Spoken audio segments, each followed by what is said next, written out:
Hi, welcome back guys. This is your friend, Cabbage Head Fanfics, back with amazing fanfiction. This is the series of What If Deku Had Card Summon Quirk. Now before starting, please give this video a like and subscribe to the channel if you want more videos like this. Now let's get into the fanfic. Pollen, Urg, with the lung I have left, I should not take more risk than I should. I have not yet found a good successor. Just a little thought. Just this one little thought and the universe went sideways. Nobody would know the story of Deku, the new modern All Might, the hero who would have become the new symbol of peace. Still, Yagi preserved his lung today, thinking about the slime criminal that was on the run. According to the police, it was hiding in the sewer. What were the odds that it went outside to hide? Quite low. He would let a hero with an accordingly adapted body go there. Did you see how bulked up he was? He could not move down there.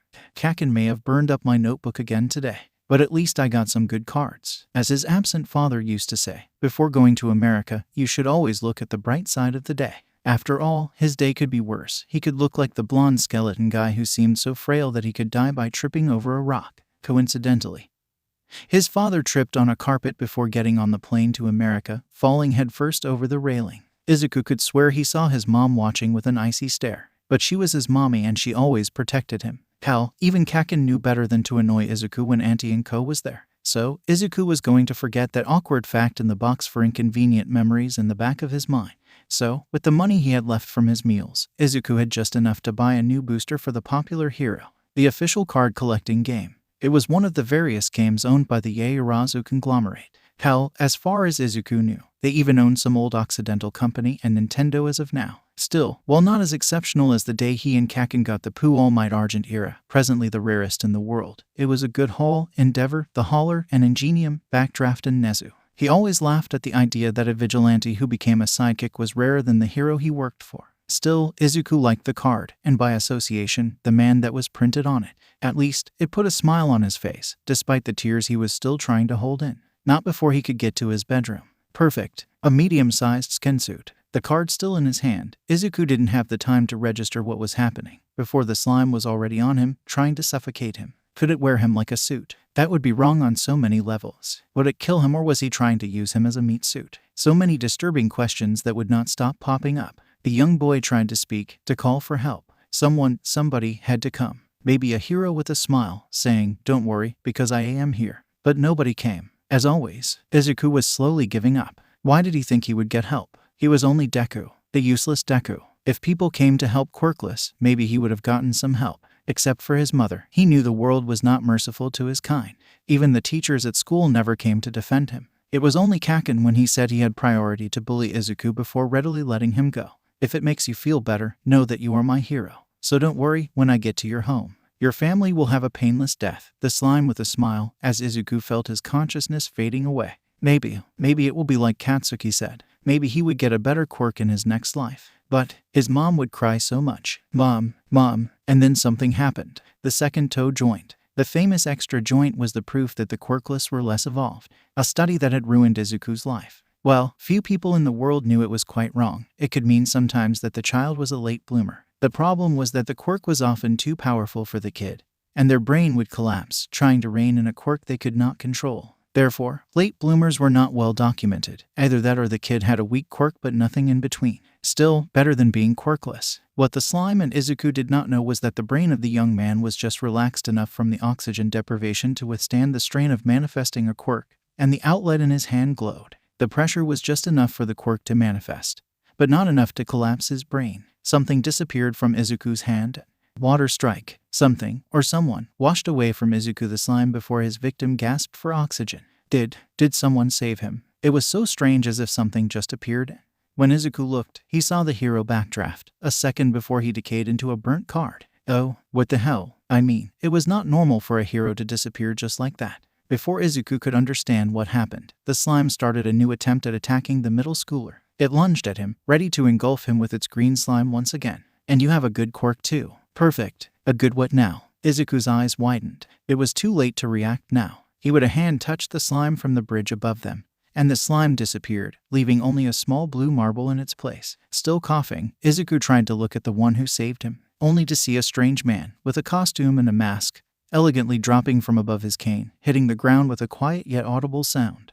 What a lack of elegance, attacking a child. The utter contempt in the voice was as distinct as the disgust. A few seconds passed before our favorite hero nerd recognized his savior, as the magician grabbed the marble and kicked it as hard as possible, throwing it extremely far and above.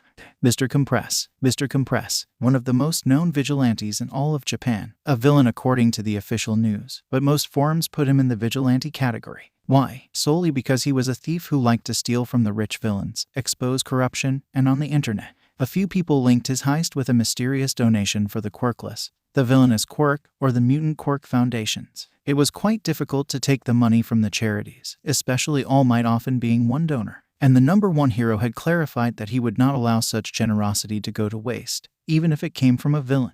Izuku was one of those who linked all of this, and he thought about how often the villain had dodged All Might and how many times the Endgame hero found a reason to not take care of the current heist by the mysterious thief. Therefore, he theorized Mr. Compress perhaps had the respect of the Endgame hero, which also explained why Endeavor had so much hatred against the magician. The man was possibly one of the young boy's favorite heroes in the entire world. Mr. Compress, as flamboyant as ever, laughed a bit before offering him a hand and helping him to his feet. "Hello, young boy. Quite the nice job you did there with your quirk," the man said with warmth in his voice, as if he recognized him or something. Izuku froze when he heard these words. A quirk. But he was quirkless. Besides, the hero backdraft was just there. How could he have done anything? But wait, backdraft's area was nowhere near here. Izuku could feel himself slipping into a panic attack, presumably caused by his brain trying to process the near-death experience and the apparition of the new quirk. He crumbled entirely and directly on the ground, breath quickening. The strange magician did what anyone would have, and patted Izuku's back, helping the kid regulate his breathing. He might be a vigilante, but all he wanted to do was to help people. "It is going to be okay. You were outstanding, kiddo," the masked man told the boy, as Izuku tried to speak again, his breathing heavier than before. Quirkless, Quirkless. Mr. Compress did not stop. He continued speaking and sat down on the ground beside Izuku. "Because you didn't manifest a quirk when you were young. The extra toe joint, etc., etc." Izuku nodded as the man spoke with a soft voice, with none of the disgust or pity Izuku was used to hearing. Oh God, he was being consoled by a famous vigilante. Why did it feel way more personal, like there was a connection between them? "Congrats," Mr. Compress boomed with joy. You could hear his smile in his voice, clapping his hands for him. The famous thief was happy for him. "How? Why? You are lucky." "Well, not so lucky with the fact that you only manifested your quirk now, but hey, it happens. It happened to me as an example." Was it necessary to say that? Izuku stared at his savior with obvious disbelief and shock. What? Summed up quite what Izuku was thinking at this instant. "Why do you think no one knows my name?" "It is because my quirk came in late, just like yours. It allowed me to not register my quirk. Therefore, most people would pass my name over when checking who I could be. However, unlike yours, it was way too late for me to be a hero. I was like 20 years old, I think. So, I became the next best thing. Plus, a good friend of mine threw the Robin Hood legend at me after too much teasing." He added with some chuckles. Let's not mention his ancestry with the famous thief, Oji Harama, for very obvious reasons. You don't tell your biggest secret to a kid even if he is adorable and one of your fans. That the young boy had the same hair, though way fluffier than his old friend, was also a nostalgia factor to him. He wanted to pat his head in this green hair. Instead, Mr. Compress stood up, helping Izuku up as well once again. "I am sorry, kiddo, but I cannot stay in one place for too long, unless I want the likes of Endeavor or Hawks after me, trying to capture me. However, remember, this is your power," the magician explained, his finger tapping on Izuku's forehead. "It is your choice to use it, to make it grow. Will you use it? Become a hero, a vigilante, or a simple barista? I don't know what your dream is, but here is some advice as you use the card. As a magician, I know way too well how a deception is a tool just as strong as your quirk itself. You should learn a bit about magic tricks and learn about your limits. Most late bloomers should explore their limit with patience, though. Otherwise, they could die. I cannot stress this enough." It is not like he saw that happen a few times. Still, he had to hop and go now. Izuku was still too shocked to react. And when he was ready to speak, Mr. Compress had already disappeared. He wanted to thank him, but as Mr. Compress once said in one of his interviews, "I do not expect thanks. I just expect a smile on your face." Imagining that his new favorite idol was still watching over him, he put the biggest smile he could on his face and looked at his cards. Well, maybe he could try one more time. Thought not with Endeavor, if it was like when he summoned Backdraft. The situation hit Izuku hard as he realized the possible consequence, and he was not stupid. Burning a park was not the best way to test his new quirk, not to mention what Mr. Compress said at the end. He could die if he used too much of his power. Maybe he could try with some lesser card. Maybe a normal card with a hero that wasn't too strong. Despite the risk, a genuine smile grew on his face. After years of analyzing quirks, being called creepy and all other things, he could analyze his own quirk. As for the slime, it was found 2 weeks later. Supposedly, it hit a certain Yakuza with a bird mask. Overhaul reassembled the slime body into a more solid form before letting Rappa use it as a punching bag. That evening, at Midoriya's home, Mitsuki Bakugo was forced to call to be sure if it was them crying too much or if they had a localized flood. Yes, the mistake has already happened, and Ko could not believe what had happened at first. Then, Izuku used the Nedzu card in front of her, and a small version of the UAS principle made a few movements before burning, leaving a charred card. Also, a very exhausted Izuku, who laid down in the saloon as he went to sleep, and Ko was beaming with pride and joy about the situation. She did not care for him being quirkless or with a quirk. He was her son, and she was going to tear down anyone who would try to hurt her boy. She had already, though no one could prove anything about Hisashi's death. However, she knew how much it meant for her son, and how it affected his dream of being a hero. Maybe she could help. She knew what a late bloomer was. She was the childhood friend of one of them, and maybe she could ask him for some help. After all, Izuku could not show his power at school. However, he needed to train for it. So, he needed a teacher who knew what he was going through. Therefore, she did what every mother would have done. She grabbed her phone and dialed an old number that she hadn't called in years. What a shame she did not call him earlier. But he was happier thinking she did not know his activities. Atsuhiro-san, it's Inko. Are you free tomorrow? Her voice was saying, Atsuhiro, you are coming to dinner. Always fear the quiet one.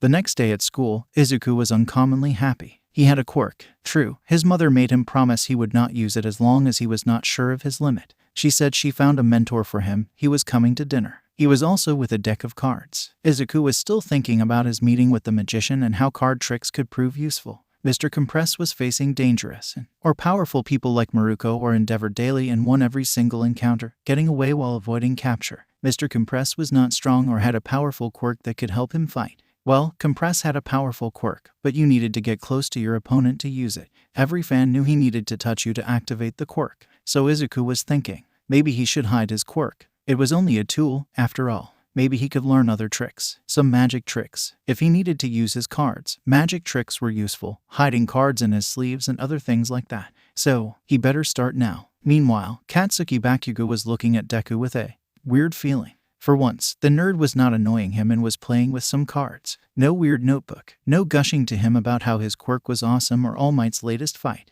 Not getting into trouble. He had to bail him out like the weak Deku he was. It was weird. So for once, Katsuki sat down with force in front of Izuku and looked at him.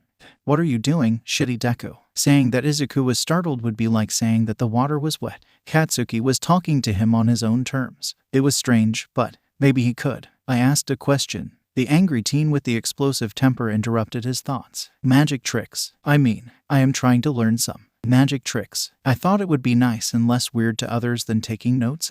Well, I am not good enough to do it while walking, so I was training on my own. Katsuki was looking at him, before nodding. It was about time you put some backbone into something, Katsuki said with a ferocious smile, to Izuku's surprise. Soon after that, he got back up and that was that. The greenette was a bit confused. Almost no insults. He was almost kind of nice for once. Weird. Still, Izuku appreciated the silence for once. So, the video showed the finger trick like that.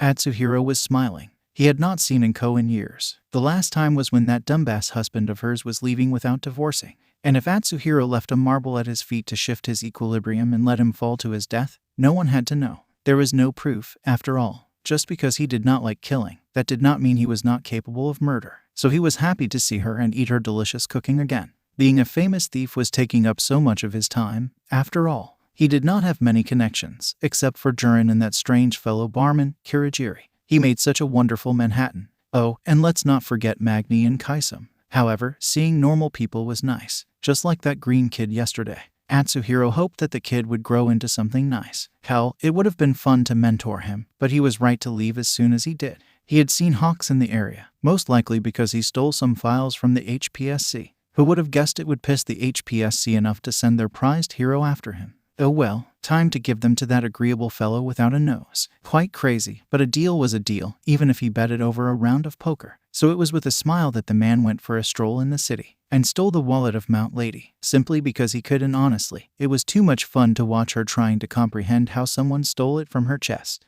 In Kuuchahan, An excited voice squealed from below as Izuku was still in his room, doing his homework and practicing his skills. Their guest, most likely. And he was positively happy to see his mom. Atsuhiro-san. You should call more, said his mother with a tone that plainly said, if you don't call me more, you will have some issues with me. Nobody wanted to have issues with Inko. Still, it was obviously their guest. Izuku smiled once again, like the sunshine he was before going downstairs. There he saw a tall man, who seemed quite ordinary. Brown short hair, brown eyes, a face neither ugly nor beautiful. Hell, if he was a wanted man, most people would have trouble describing him. Nonetheless, Izuku smiled at the silent man. Good evening, Mr. Sako. The sweetest being in the world beamed to his idol. Inko laughed a bit at her friend, undoubtedly stunned by the cinnamon roll that was her son. Even she was sometimes not immune to that smile. So Atsuhiro with no defense against it. Yep, full effect guaranteed. Though she could not guess the part they already met. Izuku had hidden the almost got killed by a villain from her. Izuku, let me introduce you to Atsuhiro-san. You saw him once or twice when you were much younger. He is a late bloomer, just like you. Izuku went full on Quirk nerd instantaneously. And he assaulted Mr. Compress with so many questions he considered marbling the kid to calm him down before thinking about how Inko would gut him soon after that. Not to mention the fact it would oust him as Mr. Compress. Calm down, kiddo. Yes, I am a late bloomer, and no, I do not have health issues. Principally because I had your mother to help me deal with it when we were young. Inko laughed a bit, as she remembered the old time, directing her friend and her son toward the living room.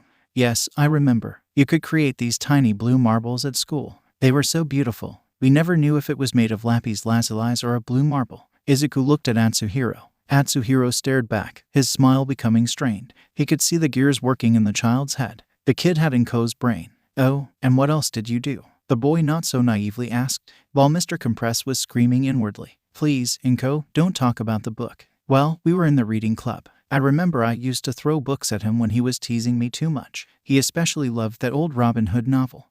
Shit. Well, at least it was not like Inko knew his job as a vigilante villain. So while the mom went to get the drink, he looked at Izuku. Atsuhiro feared only a few things in the world. All for one was one of them. Endeavor was another. Nedzu when he was without tea. And Inko, especially when she was mad. If she knew what he was doing daily, she would maim him for endangering himself so often. Private lessons if you don't tell your mom. Izuku smirked. You'll also teach me how to fight if I don't tell her that Mr. Compress stole from the HPSC yesterday.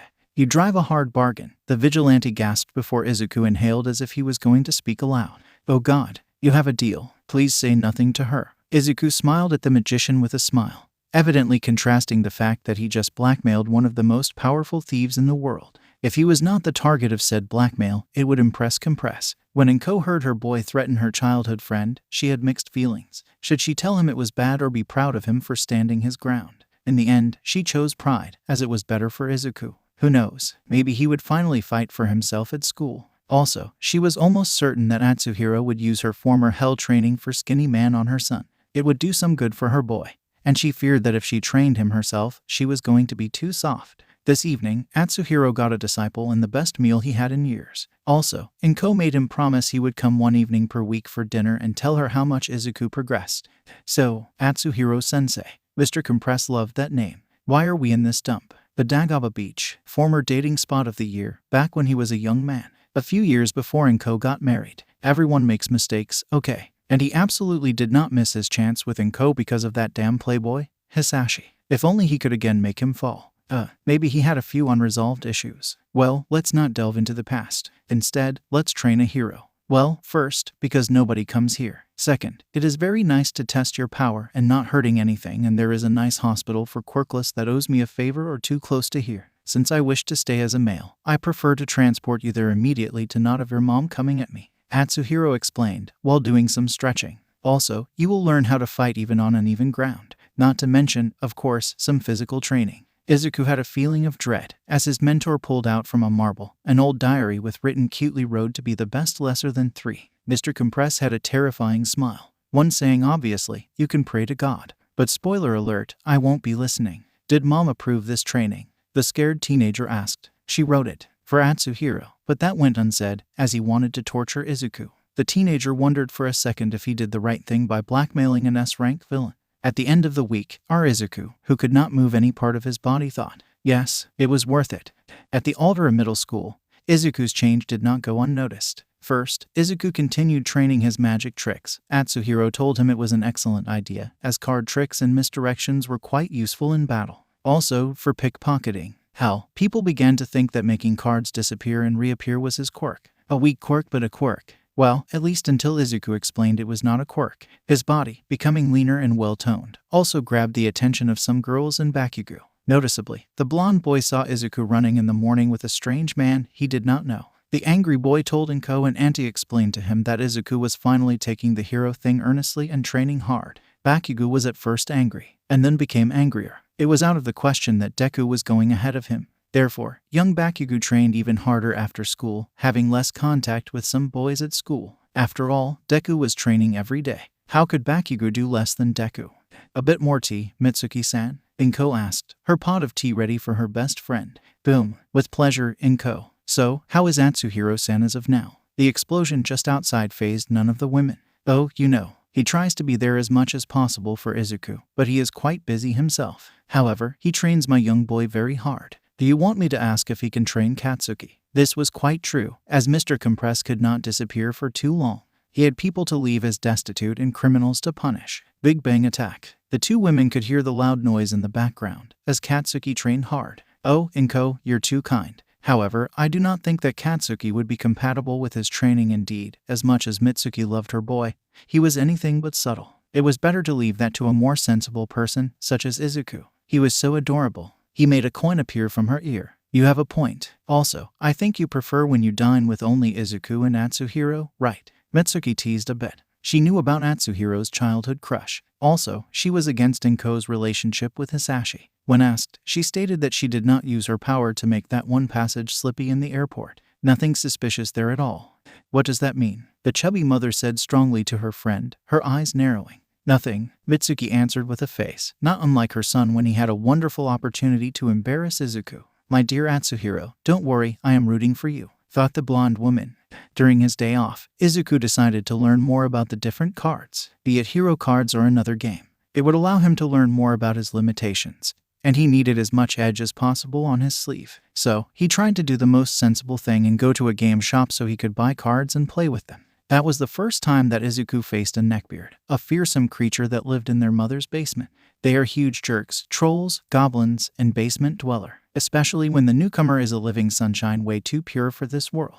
While most people would just try to protect Izuku, the neckbeard cannot stand purity and wants to corrupt it. So, when Izuku asked for a game, all players redirected him toward a certain someone in the back of the shop. The player in question was something that the usual inhabitants of the shop could not deal with. He was too creepy and they could not kick him out of the shop because their survival instinct told them it was a bad idea. He was one of the biggest spenders in the shop. Even his smiles were saying, I am going to kill you, eat your corpse and use your remains for a satanic ritual. Yes, all players send Izuku toward Tamura Shigaraki. The young man was here in his sensei's order to learn some social skills, so he tried to give his best smile. His best Tamura smile. Welcome to the game, hero. Let us roll back a bit in time. A few weeks ago. Young master, if you don't go outside to meet people, I am going to throw you outside. Despite being a bioengineered nanny for the man-child we all know and love, Kurogiri was done. Tamura somehow stayed 5 days without sleeping and washing, playing games alone in his room. I don't need to meet NPCs. I need to keep playing.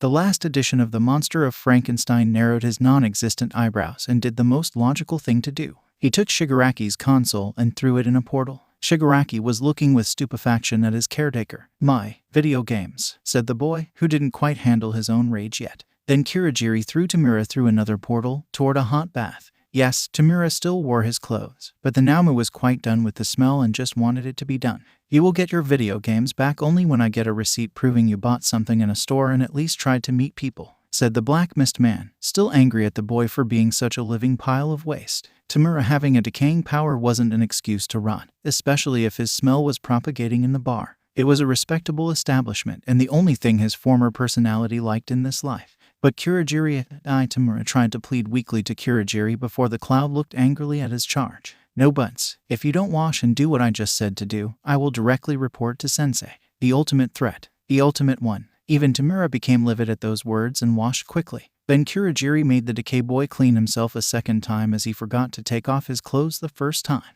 Oh well, at least the clothes were cleaner. He still had to clean Tamura's room now. Kirigiri wistfully reflected upon the misery of his own existence as he cocked his guns and made sure that the flamethrower was ready. Yes, it was something that Tamura was supposed to be doing. However, Kirigiri was now sure that indigenous life forms were born from his Prochi's trash and now he had a cleanup to do. SSSSSSSSSHHHH made a certain creature, looking like a certain alien from a famous franchise. Well, as they say, it is time for a tidy up. Also, I never liked Prometheus, said the battle butler before beginning the purge. It is said that the battle ended after 5 quite intense days. Yes, Kirigiri took some breaks to make sure Tamura went out as expected, but still, All for One found the footage hilarious to see. He also asked Kirigiri to burn all the corpses, just to be sure that they wouldn't come back. After all for One was an evil genius, and he saw the alien saga. No way he was going to experiment on that. Now, back to Tamura. First, the blue-haired criminal found a place with games,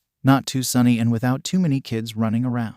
This excluded most cybercafes, as they were often the noisiest places in the world. It also excluded him from the possibility of just hanging out in a video game store. Besides, they have banned him from most because of his decaying habits. It was not his fault if sometimes he couldn't remember to not put his 5 fingers on something. Damn it. The second thing that was right now maddening him is the fact he had to hang out in a mall. Kirigiri restrained him inside and took his ID, so he couldn't even try to get wasted. Once again, he had to be reminded of what happened the last time he was drunk. Supposedly, he may have decayed the support beam for a railing at an airport and some dumbass fell to their death. He was also way younger, and his former caretaker before Kirigiri, someone he named Random NPC Endgame, did not know the difference between an apple juice and an apple liquor. That could have happened to anyone. Still, the young man with the same hygienic habit as a nurgling had to find a den to restore himself and at least technically complete his task. The answer appeared. A store that had better days, with a former stylish front but now just tacky, with a wyvern nesting on a pile of goods made of cards and books. The Den of the Drake. Card games were a kind of game, after all. Also, even if he couldn't get drunk, he could still buy a lot of things with Sensei's money. "Hello, young man. What are you searching for?" asked an old vendor, with a beard well taken care of. Maybe it had something to do with the fact he was using it to work on his computer. Tamura pondered the thought a moment before answering. "Game, Villains vs. Hero. I want a villain starter pack." His demand caused snickering in the shop from the old patrons of the shop, except they must pay their share, as the shopkeeper, despite their attitude, did nothing. Thus they did what they did best. They snickered. "Well, there is the hero. Game. Nobody plays villains and most people play different teams of heroes against each other. We recommend the UA starter for beginners." Either Tamura wasn't terrifying and horrible enough or the shopkeeper was used to seeing creepy guys like him. Even as the criminal stared at him, the man quietly took out an old package with the UA symbol and the Special Endeavor Valedictorian Edition. Not the rarest as they included it in the package, but most people choose to keep it as it is often their first super rare card. Tamura looked at the deck and thought a bit. Pitting heroes against heroes. Tempting. He should see if it was funny. No villains. They have their separate editions, but the HSPC asked for them to be not as powerful as the heroes. The Yaorazas circumvented it. Either you have a powerful villain unit but they are rare or cost a hefty penny, or you can play swarm tactics with typical cannon fodder. I recommend a mix of both. One powerful villain such as the Architect, especially as he has passive boosting minions with his type and minions to wear out the heroes. Though I recommend not playing such a deck against an Endeavor, burn in composition. Tamura gave a confused look at the man, before looking better at the UA deck and the second villain deck. Indeed, it was minions and villains bosses were only obtainable via booster, so you needed luck or money before you could use that kind of deck. "How high are the odds of finding a villain boss in the booster?" Tamura asked, while his game-geared mind calculated things beyond anyone else's comprehension. "Around 1 in 100 packages," explaining why they aren't popular. Then, the shopkeeper heard the words that made Tamura nearly untouchable in his shop. "How many villain booster packs do you have?" Yes, our favorite villain had taken out the black card. The bearded man's eyes turned into yens and took every villain booster he had. It was a hefty quantity. Tamura continued to get affection points from this charming NPC by telling him he was going to buy off it. That day, Tamura got the UA deck, as it was the cheaper deck with the rules for it and around 90 villain boosters. He got his first boss, Muscular Bloodbath Edition. He was one of those villains bosses without a gang. In fact, his apparition wiped out the field, including allies. However, his strength was equal to the number of units destroyed that way. That day, Tamura's smile killed 5 puppies. That's how the villain gained his place in the shop. The weirdo who would spend a fortune only to play with villains. If, at first, the other clients laughed at his antics, Tamura taught them to fear because he used tactics that were just myths before. Minions swarming, boss summoning. He kept improving himself, almost with every game he played. He became known as that cheating munchkin with too much money, a name feared in Musutafu's playing community. The villain domination had begun, and then one player arrived. A green-haired guy with a smile just as pure as the blue-haired guy was rotten. One who had just a custom deck, with no logic behind it, like, for example, the Maruko deck. Go easy on me. It's my first time, asked Izuku. Tamura smiled, and the game began, as if mercy existed. Tamura annihilated Izuku. It was pure humiliation. A player receiving such an embarrassing defeat was bound to disappear. Except that the green bean beamed at his partner. Oh my god, that combo was amazing. Was it you being nice? I can't wait to see what you can do when you play. Izuku was so used to being beaten up that losing in a children's card game did not affect his morale in the least. In fact, he loved to make his brain work as much as he was enjoying his daily workout with Mr. Compress. As the man said, in the show, you need both brains and brawn. Tamura did not expect such a reaction, but prepared his deck again to face his opponent. Well, you're lucky then. I can't go back home until this evening, so I have the time for a few more games if you are up to it. Izuku was not an opponent within the same league as him, but since all other NPCs were too afraid to continue to grind against him, well, he had to take his fun where he could after all. It was a fun challenge, even though Tamura would deny it. That is how he became friends with a kid young enough to be his little brother. When Kurogiri heard his charge talk about needing a new tactic to fight Zuzu, the Cloud Namu thought he was speaking of a new boss. He was surprised and cried some tears after learning that Tamura was speaking about another human being.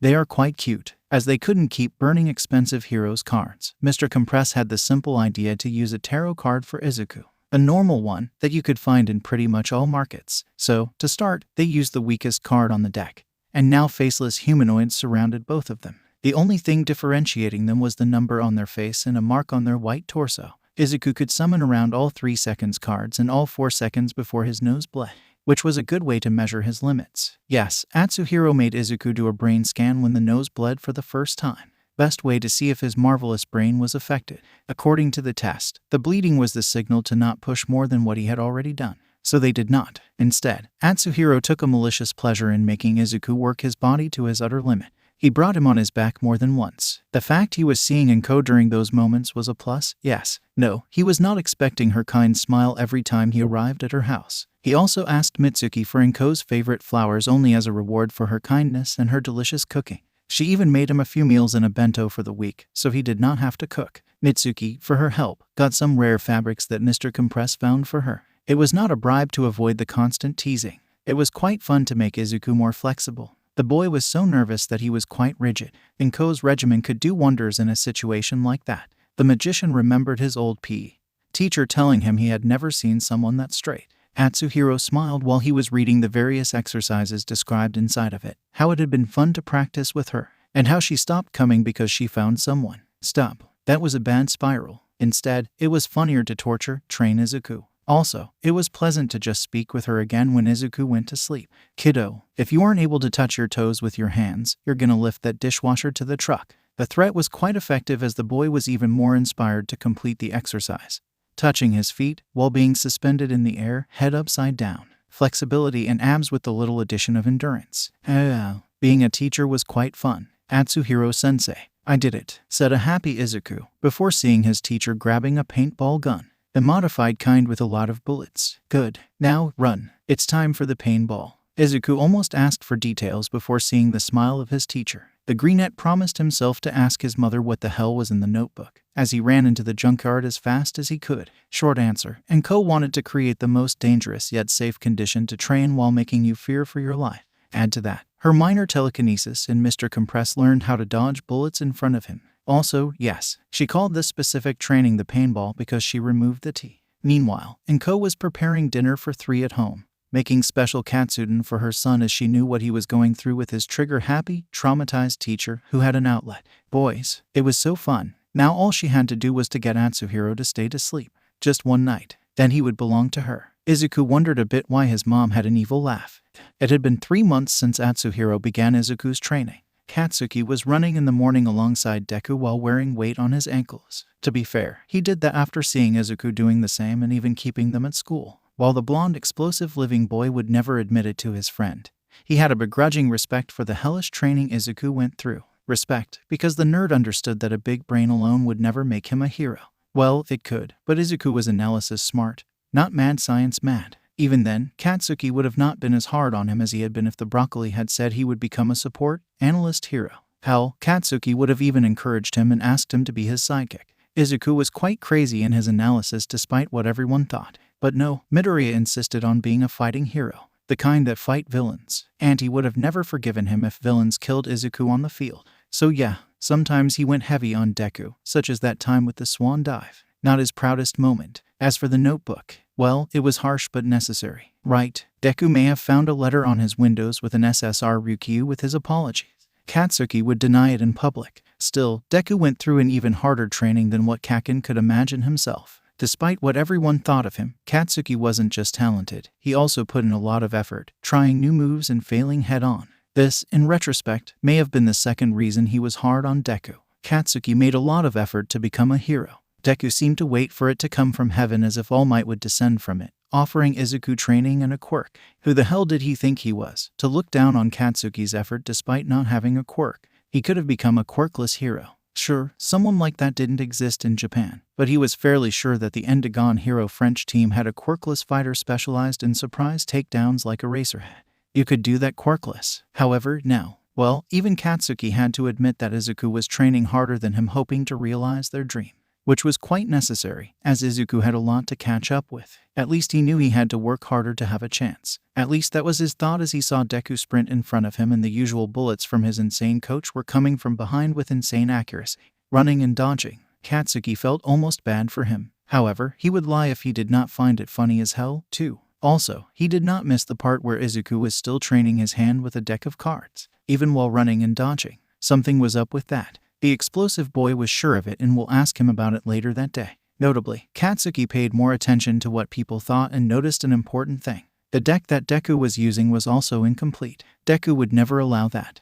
Katsuki was searching for his not friend in the middle of the afternoon break when he heard the usual sound of something being hit. Well, the sound of someone being hit, should he say. Another reason he was angry. The adults in Ultra were useless and Katsuki had to make the law instead of them. The boy was also pretty sure of who was hit. Grumbling that Deku was a pain in the ass, Katsuki sprinted to see an unexpected spectacle. Deku, standing above two bullies and a girl with snake hair. Katsuki was already pretty sure of what happened but had trouble processing certain parts. The part where Deku won a fight against someone who had a minor telekinesis quirk and the other had an excellent leg strength thanks to his sprung legs. Deku, the F. The dumbass looked at him with that damn bright smile, and he even had the gall to look ashamed. He had won the smile for FS sake. Izuku had the victor's bragging rights. Well, how to explain?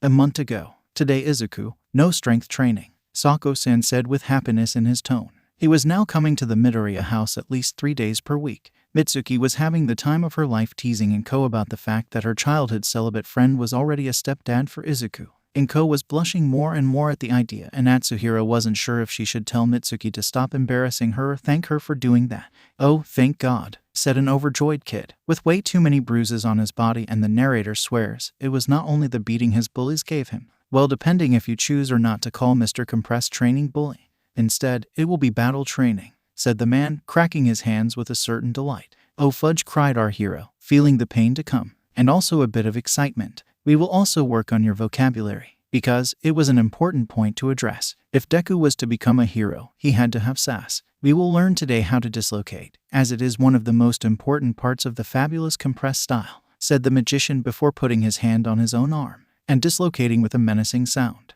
The spectacle was shocking to the Greenette student, who almost fainted before Compress put it back in place. The limp arm was quite the thing to see, and it looked terrible at first. See your reaction. This is why dislocating is an effective move. "Let's be honest, Izuku," said Mr. Compress with a gentle smile. "Neither of us are powerhouse. While I am quite agile and you become faster and more flexible, you aren't as strong as the weakest mutant Quirk. To be fair, most of them would be stronger than me. So how do we fight? By being smart and technical. The right push in the wrong place. We will break kneecaps, we will break joints, and we will F up their shoulders." The warmth in the voice of Compress was alarming, and Izuku stared at him, trying to plan a question.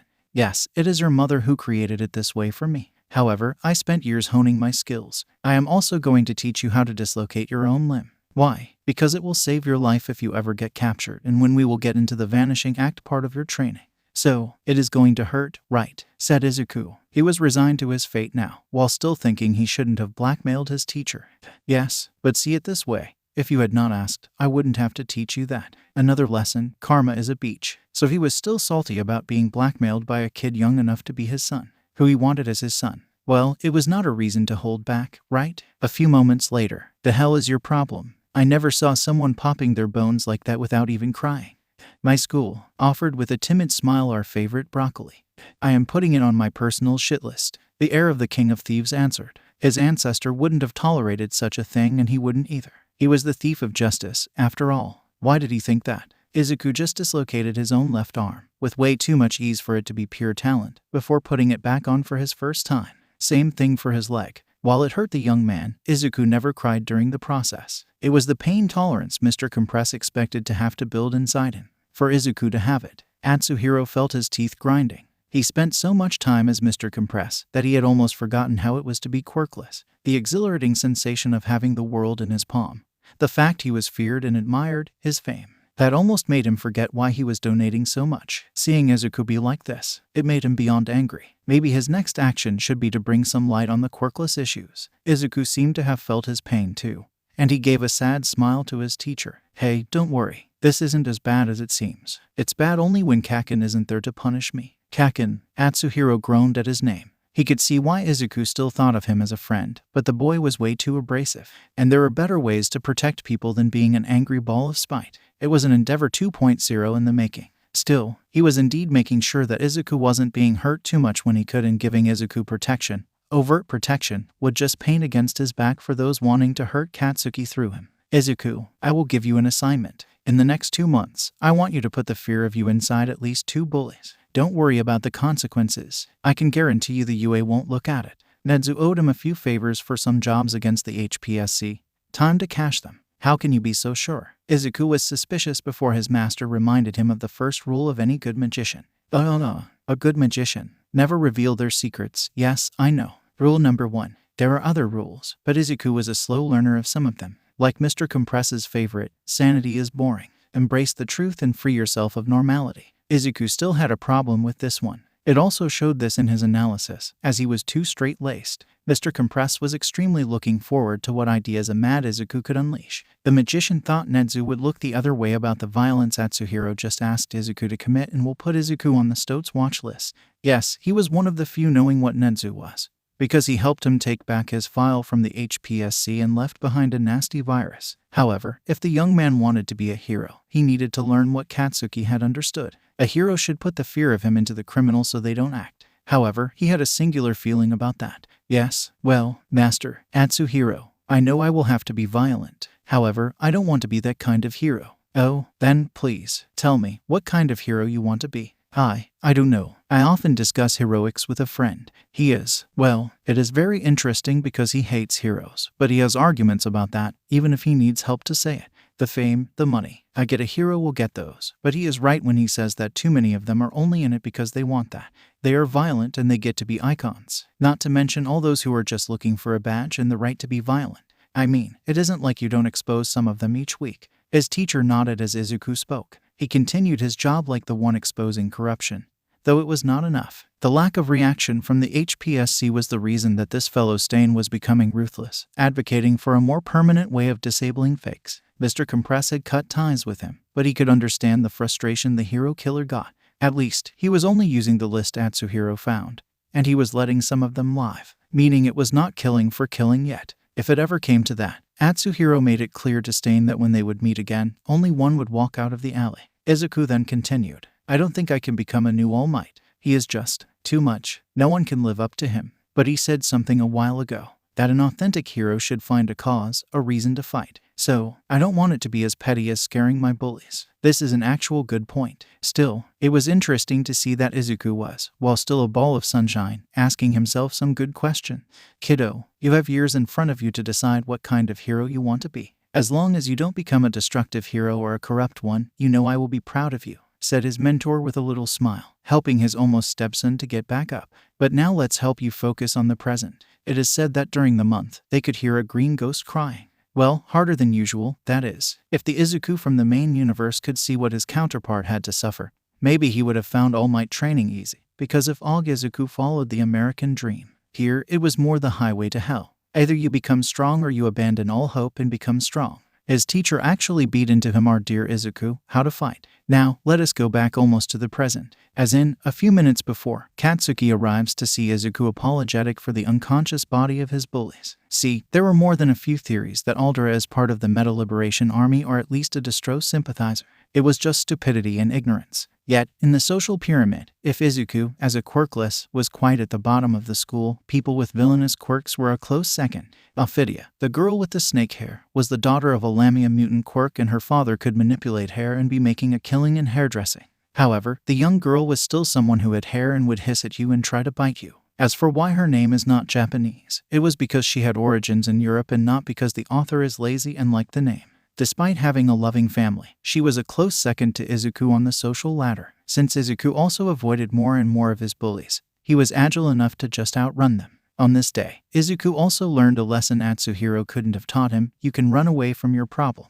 The issue is they become the problem of someone else. Don't look us in the eyes, monster. Yes, she is going to turn us into stone. Shut up. That isn't how my quirk works, and you all know it. Now, two things kids learn quickly are those who say that explaining why you aren't okay with things people say or just ignore them. Well, those who say that are very tall and strong or liars. The girl was now being held in a corner by the pyro and the spring boy, Izuku, just above them as he was going down for the next period. Our green boy heard everything, and as he felt for one instant, his shoes became steel, as if they were lead heavy.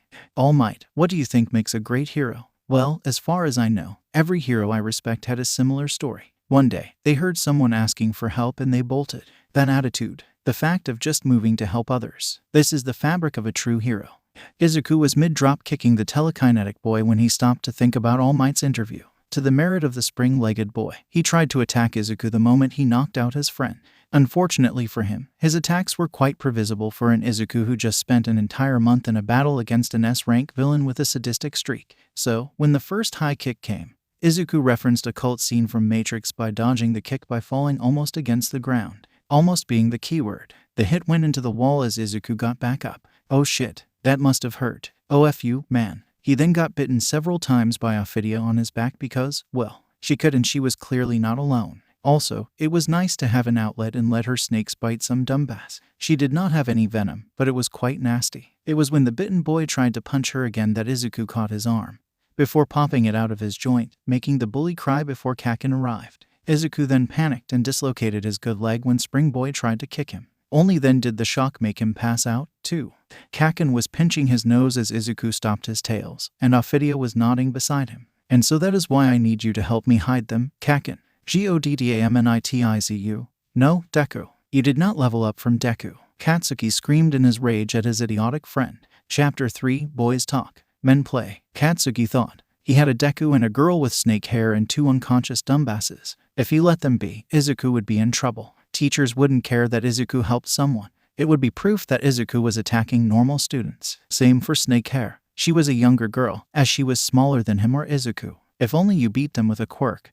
That would have been easier to explain. Katsuki sighed as he knew the teacher would invent some bullshit to annoy the green bean, who seemed uncomfortable. His feet did the thing when he had something to hide. Note to self: kick Izuku in the face later to have the full story on that later. Let's prioritize for now. If they found it was Izuku who was responsible, it would be bad. Deku's idea to hide them was not bad, but if they did that, the bullies would wake up and cry to the teacher. A small smile appeared on Katsuki's face. Well, I guess the solution is even more violence, he said as the explosion came through his hand as he punched the two extras down in the face. Hard, several times each. Now, if the teachers want to have a word with shitty green hair and you, snake hair, they will also have to punish me. You don't fear that they will punish you. Also, that's quirkist, a hole, Ophidia responded, as some of her hair hissed at the angry blonde boy who flipped the bird. I have done worse and gotten praise for it. Also, I say that to everyone, not just you, snake hair. The sad thing is that he is right, and don't worry about him. He's bad with names and things like that. Also, Izuku pointed to the two cringing boys on the ground. They will say that Katsuki beat them down, saying it was me, or you would destroy their rep by letting Kaken take credit. You take too long to explain. Basically, they are beaches, and they'll suck it up. So either they try to say Deku did it alone, but the burn will give away I was here. Not to mention I'm going to tell people I beat them like beaches, Katsuki said, having found a foolproof plan to protect the two others. Kaken, language. Otherwise, I'll tell Auntie. The green-haired boy warned his friend. Deku, do that and I tell Auntie you broke arms. Katsuki threatened back with a somehow proud smile, as if approving. They aren't broken, just dislocated. Izuku tried to justify himself, failing to understand he was just digging his tomb. That is darn cool. Damn it. Katsuki found that even cooler. Wait, was it bad or good? Izuku was quite in a conundrum, muttering more than usual his process of thought, which wore on the already thin nerves of his friend. Are you a friend or what? Asked the young bystander, feeling almost like an intruder between the both of them, despite being the first at the scene, being, the victim. Yes, no, said at the same time the two boys, who then glared at each other. Boys are weird, concluded Ophidia while letting the two aspiring heroes argue with each other about their friendship. However, their plan was not perfect. While Ophidia was indeed off the hook, many people stared at Izuku and Katsuki, all while the green bean was trying to calm his nerves with his card tricks in his hands. Katsuki was still trying to understand how he could make them dance just like that in his fingers. Well, while he tried to understand that, the word had passed. Katsuki was not cool anymore with bullying Izuku. Sure, no teacher was after them, but Katsuki could feel all his privileges being revoked one by one. No more missing classes, his teachers warned. It annoyed him a bit, but somehow, Katsuki felt it was worth it. They were all extras, and it was his last year here. Also, now that Izuku was less spineless, he was almost worth being a sidekick. His sidekick. He just needed a few more pushes, and he also owed Katsuki a few explanations, too. As for Izuku, well, he was eyed differently, not with fear, as the two first extra downplayed their defeat by saying it was Katsuki who beat them. However, Katsuki was more feared than loved, and if Izuku was his friend, then he was a weak point, too. The angry Pomeranian knew that, as it was one of his reasons to distance himself from Izuku with the others. Now, Izuku would have to watch his back. I will not protect you, Katsuki said as they went back home together. For the first time in years, you need to get them off your back, by yourself. You are making them not attack me by being here, So, that is how you see yourself. As my sidekick, helping me, but under my protection. Katsuki replied to him, but it was a turning point. By winning against those two dumbasses alone, Izuku was not useless. His analyses were always on point, and now he knew how to defend himself a bit. In short, Katsuki will let him be his sidekick. However, he had to listen to Deku saying so much he wanted to be a hero, not a sidekick, that he wanted the green bean to say it himself. His point for once got across Izuku. Under his hair, the young man thought a lot. His quirk was impractical, for now, and somehow he felt something. If he said yes, right here, right now, Kaken would protect him. Izuku would help him, without a doubt, to be the next Endagon. Izuku could be the next Night Eye. That was his first dream when Katsuki got his quirk after all. But a little voice in the back of his mind made him remember the discussion with Mr. Compress. What kind of hero did he want to be? Did he want to be just a sidekick? While they walked back home, Izuku knew his choice, here and now, would shape him. No, I want to stand by myself, said Izuku with more pride than he had the day before, invigorated by his fight. Katsuki stopped in an instant, before groaning, preparing for an explosion to make his point across, when Izuku continued, You are right. I can't continue to just say I want to be a hero doing nothing. The blonde boy did not expect that, and for once, he let his friend speak, his sparks disappearing. Is that why you were that angry at me? Asked Izuku, as his friend seeked at his friend, avoiding his stare, saying that Katsuki had trouble making his point come across as saying that the water was wet, and it was also somehow amusing that someone so direct was sometimes so ambiguous. Try to guess, Deku. It made Izuku think more. He then smiled at his friend with that damn smile, his big sunny smile. One reason he would have liked to have him at his side. Thank you, Kaken. Don't worry, I'll get them off my back. Alone, I mean. Without a quirk. That is going to be fun. Katsuki snarked a bit, but his smile showed he thought Izuku could do that when he wanted to. Deku was quite scary, and Katsuki knew how he could be feared enough that no one would mess with him. It was then that he saw Izuku squirm a bit, and Katsuki pinched the bridge of his nose. Deku, he groaned, an explosion appearing in his free hand. I only got it recently, and if I use it too much, it can really hurt my brain. Izuku spilled out to his friend, who then stopped his explosions and thought about it. Izuku would never lie about something that was important to him. Hell, Katsuki helped him when they were young to put him in a dangerous situation so he could awaken his quirk. If Izuku said he had a quirk but it hurt his brain, then it was most likely true.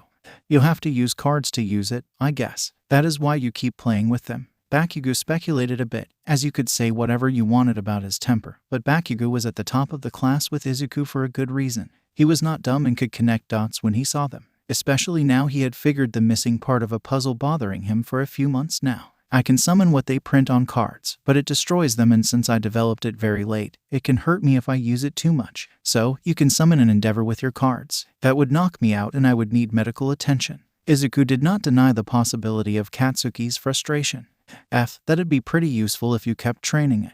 That is why your stepdad teaches you to fight without Quirk, so you don't die. Wait, Izuku said, then trailed off, not wanting to think about such a possibility yet, especially knowing the secret identity of Atsuhiro. Deku, my mom is preparing designs for your mom's wedding dress when that will happen and he comes to see Auntie with flowers. Bakugo had a point and his face showed he had no FS to give about his friend's sensibilities. His friend, who needed a reboot that Katsuki applied by hitting the back of his head, as Izuku noticed something else. Wait, you know he teaches me how to fight Quirkless? Izuku, your mom told my mother that you had a teacher. I saw you with him. And I know when someone throws a good punch. You never learned to do it before, so he taught you. I don't punch. Izuku tried to tell what he did. Still super damn cool. You saw how his arm was limp. I am surprised you had the guts to do that. Katsuki thought he couldn't be surprised anymore. He thought that Izuku would almost vomit when realizing what he did. Instead, he had an Izuku who laughed. A lot. With a tiny part of nervosity, the exploding boy asked, "You are all right, Katsuki. My teacher's idea of breaking my idea of not hurting others had been to disjoint my bone and borderline torture. I also learned he knew French because he made a terrible pun with it in the Deku nickname you gave me." What? A reasonable reaction. You are called Deku. That is perfect, because c'est exactement ce que tu vas recevoir, said a flat-faced Izuku. I am going to take that one just for the reference, laughed Katsuki, after understanding the joke and being able to appreciate that kind of violent humor. Kaken, well, still, to go back to what we were saying, I want to be a hero and I understand why my teacher told me I had 1 month to make them scared straight. I think he thought violence was my solution, but we both know that. Teachers are going to bitch about it and those extras will never fight you with less than 3 people. If I understand correctly, you only won because you had that surprise kick in. Izuku nodded. Kaken was good in a fight and an analyzing one. It was a good idea. It is going to be fun. Because I know a way to terrify all the extras. But you will not tell me because you want me to suffer. Deadpanned Izuku, looking at his friend who had this smug smile. Seeing Katsuki less angry and smiling at him just like old times. Well, it was nice. Nice to see he could be trusted, if only a bit. Katsuki being delicate was not possible according to the law of the universe. Izuku would settle for his childhood friend, not being in a hole. He still surprised Katsuki a bit with his knowing smile. That isn't a problem. I know someone who can teach me how to scare people straight. So that is why you're asking me to teach you how to scare people. Tamura was pinching the bridge of his nose while Izuku told him about his school situation. At least the kid standing up for himself. The older man-child thought. It proved he wasn't an NPC. More like a character he wanted for his team with the proper effort. Tamura, you are in the top 3 of the scariest people I know. It includes actual supervillains like Moonfish, said Izuku semi-seriously, who was pretty conscious that his sort of friend wasn't the nicest guy around, though he was a lot of fun and a skillful player. It's nice to know that I am on par with a freaking cannibal with only my smile, Tamura said as he chuckled, amused by the fact Izuku did not know his past or his plans. You know what? Beat me once today and I will help you work on it. Deal? The trick here is that in all the time they knew each other and the dozens of games they've played, Izuku won only 2 times, mostly by luck and the fact that Tamura used handicaps. That's fine by me, said Izuku with his usual smile. Said it was his day off training. Mr. Compress said that too much training was a thing and seeing people would help him have more confidence. It was quite true. Staying over one afternoon playing with a Tamura glaring and smiling at you was an exceptional training to ignore his fear. Izuku was good at judging character and knew more about Tamura than what he let slip. For starters, Tamura's habit of keeping a pinky on his card was a sign that his quirk was a 5-point activation one that's annoying or powerful. Second thing, Tamura was a rich sheltered kid with a nanny. He deduced that purely from his clothes and his spending habits. Izuku had to tell him it was not normal to buy over 4,000 yen's worth of cards each week. Hell, most people couldn't afford that budget as a monthly one.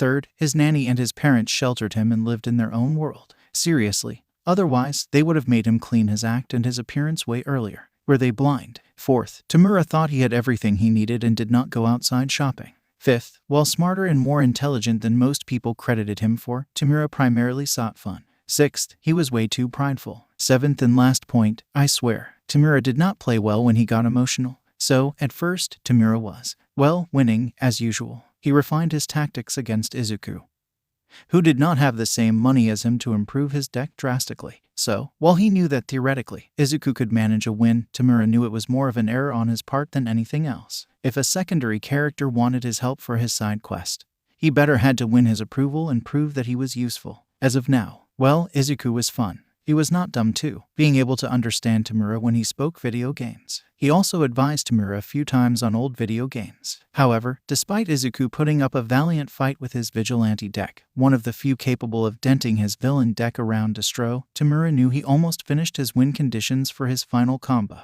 All he needed was a last card. That was at that moment, however, that Izuku truly attacked. "Oh, that made me think, Tamura. I have a gift for you," said Izuku with his big, gentle, innocent smile. Tamura could tank it, being, well, Tamura, but was not prepared when Izuku pulled something from his backpack. It was gloves. Why was it missing 3 fingers?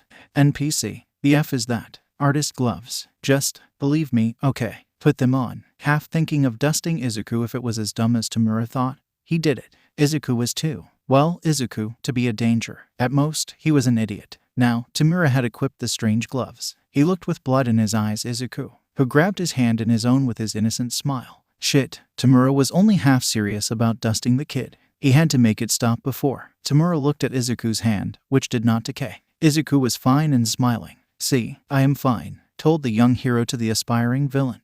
"You know about my quirk." Tamura never told him for obvious reasons, as his quirk was deadly as hell. Most people would categorize him as a villain and not think twice about it. That it is most likely a 5-point touch-activated quirk and certainly a destructive one. Easily, but it seemed rude to ask you about it. "Can you stop grabbing my hand and explain, Izuku?" said Tamura, as Izuku was still hand-to-hand with him. Not that he didn't reassure him about. Wait, was he caring about someone else's well-being? Definitely not. He just did not want to be kicked out of his favorite store for accidental death. Yes, definitely that. Still, Izuku, like a good follower who entered forcefully his party, explained, "Those are artist gloves. If just one finger is covered, you don't risk activating by mistake your quirk. It seems like you can't deactivate your quirk, so if you use that, you don't have to worry about it." "Izuku, you know you could have just given me that to max my affection and I would have trained you in the way of villainy," stated Tamura, seriously, while testing the effectiveness of Izuku's gift by grabbing with all his 5 fingers a card. Izuku did not stop to smile. Also, the blue-haired villain couldn't stop thinking about it. How the hell did Izuku deduce all that? "No, that isn't the same," said the young man, while playing his turn, and Tamura distractedly answered in kind. "It has to be fair, not a bribe." Playing mind games was fair in Izuku's book. Somewhere, as Mr. Compress was stealing incriminating documents from a corrupt CEO, he also felt pride in his heart. He knew Izuku made his first step in the way of craziness. Missing 3 turns by being able to hold things for the first time in his life without having to worry about dusting them proved to be fatal for the game. As in Izuku summoning his eraser head on the field, neutralizing his boss and killing him by doing a nasty crawler, celebrity combo. An excessively hard-to-do combo that Izuku barely did because Tamura was too disturbed to stop it. Tamura stared nastily at Izuku, before doing his creepy smile. Except Izuku could, somehow, feel a sense of pride in it. "Izuku, why do you even need my help?" "What? You guessed my weakness. You made a plan to work with it then executed it with a freaking smile on your face. If you wanted to be a feared villain, all you needed to do was do it while explaining it clearly. Like, no muttering. Speak up clearly," explained Tamura calmly. "There isn't a thing scarier than a high-level player explaining to you your weaknesses while acting on them and you know you can't do anything to stop him. Even worse, if he is really good at it, you also understand he can do that whenever he wants." Izuku tilted his head adorably with his puppy eyes. "But people find my muttering creepy, not scary, because they can't understand the things you deduced from them. Hell, just for fun. What do you know about me?" Tamura Shigaraki, nearly 20 years old, homeschooled, very sheltered, somehow have access to video games older than both of us, from the pre-Quirk era. His guardian must be some kind of really rich nerd. Somewhere, AFO somehow felt like someone dissed him. Oh well, time to rewatch Star Wars, Episode IV of course. Has a rich guardian and a nanny. Has been mistreated by the hero system. Very smart, but I feel like he isn't as educated as he should be. Does not have many friends aside from me and no girlfriend. He uses shampoo made locally around the Camino ward. Excellent one, but since he doesn't care about his face, it's probably his guardian who has some great taste. Somewhere, Kurogiri nodded. "Okay, stop right there. You deduced that in how much time?" Tamura was dumbfounded. 10 minutes, said a sheepish Izuku. Wasn't it good enough? Holy crap. Izuku was a high-potential secondary character. A heroic one, but what did Sensei say? The best kind of help a hero can bring you is the help he doesn't know he gave to a villain. As a bonus, you can always corrupt him later when you reveal to him how your plan couldn't have worked without him. Tamura smiled. Yes, the plan was foolproof. He was going to get a second strategist on his team and it would be Izuku. Nothing could go wrong with that plan.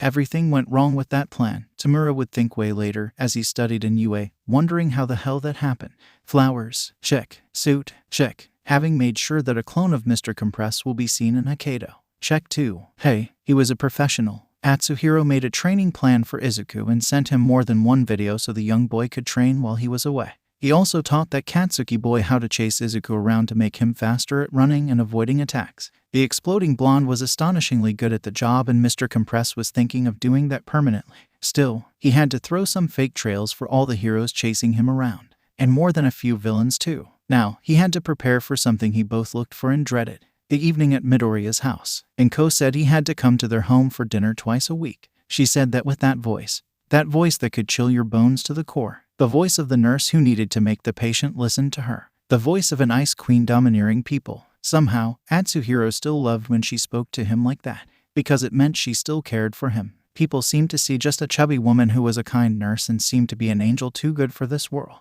Atsuhiro had a different opinion. She was only threatening when she cared, be it for her son or him. She threatened you when it was important and maybe it was her way of caring for him. At least, he hoped. He was the first to admit that his eating habits were not the best during the last decade. He kept traveling and had little time to cook. However, he was pretty sure he was as fit as possible, thanks to his work, too. Atsuhiro hoped that his body was good enough for her, as he knew that otherwise, he was pretty plain. It had helped him a lot to escape the police. But still, it was annoying and worrying to him. Now all he had to do was to ring the door and not screw up the meal. It was going to be fine. He did that more than a few times already. Sure, the first time it was awkward. He had to create a fake story about how he was a trainer for a few athletes and had to travel the country to meet his different clients. Atsuhiro couldn't tell her he was one of the few S-rank villain and the only one that still had a secret identity. Mainly because, unlike the others, he was extremely careful with it and Izuku only deduced it because he knew the right thing and Inko told the good thing, too. He just had to continue as the other time with his dear chubby friend he had not a crush on. Just a delightful meal with her and her son. So, our dear favorite magician was inspired and rang at the door. Soon after, Inko, with the sunniest smile he had ever seen, opened the door for him. Apron and everything. Like every other time. She was still the most beautiful woman he had ever seen. Hey, yes, she was chubby. It just means there was more of her to love. Also, it was truly worth it to not work for a better world that evening, because that smile, simply by existing, made the world a better place. Atsuhiro, finally here. Come inside, it will be better than outside. He nodded before eagerly entering and appreciating the small house. It was not much. Hisashi died and left some money behind, but not much. Inko did not finish university and could not become a doctor. She could take an exam to get a true license, but with Izuku to take care of, she simply did not have the time for it, which was, in Atsuhiro's mind, a waste. Inko was excellent as a nurse, but she would have been an amazing doctor for all. Certainly, a better one than the quack that told her Izuku was quirkless. Note to self, making up a story so he could help financially Inko and help her become a doctor. A small voice in his mind told him to directly do the straightforward solution. Finally, tell her your feelings and become her new husband. If you were with her, there would be no need to invent an excuse to make a joint account. Mr. Compress shut that voice down. Instead, he put a smile on his face and, for once, took back his mental mask of Mr. Compress. This evening, he was just Atsuhiro Sako, the childhood friend. Still, it was nice to be in the house. However, he noticed something quickly. Izuku isn't there. I mean, unless he has homework, but I thought. Atsuhiro was pretty much certain of it. Mens sana in corpore sano. Izuku had to keep his grade high despite the workout if he wanted to enter the school of his dream.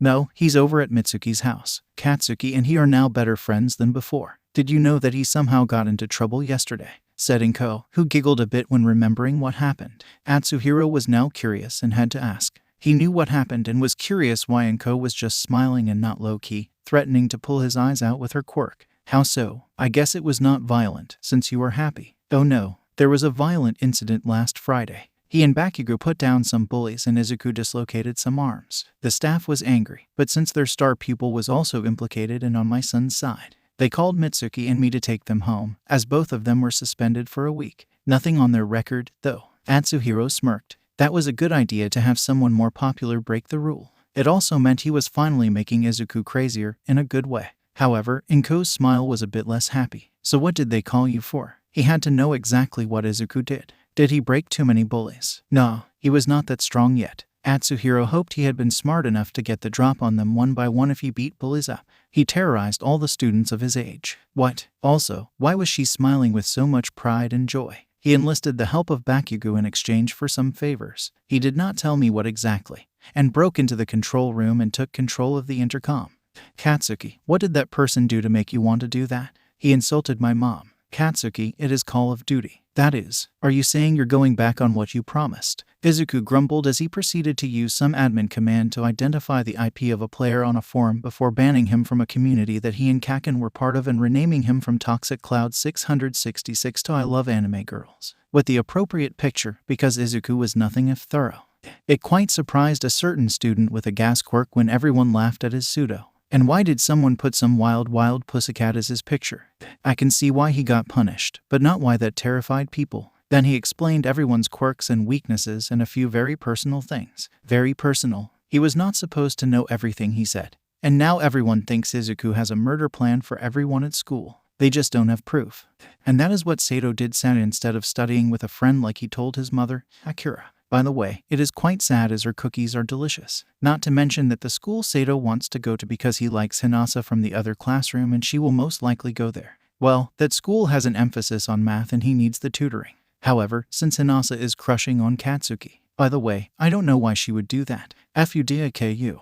Atsuhiro was stunned and proud. He asked him to scare a few bullies, not his entire school. Inko finally looked at him with that scary smile while he felt a pull on his necktie. Now, can you tell me why? When I was alone with him at home, he told me it was his homework. I told him to scare only his bullies, not everyone. Atsuhiro. He did that for 3 hours. The teacher stopped him when he was only in the middle of analyzing his teacher. Now, Atsuhiro was just proud. That was his student. So, nerd, why did you scare the complete school? Asked Bakugo, still wondering what the hell happened that day. He just thought that Izuku would blackmail people. However, he loved what Izuku did. He was also preparing against his friend his favorite endeavor ending 12 plus ultra extermination murder explosion combo against his friend. Remember UAS motto. As Izuku innocently played a midnight on the field, delaying the turn and forcing Bakugo to grumble as he couldn't play the ultimate turn yet, he could finally summon his Death Incarnate card on the field. Plus ultra. At least the game will finish soon. Wait, what was the card Izuku sneaked on the field? Eraserhead. Plus ultra, said Izuku as he exterminated Bakugo's field with a smile and took Katsuki's last life point with a Nedzu. He had to troll him, who was on the verge of being more Katsuki than usual during this evening. Neat. Also, stop spamming ERASERHEAD. The most explosive boy on the block flipped the board upside down. Never, Izuku screeched as he cackled, as it was Kaken's way of losing against him, interrupting the game, and said he did not lose. However, since Izuku was weaker than him, he had to give him his dessert that evening so he could grow stronger. That it was the same dessert he bet with his friend before the game had nothing to do with his action. He did that a lot as he won one more time against Bakugo, as they just did a few rounds on his console on Mortal Kombat CI. Yes, Izuku lost and they switched because Katsuki thought he could beat Deku in any game. Currently, Izuku showed him why he was not even close to his league. It was also pleasant for once to not play against someone with an insane strategy and deck like Tamura. Mitsuki and her husband smiled as they listened to the two boys playing loudly above. It was better like that. Also, they could bet on this evening's outcome quietly. You get to live another day, Atsuhiro, said Inko, as she put his necktie on his suit. Hey, he did know how to dress up nicely. Still, I feel sorry to make you come here so often. I mean, maybe your girlfriend is upset about it, asked kindly Inko, with a pure smile and certainly no afterthought. Oh no, don't worry, I'm not with anyone, said Atsuhiro almost immediately and without a second thought as he walked towards the living room, missing an Inko who did a victory pose. She then joined him, as she pulled toward them 2 glasses and a bottle of red wine. You mean no girl has seduced you? That or maybe. No man. Hey, you had to be sure before finding a wonderful father figure for your son and to be sure she did not misremember some of her past and how Atsuhiro seemed to act around her. How he always came around for dinner. This made Atsuhiro laugh, still thinking he had no chance in hell to seduce Inko, as she poured wine so they could drink together, perfectly purring as he answered. Oh no, I simply don't have time, and nobody had the right chemistry, you know. I don't have many friends. Those at work, they are mainly men. Hard to tell that his closest friends were a trans woman who's still looking for the right doctor for her therapy, a strange cloud barman, a man without a nose who killed people not worthy of being a hero, and that nice old man who made the best tea in the town. Oh, and technically Nedzu could count, but it was mostly someone he liked to work with more than a friend, though he trusted the stoat to a certain extent. Said knowingly Inko, perfectly purring at the news she did not have any competition on the market. She couldn't remember why she did not go on a proper date with Atsuhiro when they were younger. Yes, she met Hisashi, but honestly, Atsuhiro was kinder and still the man who loved to read pre-Quirk literature just like her. Thought for another time. She was going to enjoy that evening. Mitsuki helped her with it, after all. Yes, the stylist was right about what she wanted, and she had a good plan to help her advance her cause. Now, Atsuhiro did not know it yet, but she trapped him in her web. They enjoyed a very nice evening. Nothing saucy or torrid, just a delightful meal between two adults, catching up on time spent apart, without having to worry about a certain kid. It also allowed them to make plans for a date together on the weekend, for a little shopping. Just as a friend, Mr. Compress thought naively. Or was it he did not dare to hope for more? Oh well, it was Inko's job now. Izuku was also quite happy to see his mother finally having someone other than him or the Bakugas, making her smile. Especially a smile he couldn't see her have. It was clear as the days passed that Mr. Sako, or rather Atsuhiro, as she loved to call him, was more than welcome in their home. She was preparing special dishes when he came over, and she always found an excuse now and then so he would sleep on the sofa at home. And sometimes he would just stay the Saturday while Izuku went out. As Katsuki said, it was quite obvious that the two were in love and that Inko was gradually wearing Mr. Atsuhiro down. The Green Bean tried to not think a lot that his future stepdad was also an S-rank villain, vigilante. He just hoped that somehow the UA wouldn't catch on to that. However, he had to remember to fake his surprise when her mom told him she went out with his trainer, and that he was most probably going to sleep at home more often from now. The months went on. Izuku continued his training, becoming sufficiently nimble that Mr. Compress was proud of the result. Izuku also got a better grip on his quirk. The tarot deck was a good idea, as it gave the young boy a cheap and cost-effective way to use his power. He could even reasonably use some of the higher cards if he was careful of their use. Still, powerful heroes were a no, as his new dad was rather cautious to not kill his stepson by mistake. Sure, Inko and he were not married. However, it was now easier to count the days when he was not at home rather than the contrary. He still gets some heists by traveling, sometimes for a week, too. Still, Izuku was, sometimes, thought that being attacked by the sludge villain was the best thing that happened in his life. Sure, the training was hard and there had been over one evening where he couldn't move at all once he slumped onto his bed. Sure, Katsuki was still yelling at him and exploding. But it was Katsuki. If he was one day calm, Izuku would freak out and instantly know that something was wrong. It was normal, and he and Kaken had a more friendly rivalry than before, especially since they talked about, well, everything. Kaken apologized by not apologizing like he was used to. Sure, Tamura was. Well, Tamura. He was creepy. He had rants that could go on and on about why he hated heroes. Izuku liked the discussion he had with him. It made him think. When he told the reason he had to defend himself at school, Tamura simply nodded. Many people would have outright denied the bullying existed. Tamura accepted it was part of the darker part of the society. It was, however, reciprocated by Izuku, who pointed out to Tamura how often villains made little sense. He was happy when Tamura asked how, according to Izuku, a villain had to be. A second identity, a costume, minions. It was fun for Izuku to think about it. Oh, and let's not forget Tamura's second reaction when he learned of Izuku's past, asking names so he could have a friendly chat with the bullies. Somehow, it was like having an older cousin. When most of the teachers in Aldera Middle School found their car properly dusted, no one dared to call the police. All they could say when people asked, in private, was the fact that the culprit had the creepiest smile they had ever seen. They were not crossing that. Tamura would deny it was because he appreciated Izuku and he was angry people would try to hurt his future teammate. Sure, it was an excellent backstory for a villain. Still, as a future leader, he had to protect and avenge his party if necessary. He was simply doing it preemptively. Not because Izuku was like that annoying younger sibling that could call on your bullshit. But most importantly, Izuku had an idol who made sure he could realize his dream of being a hero and trained him for the exam. So life was pretty fun and awesome now. He understood why Atsuhiro told him sanity was just something limiting people's true potential. Like that time when Atsuhiro showed him how you could dislocate your body to get the cuff off your hands. Sure, it hurt, but it was effective. In the same way, Atsuhiro showed how he could often transform himself into marble to be slingshot into a museum or some secure place. Crazy. Yes. Effective. Oh yes, that was the reason he was learning even more about obscure heroes. Using weaker heroes but with special power was a good idea to play with the strength limitation quirk. Sure, summoning an endeavor would probably be too much. Using the psychic burn-in. It was still hard, but possible. Did he want to open a path? Sure, using a strength hero could be the solution. Using a hero who could just create a ladder or a way to go around the obstacle was less tiring. Izuku was happy, confident even. He was still, however, according to both Tamura and Katsuki, a nerd who was way too excited for his good. Katsuki feared the day Izuku would discover coffee, mainly because if Katsuki had anything to say, He would only allow this in a doomsday scenario where they would need the craziest idea. Then came the day. The exam. Oi, get ready you damn nerd. The explosion was loud enough to almost shatter the windows. It was certainly loud enough that Atsuhiro woke up and made sure to not waken Ko, who was still snoozing happily. He then took one of his marbles that he kept for a rainy day and launched it on Bakugo. Then he returned to cuddle. When Izuku finally got outside, the sun was still rising. Katsuki had a good idea to go to the UA, with hours in spare. Then the green bean looked at Katsuki, who was stunned. He was not moving, livid and incapable of moving. That was probably because he had an octopus on his face.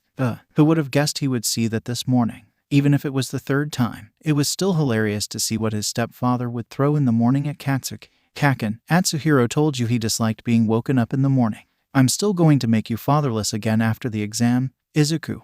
Again, Asashi couldn't see it, but about 300 meters from him, a determined and angry Katsuki watched Izuku crying as his bastard father was leaving. Katsuki took his favorite marble, given to him by his best quirkless friend, one of his only friends who never gave him shit for not being able to see faces. Prosopagnosia was a beach. He took the marble and launched it with his quirk, yelling, "Die."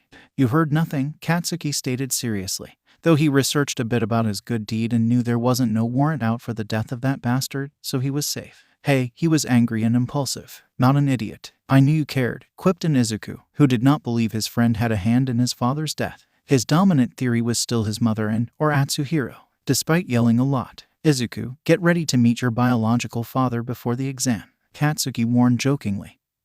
Happy to have avoided this particular threat. Still, Izuku was way more confident than at the beginning of the year. Nah, not even you are that cruel. You're lucky, Kaken. I am adorable. Also, let me take off the octopus, said Izuku with his trademark smile, as Katsuki led him begrudgingly. You are lucky I need to present properly for the exam.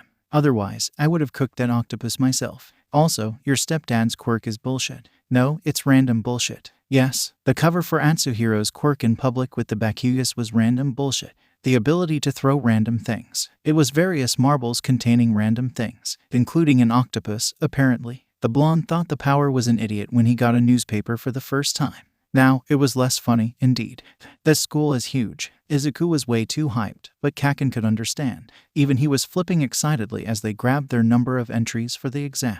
Hey, nerd, Katsuki said in an uncharacteristically calm tone. Despite hearing it several times at that point, it never failed to unnerve Izuku. Yes, Kaken, if you don't pass, I am going to make you an astronaut. What? A logical reaction to being fair. I'm going to launch you into space with my explosion, Katsuki said calmly, as both went towards the hall. Don't worry, nothing wrong can happen to me, said Izuku. Sadly, this is one of the most dangerous things to say. Therefore, he tripped on his own feet, to Katsuki's incredulity. Seriously, how? However, luckily, a certain girl saved him. Yes, we all know the scene. Before you ask, no. Izuku was not that confident, yet he could answer Uraraka's positivity with anything other than him being red and thinking he somehow talked to a girl. Katsuki must have the power to read his mind as he shouted, "You know you said nothing to round face." The blonde boy was smug as he could see Izuku turning redder as a cherry. Sure, he had trouble seeing faces, but he could still see skin tone, and in his opinion, it was pretty effing hilarious when the nerd turned red. Shut up, Kaken, Izuku squeaked out weakly as he was way too embarrassed. They then went on to the room where they would take the written test. Izuku knew he got the written test rather nicely. Most questions had tricks, sure, but nothing he couldn't do. Honestly, he knew most people would have trouble, but it was a good way to make people remember that UA was not only a hero school, but also a prestigious school with a business course and a support course. Even if you did not get into one of the two heroics classes, you could always be in Gen Ed or something. After his talk with Katsuki, Green Bean actually contemplated going into the support course as an analyst. However, he discovered it was an option for business or in second year in heroic. Not everyone had an analytical mind after all. Still, it had been a wonderful exercise and an excellent reminder that brain and brawn were required for a wonderful hero. Sure, a good quirk was important and often more useful, but as some international teams proved, having an analyst and a strategist was even more important.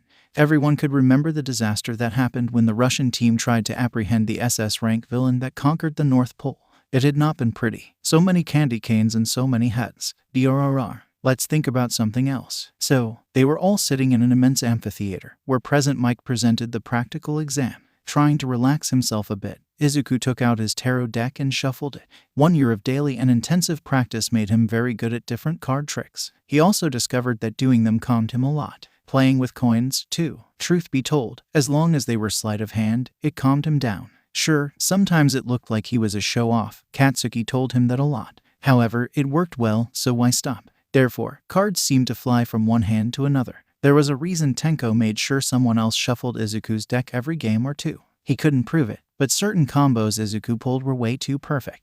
Nonetheless, Present Mike's presentation was quite interesting. 1, 2, 3 points robots. There was a fourth kind of robot, but if he was right, Present Mike was going to present it when some tall idiot stood up and berated Present Mike. Excuse me, on the handout, there are clearly 4 types of villains listed. Such an error would be the height of embarrassment for a top-tier National Academy of UA's caliber. The reason we're here today is that we seek guidance on the path to becoming model heroes. Then, to Izuku's surprise, he then turned toward him. What did that guy was looking at him with such an intense look? Moreover, can't you sit still for a second? You're distracting the surrounding people. If you think UA is a school for silly tricks, you can go somewhere else. Izuku stayed silent for a second, before the result of rekindling his friendship with Bakugo and some training with Mr. Compress kicked him. Daily banter trained him with Katsuki, who had a tongue as wild and dangerous as his explosion, and someone who cracked a bunny joke to Maruko and made her smile before she tried to decapitate him. Well, at least we know what you can do if your quirk has problems. Izuku shot back quietly, as all cards seemingly magically came back in his hand. He was perfectly calm as he looked back at Ida. Present Mike did nothing because he was a showman at heart and recognized a good roasting when it was coming. What? The tall glassy examinee was clearly not expecting Izuku to retort. Then again, what did he expect? Someone who was taking the UA's hero course exam and doesn't have any self-esteem. Izuku had little of it, but he was a master at faking it until he made it. Well, you can pull out the stick shoved up your ass and use it as a weapon against the different robots, said the green bean with a smile so pure and innocent that it made what he said even more effective than it should have been. Katsuki laughed at Izuku, who snapped. It was rare, but it was always funny. Thank God Atsuhiro taught him a few liners to improve his sass. Even Present Mike snorted a bit. However, Izuku was not done. Also, if you were kind enough to let the teacher who is a pro hero finish, that would allow you to still appear smarter. Since the speed of light is faster than sound, you seemed intelligent before opening your mouth. Once again, with that big sunshine smile of his, Izuku finished his attack, leaving a thunderstruck Ida looking like an idiot in front of everyone. Though, to be fair, he brought it upon himself. While his language is quite foul, the green bean is right. Examinee 7111. I was going to address that point. The arena traps, also known as the zero-pointer. They don't bring points and you should run away from them. We made them to study your situational awareness, which was something Ida seemingly did not have, as he was redder than a tomato. Maybe his outburst was not his best idea, as he quietly sat back down and avoided eye contact. Nonetheless, all students went to the exam arena, an immense fake city. Well, cities to be fair. And Izuku sighed as they separated him and Kaken. Not of sadness to not be with his friend, but of happiness. He knew Katsuki's competitive streak, and Izuku knew that he would doubtless destroy pretty much every robot in his arena. Therefore, being not with him increased his odds significantly. Not that he was weak either, as he took 210 from his deck. Yes, his shuffling from earlier was not for nothing, either. Knowing where his cards were was essential for the exam. Still, our young magician saw round face, as Kaken called her. Sure, he could have actually flipped on his feet, but it had been nice that she helped him. He was about to approach her to wish her good luck. But then, I see, you're here to test this girl's concentration power. Oh goddammit. No, I just wanted to wish her good luck since she helped me earlier. Dude, I know we're all stressed out, but stop thinking everyone is out for you. Otherwise, they will be. Deadpanned away too done with him Izuku. Ada did not know what to do or how to answer, since it was that particular moment that Present Mike announced the start of the examination. The first to bolt was an Izuku who trained for 1 year with the paintball training. Atsuhiro did not give a countdown either for the same reason Present Mike did. Life did not have one. Still, people were quite surprised by the speed Izuku showed. Once again, paintball training. It gave Izuku quite the speed to run away from his bloodthirsty mentor. Yes, he loved his stepfather. However, both agreed that during training, they wouldn't let love interfere. Some people might have wondered why Izuku threw the cards in his hand. Some were expecting an explosion. They definitely did not expect 2 pillar men rising up in front of Izuku and dismembering 3 one-pointers in front of him as if they were sheets of papers in a few seconds. And in perfect sync no less. What kind of random bullshit quirk is that? No, that is my dad's quirk, answered an Izuku who did not stop running, as others passed in front of him, such as the tall guy. Well, his motor legs were indeed quite useful for that, and Izuku knew he better start hunting down more robots. A smile appeared on his face. Izuku then ordered his card men to search and destroy robots. Go my pretties, destroy them all. Maybe Kaken was rubbing off him after all. Still, it was going to be fun. Shinso was not having fun. Robots. Freaking robots. How was he supposed to use his quirk to fight for robots? Then he saw a burly monster, white as the milk except for the heart on his face with a white 10 on it, who just ripped apart a one-pointer in front of him. Hey, that was my prey. Do not care. All for the master. Wait, did that thing, monster, answer him? Was it sentient to a small degree? A smile creeped on Purple Hair's face. He reached and used his quirk. The strange monster stood still for a second and Shinso ordered him, with a loud voice so the examiners could hear him, destroy all the robots. And the thing moved. Sweet. Shindo smiled, and he looked for the green-haired teen. Yes, they split students from the same school so they couldn't work together. However, it was possible for him to hijack a few summons of his. No. Izuku groaned. He felt when his card men disappeared. Other students destroyed some, making him summon a few others in replacement. He had lost one of the 10 in all cards from 2 to 6. What was strange was that one of his cards was still there. He could feel the strain. Moreover, he could feel it working differently from what he ordered. A hijacking quirk. That was very interesting, and Izuku hoped he would meet the guy who did that. However, it was still a strain for him. So, while Green Boy accepted to let the 10 alive to help the hijacker, hey, he could easily understand if the power did not work on robots and with the no attacking fellow examinees rule, then that examinee was in trouble. So while he accepted that, he would not sabotage himself for this mysterious student. All hijacked cards except one disappeared. Izuku inhaled some fresh air, as a blonde guy winked at him before firing his laser at a robot who was going to attack on Izuku's blind side. Izuku answered by summoning a knight right behind and smashing a robot, who was silently creeping behind the twinkling student. Both gauged each other, before nodding and saying nothing else as they went in different directions. Izuku racked his brain as he hopped behind his knight. Yes, he was not summoning anyone else for now, as he rode on the large back of his summon who suspiciously looked like an armored knight from manga, closer to a mech than a human. Was there more to the exam than just points? Accidentally, Izuku didn't see it, but Shinsho clearly used the summon he had left to destroy as many robots as he could. More often than not, he naturally did the smart thing, to not let his slave get destroyed. He picked almost destroyed or trapped robots. One kid with purple balls on his head was actually yelling, as Shinsho destroyed the 5th robot he had trapped. In the control room, teachers were looking happily at the situation. Eraserhead was the one to point out Shinso's hijacking. He knew firsthand how the exam was discriminatory against people like them, so that the kid turned back the situation was something he wouldn't let ignored. It was rational to reward being smart. However, it was time to spice the game. They let the 0-pointers out. Bets switched between hands. It was time for fun. And before people asked, they actually unleashed them because they had on hand a janitor with the particular quirk of warping everyone on the verge of being hit by a very tall robot to safety. It was an incredibly specific quirk, and Nedzu actually had to find it in Poland. With over 5 billion people, yes, you were bound to find incredibly specific quirks. Still, they were not irresponsible. Well, at least not too much, as the rat god took the bets like the impartial god he was. He also made sure that the loser would also have to write the name of the janitor, Grzegorz Brzczyk's. Oh, so this is a 0-pointer, said an Izuku who was way too close to be actually safe from the death robot of doom in front of him. Seriously, where did the UA found the budget for those?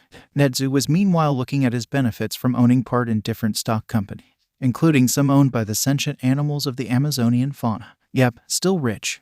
Still, Izuku was counting on his hand his points as his knight yeeted him outside of the 0-pointer trajectory. It was time to fold it and stay back and relax. With an uncanny grace, Izuku landed on his feet. He was right, he was at roughly 40 points. It was quite nice. With his written test, Izuku was clearly in the good place to be put in heroics. Still, he was happy to see he was not the only one out of the way of the robots. He actually landed near an exhausted round face. Hey, hello there, happy to see you. Everything went well on your side? He asked, this time way chillier than at the entrance, mainly because he was quite sure to get into UA. The girl answered by rising a thumb toward him, still too tired to do anything else. She almost went under some rocks, but a purple-haired dude got her out before anything dangerous happened or she hurt herself. So all in all, she was fine. Please someone, help. Izuku stopped everything that he was doing to see who asked for help, while running, without even thinking about it, while his knight just valiantly died to slow less than a second the 0-pointer. It took 10 seconds to see who asked for help. He would have missed the girl who yelled for help if she did not yell again. Why? Simply because she was invisible. Well, she had a uniform. And it was funny to see a floating uniform who clearly had nice curves. But it was not the time to think about that. Also, Izuku groaned when he saw the 0-pointer going toward them. because, of course, the thing targeted students. Of course, he ran even faster. Meanwhile, a young Toru was not believing her eyes. She did great on the exam. Written test. It went as well as she hoped. Good, but not enough. She could completely rely on it. At first, the practical exam looked like it would be her death, but she found a weak point in the robot's armor. So, she took her courage and a heavy lead pipe and ambushed as many robots as she could, especially if other students were in danger. It was an exam, but still, people could get hurt, and it was her time to shine. Except it went all sideways when the giant robot appeared. At first, she thought she was safe. Unless she tripped. Yes, she tripped and then some rubble almost crushed her leg. Almost. Still, she was trapped and all she could do was yell for help. Except she knew she wouldn't get it. Toru was invisible. Even if someone hurt her, who would see the invisible girl? She could almost cry as she knew her rescues were probably not seen by anyone. She cried when she knew that maybe the teachers would miss her being crushed. She did not want to go out like this. She was still young. She still had so much to do, like hang out with friends and meet with cute boys. Maybe, just maybe, the teachers would save her. So, everyone, time to bet. Will the boy try to save the girl? Run away. Destroy the zero-pointer. Time to place your bet. Let it be known that Nimuri Kayama put her bet in half as a joke in half because she was a romantic on the last option. She was the only one, as all the other teachers grinned. Aizawa put his bet on running away, as the boy seemed smart and would know when to run. All Might of course put him on trying to save the girl, but the green kid did not have the firepower to destroy a zero-pointer.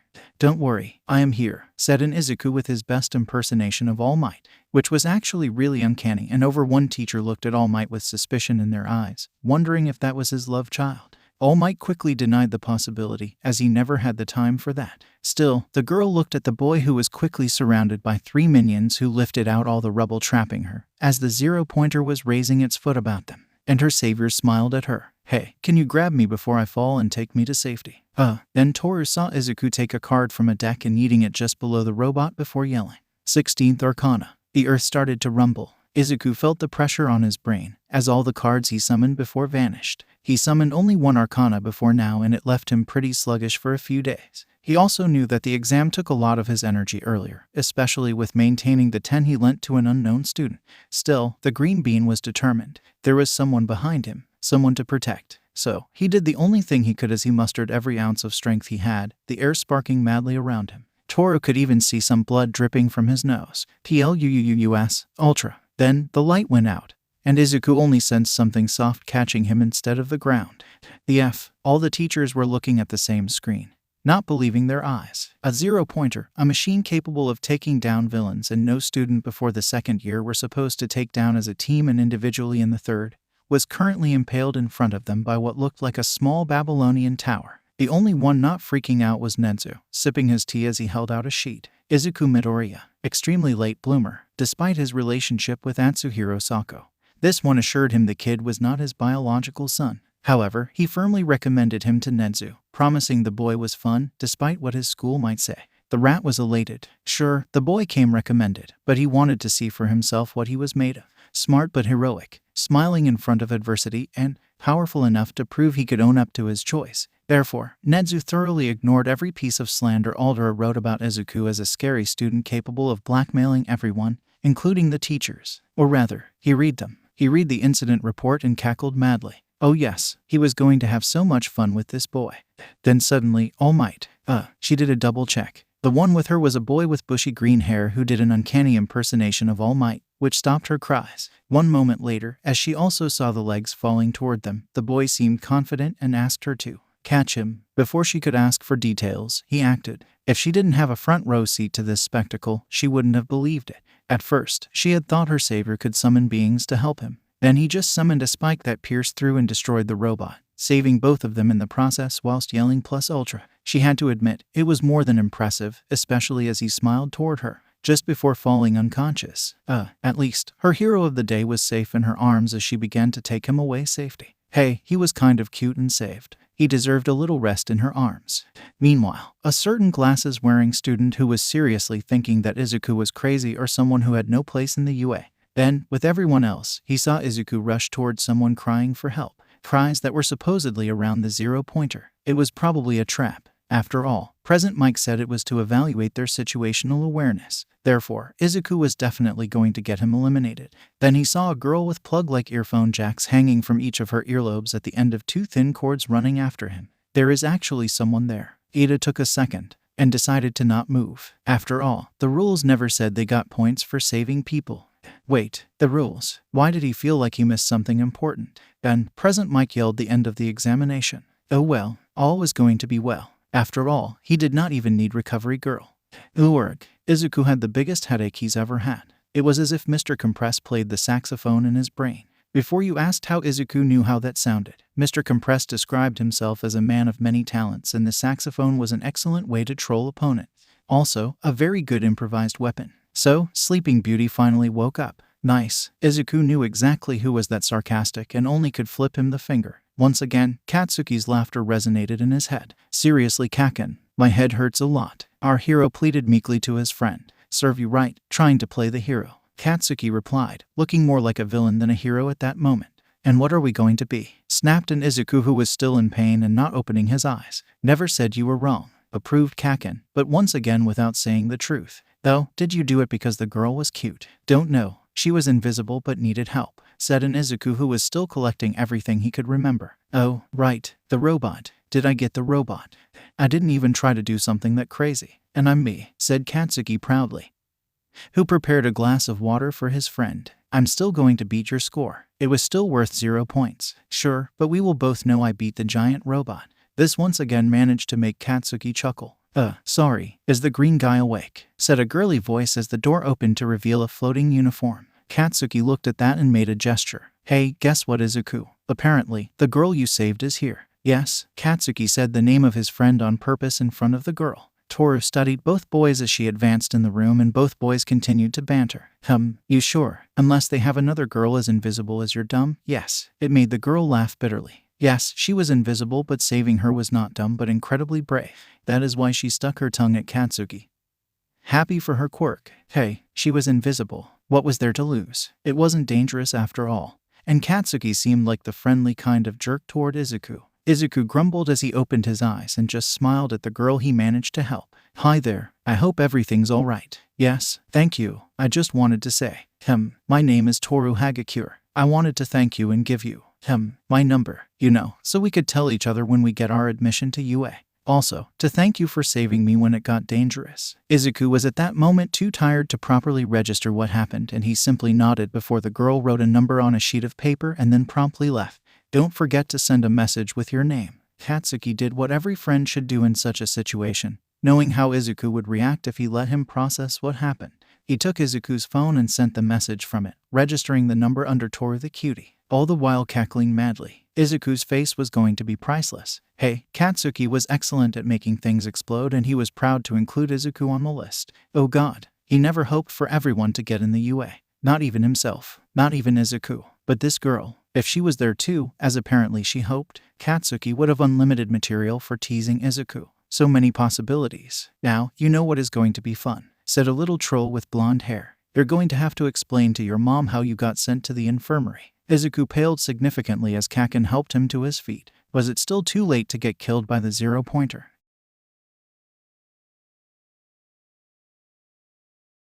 Saying Inko went nuclear when she learned what happened to her son was an understatement. It took Atsuhiro and Izuku hugging her to stop her from going to the UA, and teaching the concept of neutering to a certain stoat principle. Mr. Compress wondered if Nedzu ever knew how close it was. Seriously. At first Izuku was all for keeping it under the rug. The problem was Katsuki, since they started being friends again. Izuku rediscovered the whole jerk-ass downside that was part of his friend. If he could embarrass or annoy Izuku in a fun way, he would. So guess what happened when his mom had the great idea of inviting the Bakugus over for dinner after the exam? Of course, Katsuki waited for the perfect moment to drop the bomb by asking how Izuku was since the exam, as Katsuki had to wait for him at the infirmary. Mitsuki was mixed with pride, worry, and laughter at the news. She knew that if Katsuki did that, Izuku was most likely fine. However, she was extremely proud of Katsuki, learning about how timing can be used to maximize his effect. She was going to teach him with Masaru how to make a perfect innocent smile. Seriously. Her son had a perfect villain face. It completely ruined the innocent side of the prank. However, Mitsuki was filled with only pride when Katsuki followed by the end of the story, as Inko was finally calming her nerves, as her chubby friend was sitting back, still hugged by her boyfriend. Atsuhiro was glaring daggers with his eyes at Katsuki, who apparently wanted vengeance for the squid. Oh, and Izuku, did you think to send a text to Toru to tell her that you were fine? Adding oil to Inko's metaphorical gas fire. What a move. Katsuki, you know you will pay for that later. Inko instantly went giddy while squealing in delight. Atsuhiro stared at Katsuki and raised his thumb in approval. The explosive boy noted and nodded. Teasing Izuku about his love life was okay, but not when it was life-threatening. Duly noted. A girl, Inko squeaked out, while her son tried to switch the subject. However, Katsuki wanted revenge for the fact that Izuku got to destroy a zero-pointer when he hadn't. He was a bit spiteful after all, and he had prepared beforehand for the whole situation. Oh yes, she was definitely a girl, and let's just say she gave her number to Izuku because. Katsuki, end that sentence and I will end your life sooner than expected, Izuku squeaked out, wanting to sound threatening but failing.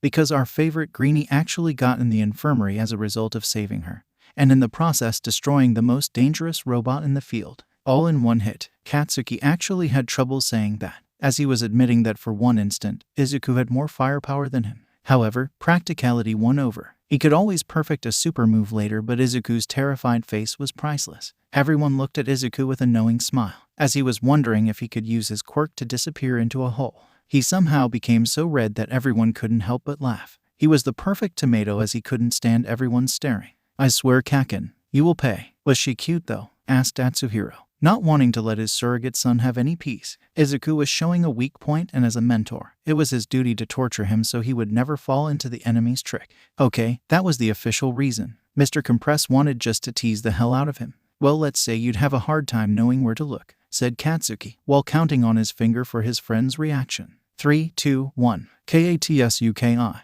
You know she had an invisibility mutation quirk. Though I still don't know if she can control the light by adjusting her cells or if it is an imperceptibility quirk. Wait, no, she did not have a shadow, so she has a living Kamo skin. As Izuku began to mutter about a certain see-through girl, Katsuki had the biggest shit-eating grin ever. Inko knew as well as him that Izuku loved quirks above all. So a girl with an interesting quirk. Of course it was going to interest him plenty and occupy his thoughts. So is his mother. She was purely ecstatic and noted in her mental notebook the name of Toru. Finally, her boy could finally start talking to a girl. Not that she would have minded if he was not attracted to girls. However, as a mother, she was happy that he was finally breaking out of his shell. And I'm wondering, does it still count as a complex mutant quirk? If yes, does that mean she could actually bypass most anti-quirk quirks? That would be an excellent test to determine her nature. Still muttering, unsurprisingly to everyone. So, when Izuku finally noticed the silence and how everyone looked at him, Izuku did the smart thing. He ran back to his bedroom to be safe. Then he proceeded to swear vengeance against Katsuki as hard as he could while screaming inside a pillow. It was surprisingly cathartic. Well, all I have to hope as a mother is that the girl ends up in UA. 2. Katsuki, would you be a dear and tell you if Deku and Invisi girl are in the same classroom? Auntie, I was the one adding the girl's number in his phone and who sent the first message because I knew he wouldn't dare to start the conversation, announced Katsuki proudly.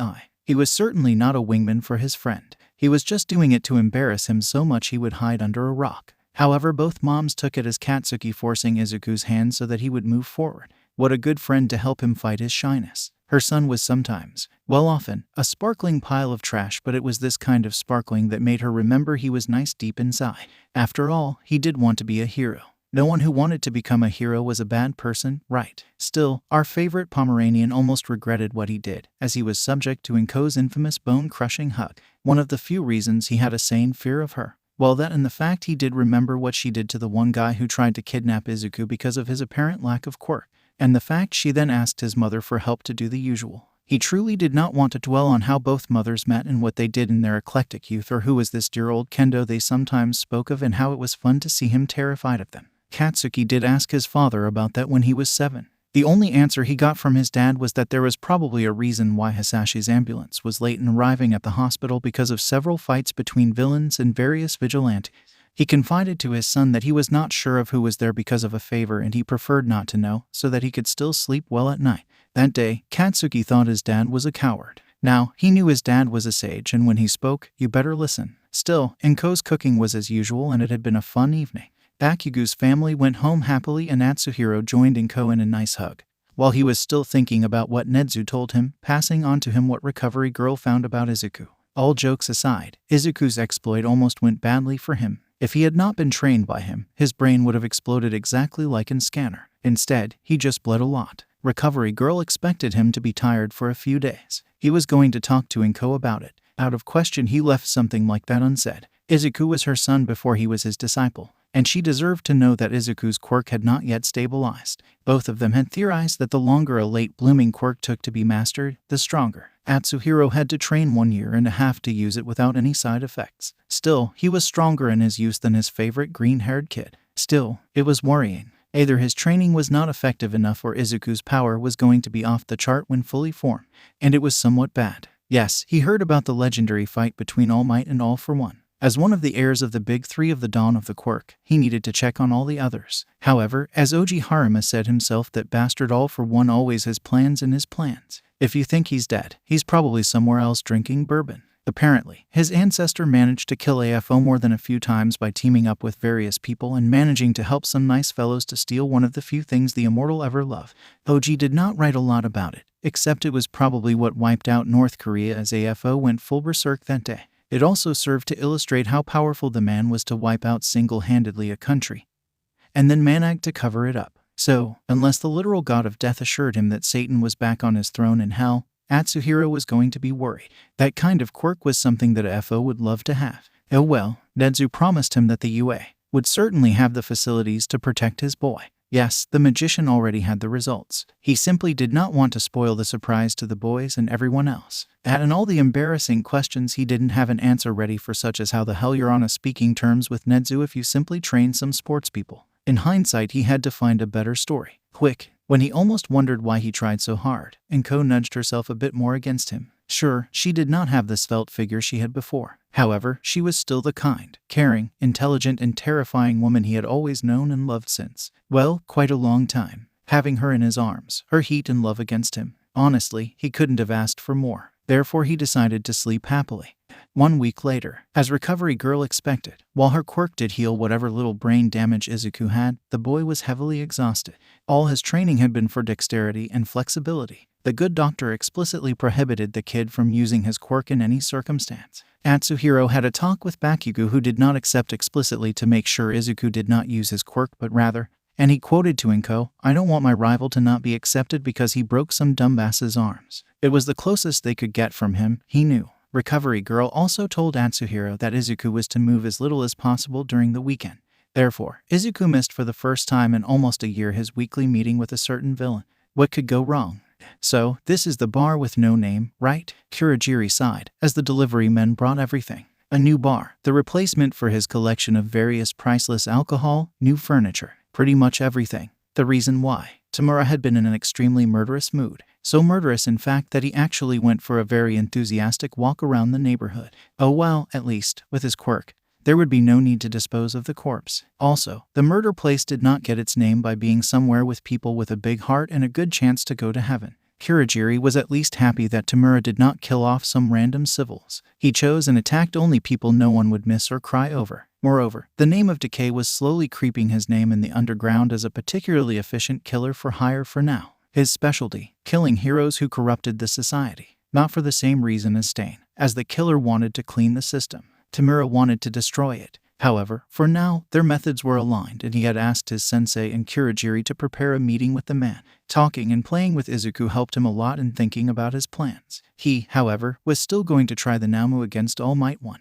He just needed a good opportunity to do that. However, Tamura was thinking more and more about Sensei's words. Namu was fabricated, which meant reproducible. Where were the prototypes? Where was the test result? Which heroes were used in order to be sure it could kill All Might? Tamura had none of that. All he had was a tall, dumb, black, muscular thing with its brain on the outside. Tamura loved his sensei and would kill for him. However, he also knew one important thing. Sensei was a troll of the highest order. He would be proud if Tamura won, but he certainly did not expect him to. After all, if killing All Might was that easy, his master wouldn't look like he'd be able to do the casting as the next Mr. Potato in Toy Story 34. The only reason he didn't, according to his master, only one thing was more evil than him, and it was Disney. Still, Tamura was a bit stressed since he was not able to play with. No, Izuku was not his friend. Clearly not. He was just an excellent potential teammate with an interesting background and a fun design.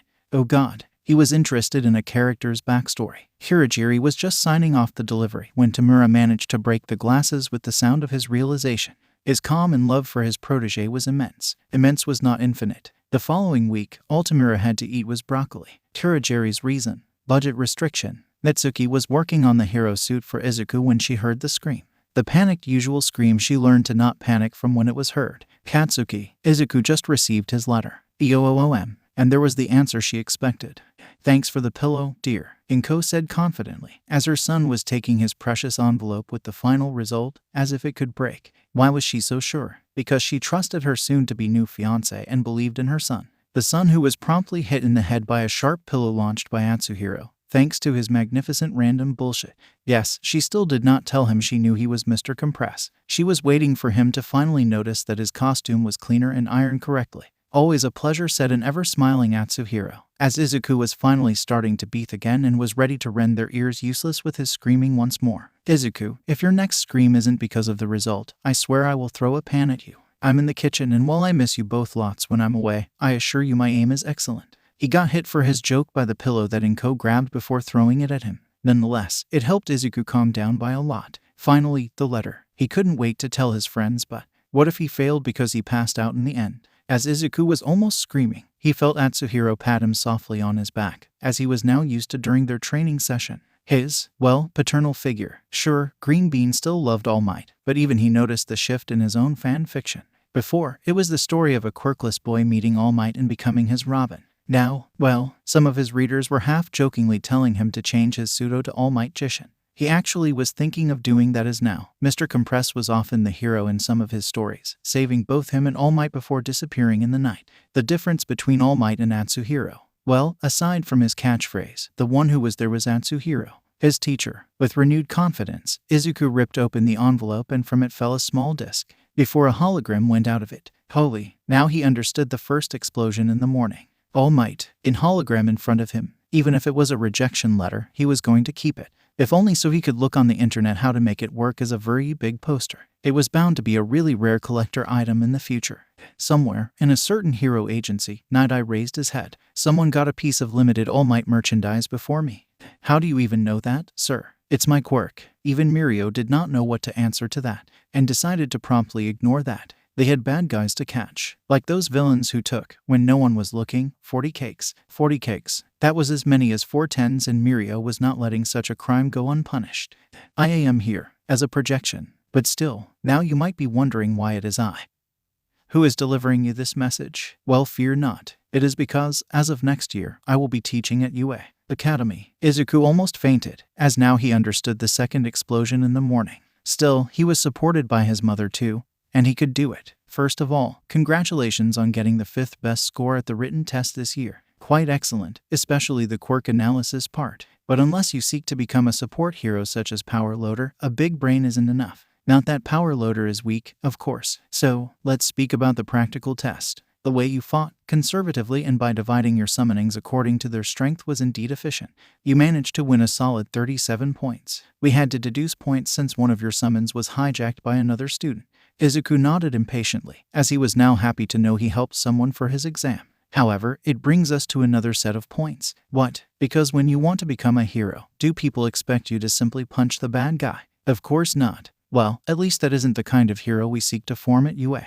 We all saw you when the 0-pointer arrived. We knew there was a girl there and we were ready to intervene if necessary. I mean, we're heroes and pros at that. However, when you saw someone was helpless, we all saw you turn around without hesitation. Maybe it is cheesy, but that is something I like, kid. So, a whole 40 points for rescuing the girl, reassuring her efficiently, and also for the nice homage. I almost as if I was there, said All Might while pose, as Izuku was overhyped, overjoyed and crying a lot, with Inko, while Atsuhiro opened the door to let the water flow outside. The neighbors looked at the familiar spectacle and smiled. So, young Midoriya, I am proud to tell you that you managed to get the best practical score this year, tying only with one other person. Oh, so that was why there was an explosion powerful enough they actually mistook it for a small earthquake. Because everyone could see 2 names on the top of the list, Katsuki and Izuku. My boy, I am happy to welcome you to UA.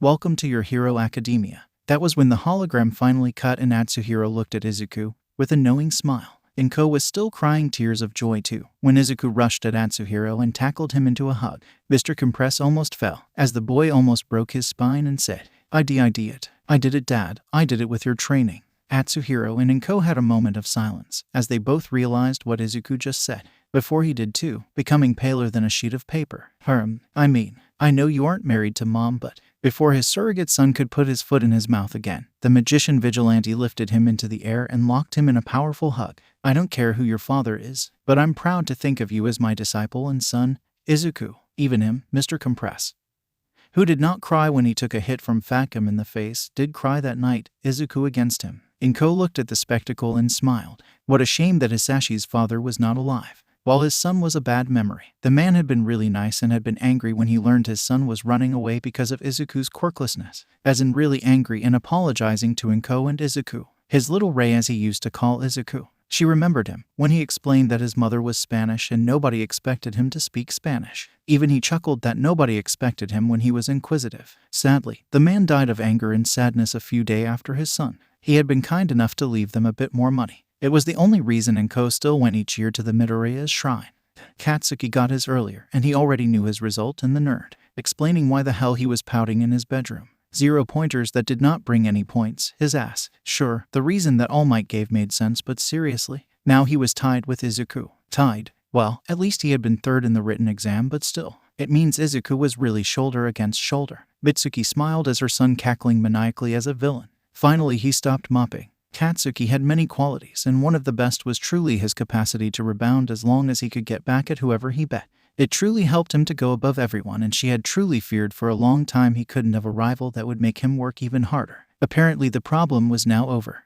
Geez, Tamura, I'm sorry, I told you that 5 times. If you had a cell phone, it would have been easier, you know. Right now, 2 young men were drinking smoothies in front of the store, since it had a no-food policy. The blue-haired manchild had asked Izuku to pay him a smoothie to compensate for his absence for his meeting. Sure, he could vaguely understand that Izuku would need to work, but he truly needed to find a way to tempt Izuku into the dark side. He needed to step up his game, to gain some fame. A character such as Izuku would need fame to be interested in a group, but first, he needed to play his card to not make Izuku afraid and run. After all, he was also as nervous as a bunny and would run away if the predator was not friendly enough. So, Tamura, still drinking an ice-cold smoothie, got a brain freeze as he thought more of his evil plan than anything else, making Izuku laugh. Also, he needed to buy a cell phone. Izuku, when you stop laughing, we're going out to buy phones. I saw the thing you use. It is closer to a walkie-talkie than a freaking phone. Tamura, you don't even have one. But I have money and I refuse to let one of my favorite minions have something subpar.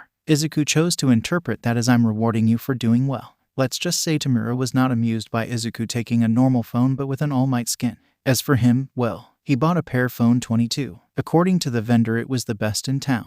Good thing he couldn't dust it anymore, right?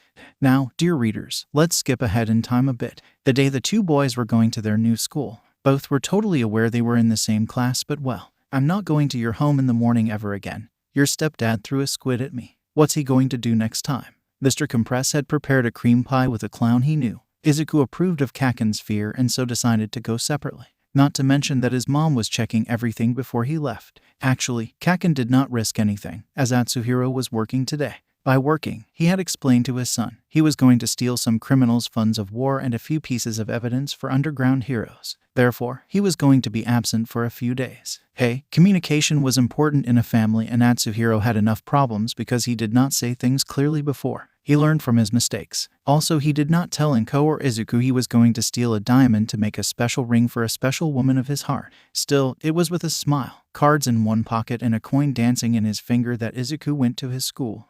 While his coins were dancing between his fingers, Izuku knew the day was going to be long as he entered the room, hearing a small explosion. Don't put your legs on your desk. This is disrespectful toward your school and the upperclassmen who used the desk before you. Tell me more about it, extra. Oh sweet. Apparently glasses was now officially an extra in Katsuki's eyes, though Izuku could see why. I don't think it annoys anyone. Personally, I don't care about it, said Izuku helpfully, gathering attention on him, especially with the way Katsuki smiled at him, like a shark who found a bleeding dolphin. Glasses stared at him before bending at 90 degrees. Oh, I remember you. I apologize for being disrespectful towards you during the exam since you understood the true secret of... First of all, no problem. If I can be friends with Kaken, I can be friends with anyone. Second, my name is Izuku Midoriya. Thirdly, someone simply needed help. Izuku, said a feminine voice that Izuku immediately recognized, as he slowly turned and saw both the girl who helped him not fall on his face and, more importantly, a floating uniform. Toru, before you ask, Deku, I already messaged Auntie. F you Kaken. Before anyone else had the time to say anything else, a yellow caterpillar hobo entered the classroom. Everyone had a short moment while they wondered what was going on, when suddenly Izuku bellowed with a loud voice, copying a girl he knew who was a class president. Raise, bow, sit. Atsuhiro told him people were most likely to obey when issued a simple order in a situation where they had no idea how to react. In Izuku's case, it was because his brain managed to register the hobo in front of him. After all, his friends who played the hero card game with him knew him as the eraser spammer. Izuku knew who the man in front of them was and how he was known for his no-nonsense attitude. Hell, if his research were correct, the man was known to be quite trigger-happy with his expulsions, or rather demotion to Gen Ed. Still, it was a threat. Aizawa did not smile when he saw the students obeying the green-haired kid. One of them seemed to have some brains and understood the situation quicker than most. 5 seconds. In the real world, a villain could have easily killed you in those 5 seconds. Harsh words. True, yes, but harsh seeing they were literally on their first day at school. Nonetheless, everyone stayed silent, including an almost exploding Katsuki who wanted to yell at the hobo. However, if Izuku had been ordering them and was doing his best statue impression, it meant the man was the real deal. Shit. Now, take out the gym uniform from inside your desk. We will do a physical aptitude test. Izuku gulped. He had a good idea of what he could expect from the strange man who was apparently their homeroom teacher. DIIIE, 753.3 meters. Yep, Katsuki was indeed even stronger than before. Not wanting to let Deku get ahead of him, he actually went full power on that ball, sweating a bit before his friend handed him a towel. It was useful to avoid incidents, and Izuku always packed a few in case Katsuki needed one. If Katsuki tried to yell that he did not need Deku to care for him, his friend would smile and simply say it as Auntie Mitsuki who asked. That was a good enough reason. Even Katsuki knew better than to argue with his mother. Still, everyone was now looking at the test excitedly, and when a certain pink girl tried to speak, oh, it seemed so foo. A wild Izuku intercepted Mina's mouth with a card and stopped her mid-sentence, as Aizawa locked them in with his stare. It seems what? Nothing, sir. She was clearly not saying it was a fun activity to do. Clearly not. The temperature seemed to freeze, as Izuku tried his best innocent smile, the one he used once on Tamura to win a card game. It was that effective. Aizawa did not give a shit. However, since a student clearly knew what to expect, unless someone said something dumb. Well, the denial is absolutely not specific, but I guess I will let it pass. And then Mr. Can't read the room to save his life, Denki said. Oh well, at least it's going to be super fun. Izuku looked at Denki as if he just said that Endeavor was leagues better than All Might. Izuku had the patience of a saint. His stepdad was a prankster who loved to tease him. His best friend was most of the time a jerk, and the rest of it, he was a troll. His other friend was a crusty man who had a smile that even Freddy Krueger would find gruesome, and he had the temper to go with it.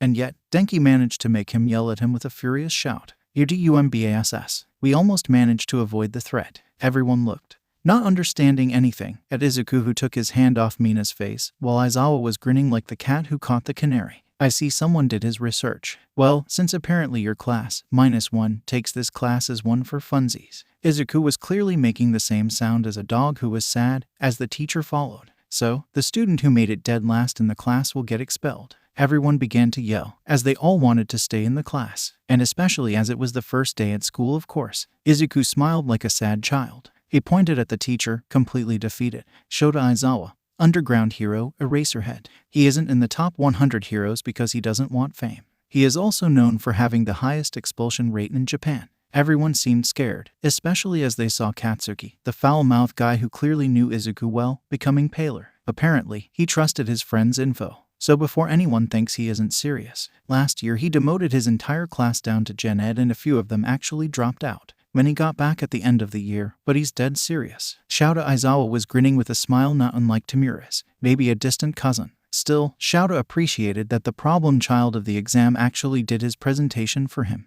So, the kid had the heart of a hero, as All Might said, but at least he had some brains. Maybe he wasn't hopeless.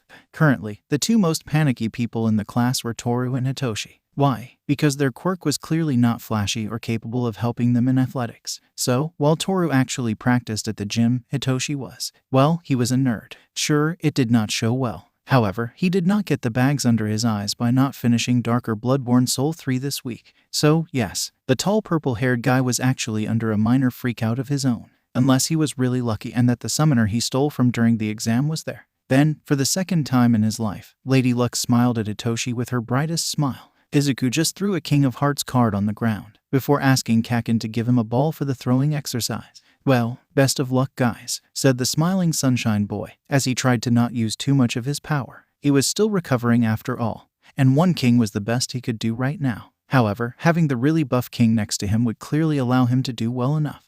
Is that not going to make you pass out after the stunt you pulled last week? Asked Aizawa, that was so close to activating his quirk but could see Izuku was looking as if he ran a lap around the stadium already. No, sir, said a dead-tired Izuku, raising his fist nonetheless. Him and his stepdad did lots of exercises to make sure Izuku didn't pass out. Also, he knows that if he passes out, his mom will give me the right to send him back home, explained Katsuki for him, cracking the joints of his hands. Apparently, he was ready to make good on that promise. Kirishima then raised an eyebrow, just like Aizawa. It seemed quite tame. That doesn't seem too bad. By kicking him so hard that he will be airborne most of the time, he shouted out, his hands letting out a loud bang at the end of the sentence. Aizawa looked at the strange duo, pinching the bridge of his nose. Yup, he had already found the problem children duo of the year. And of course it had to be the two valedictorians of the entrance exam. Especially as apparently Izuku took Katsuki's words seriously. If his face was any indication. No violence in my class. Also, Midoriya, if I see you're on the verge of collapsing, I will deactivate your quirk and send you home.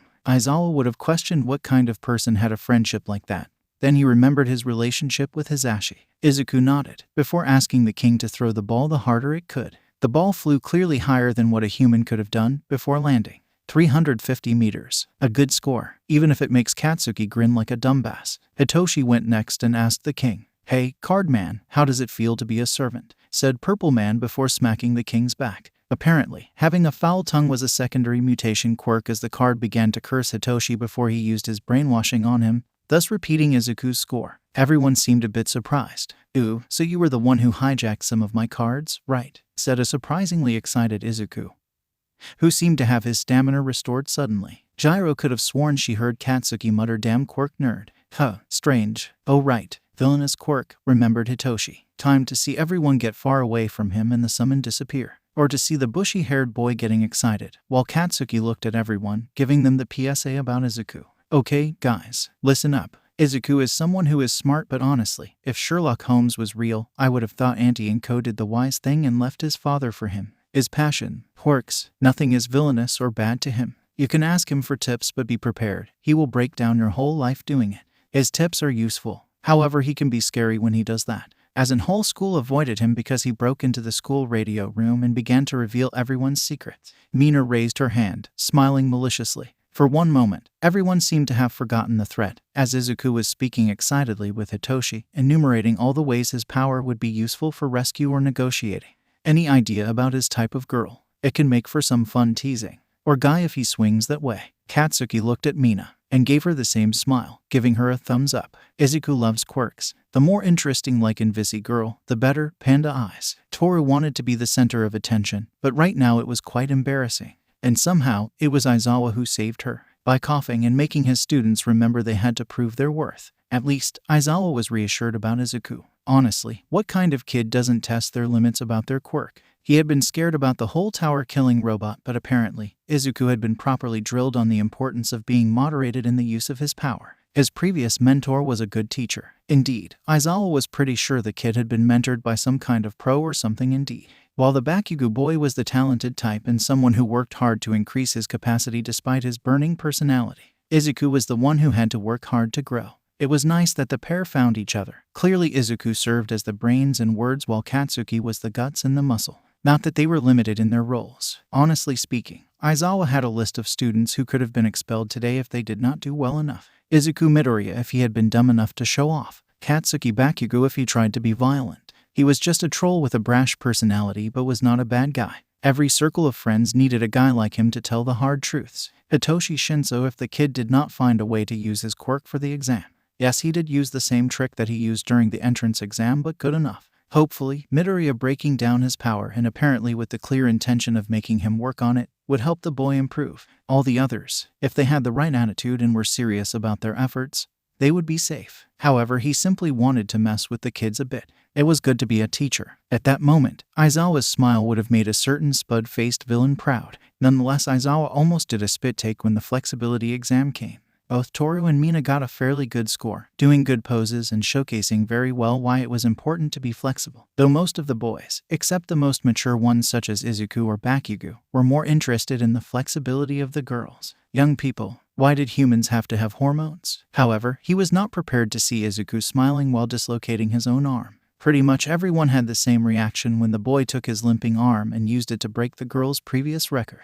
Aizawa was pretty sure a human arm should not bend that much naturally. Then again, Izuku did disjoint himself by doing that. The only one not surprised was apparently the exploding boy, who seemed just jaded at the sight. Apparently something he was used to. Yeah, I forgot that Izuku could do that. He is also very good at doing that to other people's bodies. He warned with his shark-like smile. Seriously, Aizawa had serious doubts about his previous assessment of the boy's dynamic. Was Katsuki the sane one? What did he mean by to others? Aizawa almost sent Izuku back home, expelled and with the order to see Recovery Girl when he saw him popped his arm back in place like it was an unusual thing for him. No sign of pain or anything. His teacher taught him that. Asked an unsure Aizawa to Katsuki. Yep, that man is insane. One word of advice. Never say that in front of him. He's a master in fighting with random bullshit, said Katsuki seriously, remembering his own experiences with the man. Aizawa was not sure if Katsuki was just kidding or if he was serious. Considering Izuku's abilities, it was most likely the truth. And I thought All Might was nuts, thought the coffee-deprived teacher. Suddenly he was happy to not meet that man. Meanwhile, a certain see-through girl was thinking about how she could improve her score. It was not bad for now, but honestly, she knew she was just above average for a human. That is when Izuku came to her, smiling. So, how are you doing? He said, as the king broke the machine to measure grip strength.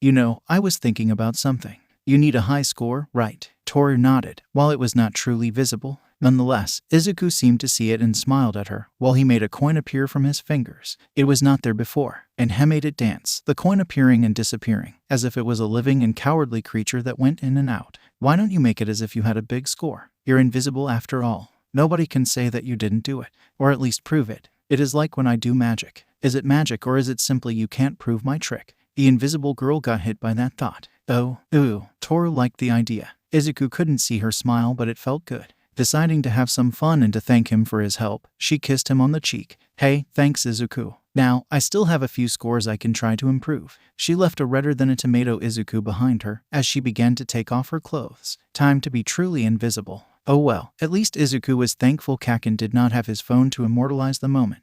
Aizawa was thinking hard. Should he expel Izuku for giving strange ideas to other students for his test? Technically speaking, he just proved his willingness to work with others. However, he had now a naked invisible girl who somehow managed to break the Olympics record for the long jump, simply because he couldn't prove she did not do the jump and not simply jumped sideways in the sand. God, he was just happy he could make a bullshit scoreboard for the class. He wouldn't have to explain his method of calculus. Still, he had been surprised by the idea. Let's allow it. Though he was going to ask the support team to make her a stealth suit akin to the Emperor's clothes. Because, seriously, being naked is a liability of the highest degree. Though he could see her potential as an underground hero or a high-grade sidekick, maybe with her hair. He heard that it was now more viable as a tech than before, especially as she indeed had a mutant quirk. He tried to erase it while she had her uniform on to no avail. However, he was now bothered by the students who looked at him with fear in their eyes. Apparently, they took at least a bit seriously what Midoriya said. Good. So, when the board appeared with various scores and that Kaminari was somehow last, the blonde boy was sweating bullets before suddenly Aizawa put on his best grin and said, it was a rational deception. Or rather, everyone did well enough. Or smart enough so he doesn't have to eat anyone out of the UA yet. Oh well, he had the rest of the year to throw someone out. Still, he liked the sound of all his students suddenly collapsing in relief. Especially a certain electric boy who was almost expelled. Deku, why the F you did not warn me about him? Asked Kaken, as he continued to wipe his sweat for his body. A heads up would have been effing appreciated. Kaken, I thought he was supposed to teach the second and third years only. I don't have that much info, you know. Izuku tried to defend himself, since UA was good at keeping information about what went on inside. HMMF. So, was he serious? Asked Ada, curious too. I counted 150 expulsions. Only 90-ish of his students managed to get back in his classroom. The others were effectively excluded from heroics. However, his students tend to be among the rising sidekicks. Heroes on the field after graduation, and they have the lowest rate of casualties, Izuku explained. Harsh but fair, as described by Mr. Compress. Honestly speaking, he preferred to fight Endeavor than Eraserhead, as he could and had managed to ambush him several times. He only managed to escape because he keeps gadgets on him like smoke pepper fog bombs. Still, his capture weapon was also extremely dangerous, and Compress complimented Izuku for trying to learn a bit of how Aizawa fought. Finding footage of Eraserhead's fights was a beach to do though. Atsuhiro had to ask Nedzu. That is why I consider Izuku as my personal information broker. Leave him alone with someone for 10 minutes and he will know everything about them, Katsuki said proudly, while giving a light punch in Izuku's shoulder, both boys smiling. Everything? Asked curiously Uraraka, not truly believing Katsuki, who tapped Izuku's shoulder. Do your thing, Izuku. On round face, said with determination Bakugo, pointing Izuku towards Uraraka. I thought you said it was creepy and Izuku was a bit afraid to do that suddenly and to appear weird. No. This time, you have permission and I will hit you if you go too far. Somehow that managed to calm Izuku down. When he raised his head again, a strange light was in his eyes. Izuku looked a bit at Ochako and Uraraka. Ochako, birthday around Christmas, most likely a bit after. Born in the countryside from parents working in the construction field. Likes finger and fried foods. Has practiced guitar a long time ago but stopped, maybe because of financial trouble. Uraraka was clearly not expecting that impaling. Izuku did not seem to notice this and continued. Quirk, 5-point touch gravity nullification, but not the mass nor inertia, which has a really interesting application. Does the object keep the speed if she launches them and then cancels her quirk? To test later. Weakness, internal balance. Too much use of her quirk makes her balance go wrong internally, making her nauseous. Training can help attenuate the problem, but I recommend support items to help the body find its center of gravity. And stop, said Katsuki, making Izuku pause his muttering. As Tamura, Atsuhiro and Katsuki said, either Izuku had to say clearly what he was thinking or he kept it in his mind. Muttering was just indecisiveness. Speaking loudly and decisively was scarier for most people, but now his analysis was on demand. Everyone applauded while Ochako turned a nice shade of red. So, convinced now, round face. Katsuki was clearly looking proud as he was once again right. I'm Ochako and you just heard it, protested the said round-faced girl as she waved her arms about, as if to dispel the nickname out of the air. Before Katsuki could say anything, Izuku answered. He likes nicknames. If he gives you one, it means you're interesting to him. Otherwise, you're just an extra. Everyone looked at Ada, who grumbled, but rules are important. But nobody truly listened as they all went to change for the rest of the day. Still, the question on most of the students of 1A's minds after all that was whether to ask Izuku for his analysis or not.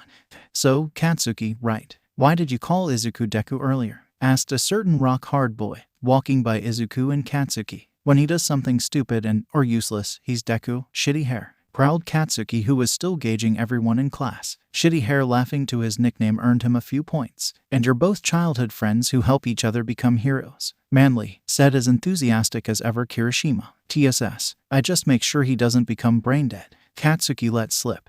After thinking about his unwilling role as a nanny. It was Kaminari who perked up at this. It was not often he met someone who had a side effect like his. Oh, his quirk can short-circuit his brain too. No, I mean his quirk is, tried to explain Katsuki before being stopped by Izuku, who was tired and clearly not well. Kakin, I'm not okay yet to explain everything about my quirk. Since Izuku's quirk seemed powerful, most of the boys except Kota, Ajiro and Todoroki wondered why he was not comfortable explaining how it worked, especially when Izuku was playing the showman just earlier. It was quite jarring to have him one moment trying to be social before suddenly being meek.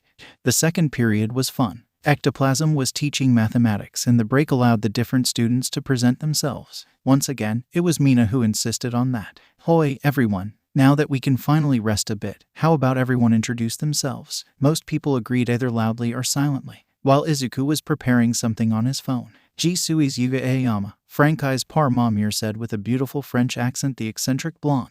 He then winked at Izuku, both boys recognizing the other from the exam and how they briefly teamed up. My quirk is naval laser. It allows me to shoot a laser from my navel. Simple but brilliant and powerful. Tout comme moi. Muhahaha. Mina Ashido, and I'm a minor mutant as you can see, though my quirk is acid. It allows me, well, to produce acid through my skin. I love chatting and gossiping, so be sure I will learn all of your secrets, the horny girl said playfully, watching everyone carefully with a big smile. Interesting quirk nonetheless to Izuku. Tsuyu Asui, ribbit. I'm a frog mutant, ribbit. Izuku almost raised his hand when he heard that before Katsuki slammed it back onto the desk. He would have to ask for details later. I like watching things, swimming and practicing, ribbit, and good food, said the frog girl with as much emotion as Todoroki. Tenya, he announced out loud, proudly presenting himself as he stuck out his chest rigidly. My quirk is a simple mutant quirk called Engine, which is normal in my family. Yep, lined up perfectly with Izuku's analysis. He was most likely Ingenium's brother.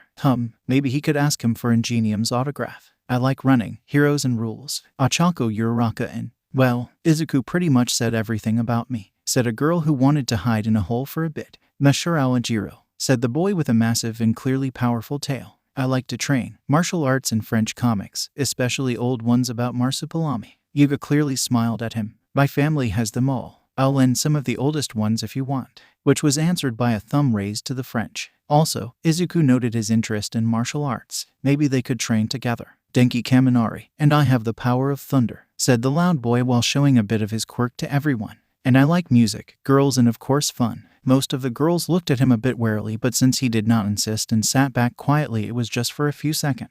Ijiro Kirishima. My quirk allows me to become as hard as a rock and to be manly, said Shitty Hair as Katsuki called him, liking more and more of the man. I love to train and I want to be a hero like Crimson Riot. Okay, now it was official. Katsuki liked that guy and tried to write the name in his notebook. In it, he also had Ochako and Mina's in there. The first because she seemed a bit fun and also beat his score for the throwing, and Mina because he felt a fellow kinship for trolling. But Kirishima, the man, knew Crimson Riot, one of his favorite heroes. I'm Koji Koda and I like animals. I can talk to them, said the golem, clearly intimidated by the classroom and how boisterous people were. Just before petting a rabbit who looked at everyone with anger. No one was to bully the only one who managed to tame the beast of Kerbanok, Rikido Sato. I can turn sugar into power. And on a related note, I like to bake sweets. I actually thought of becoming a baker if I did not succeed in entering UA. Many girls perked up at the idea of free sweets. Mizo Shoji. I can change and manipulate my appendages freely, creating organs too.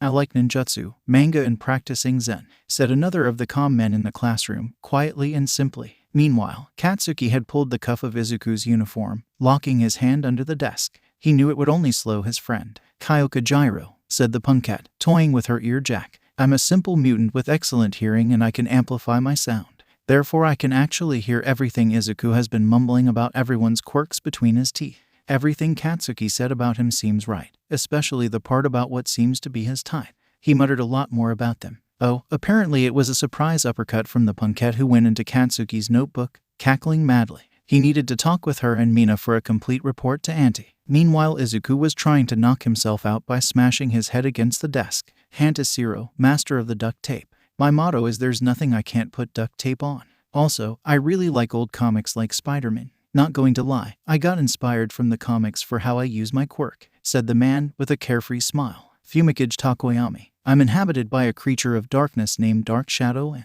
he is a huge nerd who needs players for his D&D campaign. He is actually pretty good and I play too, said his quirk, emerging from his chest while his master grumbled.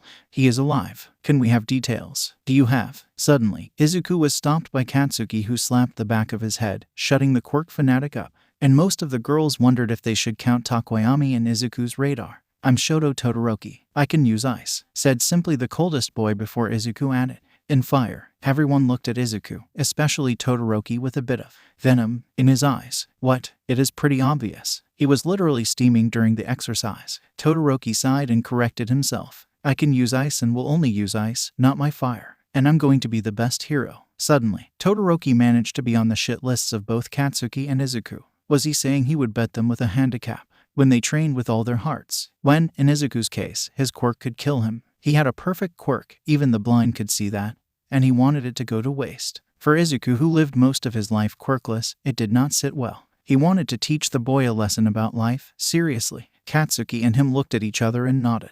It was one of the moments when both friends agreed. I'm Toru Hagakure and I'm a mutant who is fully invisible. Nice to meet you all. And you're the most obvious crush for Izuku right now. We all saw how you looked at him. Surprisingly, it was not Katsuki who teased her, but Mina with a smile. Hey, you can't prove that. I can see you, ribbit. Suddenly, everyone looked at Tsuyu, who was returning the same kind of stare. Frogs have thermal visions, ribbit. I can actually see Toru. Oh, Toru, bless the fact no one could see her becoming redder than Midori. Well, stop teasing the nerd, because I am here. I am Katsuki Bakugo and I will become the next number one. I love exploding things and training. And knitting, added Izuku helpfully with a smile, happy to get back at his friend for once, who stopped his show for a second. Deku, and I have pictures. He is surprisingly good at it. Katsuki thought about deleting Mina from his notebook as she asked for them. My turn then. I'm Izuku Midori, as soon Sako shut it Kaken.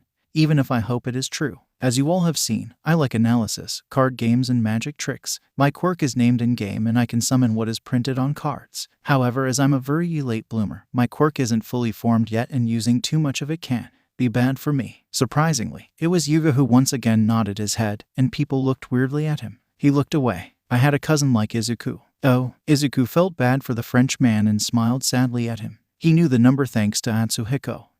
To make it better, I'm Hitoshi Shinzo. I love video games, reading, and I'm pretty interested in Tokoyami's D&D campaign. I can brainwash people with simple commands, but don't worry, I won't use it unless it's for good. Everyone simply nodded at Hitoshi, who appreciated that apparently weirder had been seen and therefore his villainous quirk was not, well, the most interesting thing in class. And finally, I'm Momo Yaoyuruzu. I like tea, studying, and painting.